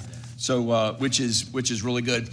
I want us to be sensitive, though, and I've heard from manufacturings, too, in my area alone, growing wood, said, amen, finally, we can't have Brazil and Canada dumping wood. The seafood industry, which is big in Florida also, China, shrimp comes from China enough. What about companies that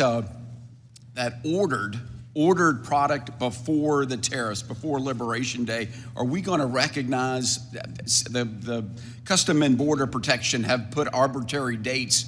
I just want to get that on the record, and hopefully you and your team will recognize that. Is that something that's on your radar screen of when they've ordered it before, are they still going to be able to comply with some deadlines? So I know normally what happens when you take a tariff action, if there are goods on the water, en route, that's something where it's not going to be subject to a tariff. I think we have a little bit of a pause right now as we're negotiating with countries, and we can take a look at that. 10-4, and just custom, and then coordinating with customs. Your team has given me the thumbs up that I just want to put that on the record. How are we going to compete when countries like China that are subsidized in foreign governments, how are we going to make sure the American worker can compete against them? Is that on your radar screen? Yeah, no, it definitely is. I mean, as we're looking at these other countries, I mentioned this a little earlier, maybe it was to Congressman Miller, if we're getting to a situation where we actually have a deal for better reciprocal trade with other countries, I want to make sure that it's a benefit to us and that country. I don't want a third country like China benefiting from it. Amen. Mr. Ambassador, on behalf of people in Florida, Northeast Florida, thank you for standing up for the American worker finally.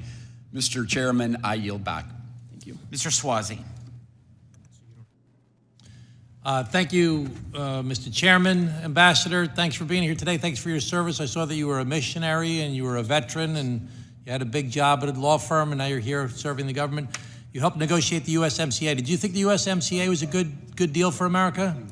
I think it was. There was a lot more we could have done and should have done. So why did the president come out after this year and say it was one of the worst deals we ever negotiated in the history of the country? I think it's frustrating that here we are 5 years later and steel imports from Mexico shot up, car imports from Mexico shot up. Well, you think it was a good deal, but he thinks it was a terrible deal. I mean, I feel like you're in a very bad position here. This whole idea that this President made this switcheroo on you while you were in the middle of testifying here today. I actually feel bad for you. No, but I really feel bad for the American people that are seeing these things happen. There's no plan. I mean, that's my big concern. I know there's goals. I want to see manufacturing brought back to America, or at least I want to see jobs that pay more money so we can rebuild our middle class in America. I'm for that. I'm for holding China accountable and holding our adversaries accountable. I'm for tariffs in select specific places.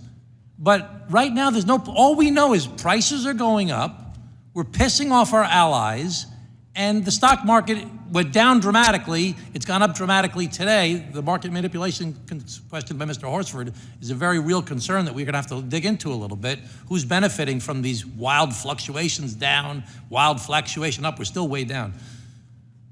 We need a plan to accomplish the objectives that I know that you genuinely believe in, which is to try and recreate the middle class here in the United States of America, that on my side of the aisle, we all believe in that. We have to recreate the middle class in America. Do you think we should increase the minimum wage in America? I think we need to create jobs that naturally have high wages. The minimum wage in 20 states is $7.25 an hour. Do you think we should increase the minimum wage? I mean, I think the states should be managing that kind of thing. I think we need better manufacturing jobs that are 20 states, 30, 40, $50 20 states an hour. rely on the federal minimum wage. It's still $7.25 an hour. So you don't think we should increase it at the federal level? Well, you'll have to talk to the Secretary of Labor on that. That's Do you think we should have the PRO Act to promote unions in America? Because that will help to recreate the middle class. And I'd refer you to Secretary Chavez DeRemer. She's much better placed. Do you like the CHIPS Act that to reshore the manufacturing of semiconductors here in the United States of America, a national industrial policy where we invest in creating factories with high-skilled, high-wage jobs in America? Do you support the CHIPS Act? So notionally, I agree that we should have industrial policy to help with chips and other things, right? You know, whether the CHIPS Act was the perfect way to do it, I don't know. But so my big concern is that, you know, we'd want to do these things. You and I share the same goals, but there's no plan right now. As we saw, there's been devastation from this unilateral action by the president where he treats our allies and our strategic adversaries the same, with the exception of China. We know that China's, and I'm all for that. I actually have a bill that I sponsored to get rid of most favored trade nation for China. So, but why are we treating our allies? Why are we treating Japan and Korea and Australia, who have been our bulwarks against China in the Indo-Pacific? And Vietnam, even though they don't share our philosophy, they're sick of China as well. And we were building a relationship with them to help us be a bulwark against China. Why are we treating our allies in the Indo-Pacific, who are our main allies against China, the same as we're treating our adversaries? We aren't treating them the same. They have substantially lower tariffs than China. I know, but we just we really kind of completely bombarded them. I mean, it's the same as USMCA. We negotiated a bipartisan trade agreement that everybody agreed upon, that the president praised as being the best deal ever, and now he pulls the rug, like he pulled the rug out from under you today. He pulled the rug out from under Canada and Mexico. I mean, it doesn't seem like there's no plan. Do you think that there's a plan, and can you share the plan with us? Certainly. Listen, I'm very confident in the president's policy. Goods that meet USMCA rules come in duty-free. So when the president comes out and he says, we're going to have a tariff to make sure we're treated the same, that we can get rid of these deficits. We have a baseline 10% to make sure that we don't have Swiss cheese in this program. And then we have higher tariffs on those who are the worst offenders. That's why you end up in the president put in place the president put in place these high tariffs. But today, he just yanked them out. Is that part of the plan? Was that always part of the plan? Well, they're paused. The reality is, a lot of these countries have come to us and they said, we understand American leadership, we understand what you're trying to do, we want to have reciprocal trade with you. China has taken a different choice, and so they're on a different path. Our Western Hemisphere countries, they all have the lowest rate. They have a 10% rate, right? The UK, Australia, they have a 10% rate. These are all the lowest. The big issues are in Asia, where we saw the offshoring, and China is in a category all by itself. Okay, thank you, Ambassador. Appreciate your time today. I'm very concerned there's no plan, and this is being done kind of willy-nilly at the last minute by the president, out of his head. It doesn't really make sense to us. It'd be great if we knew what the plan was and it was shared to us by the administration, and even if it was done in a way for our committee, that we can at least know what's happening. We have a lot of the same goals, but right now, prices are going up, Our allies are very upset, and the stock market is on fire. Thank you. Thank you, Mr. Chairman.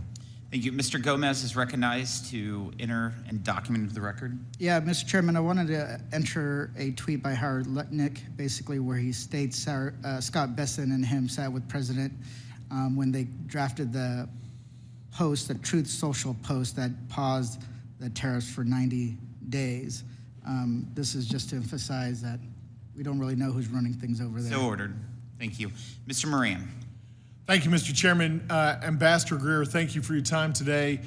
Sincerely appreciate you coming down to answer questions during this week. I know your time is busy. I want you to know that I support President Trump's effort to achieve trade reciprocity and equal treatment for the United States on the world economic stage with those countries that are strategically aligned with the U.S.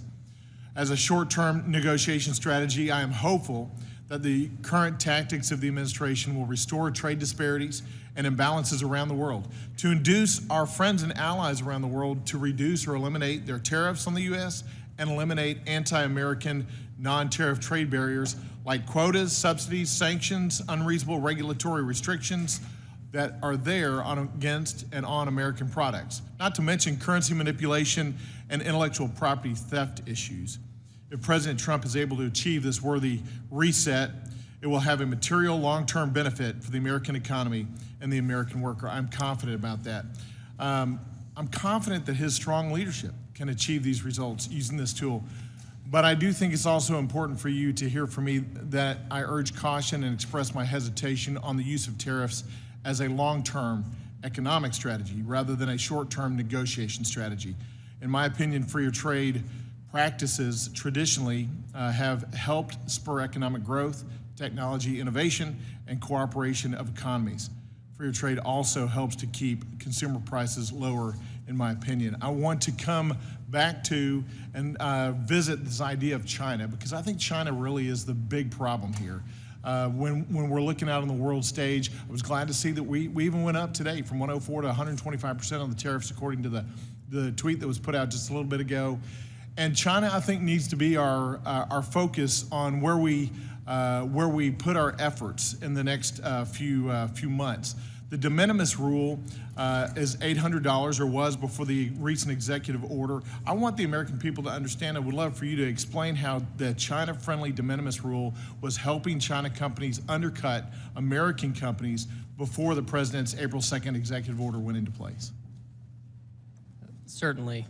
So just to lay it out, the de minimis exemption it's a provision of law that allows goods to come in. If they're valued under $800, they can come in duty-free.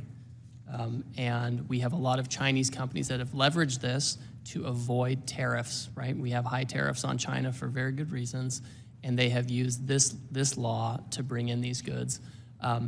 We have also heard that this has been used because there's little scrutiny of these packages. They can be used to include illicit substances, counterfeit products, things that harm U.S. people, but also U.S. companies. And so it's been a loophole. And so that's one of the reasons why I know there's been bipartisan movement in Congress to deal with it, why the president was comfortable moving forward with that as well. Yeah, and I think the American people don't realize what a big loophole that has been over the past 4 years and how devastating that has been to a number of American businesses to have China unfairly compete under that de minimis rule. So I applaud the president including that in his executive order, and I hope we eliminate that altogether moving forward. I also want to talk to you about the fact that China is involved in worldwide illegal and unregulated fishing around the world. Is the president's team, is the administration looking at helping to stop the illegal and unregulated fishing that's occurring across the globe by China? Yes, that's, I have an office at USTR that deals with environmental type issues, and they're very focused on this particular issue of fishing. It's something we're looking at. We're working, there are folks in the Senate too who are very concerned about this. We currently have now tariffs on China, so that at least creates a deterrent from having that in our market, but it's a broader issue that we should deal with. Yeah, it not only hurts American fishing, but it actually undercuts particularly the global South from being able to have a revival of their economies in their fishing waters, which makes them more dependent on China as China comes in and invades effectively the global South, as you know. The U.S. Moving on to a different topic, the U.S. has now imposed, as of today, 125% import tariff on China. China hasn't indicated that they're really willing to come to the table yet. I was glad to see that all these other countries have come to the table. I think that's because of the strength the president's leadership is showing across the world stage, that he means business, that we're going to have a reset where American businesses are not taken advantage of. But what is the administration planning to do to make China come to the table and actually engage in freer trade or fairer trade and cut out these unfair trade practices? Well, China doesn't believe in free trade or fair trade for that matter. We had an agreement with them under Trump 1, and they started to comply with some of that. In the Biden administration, there was no enforcement. And to some degree, they've chosen their own path. And when they're ready and when they want to talk about how to have a better approach, obviously, we always have an open door. Ambassador, again, I applaud the president's efforts, particularly as it regards China, to push hard on China already and to make them understand that we are not going to lay over and let them run this world, that the United States is going to reset the economic stage. Thank you, and yield back. Thank you. Thank you, Ambassador Greer, for appearing before us today. Please be advised that members have 2 weeks to submit written questions to be answered later in writing. Those questions and your answers will be part of the formal hearing record. With that, the committee stands adjourned.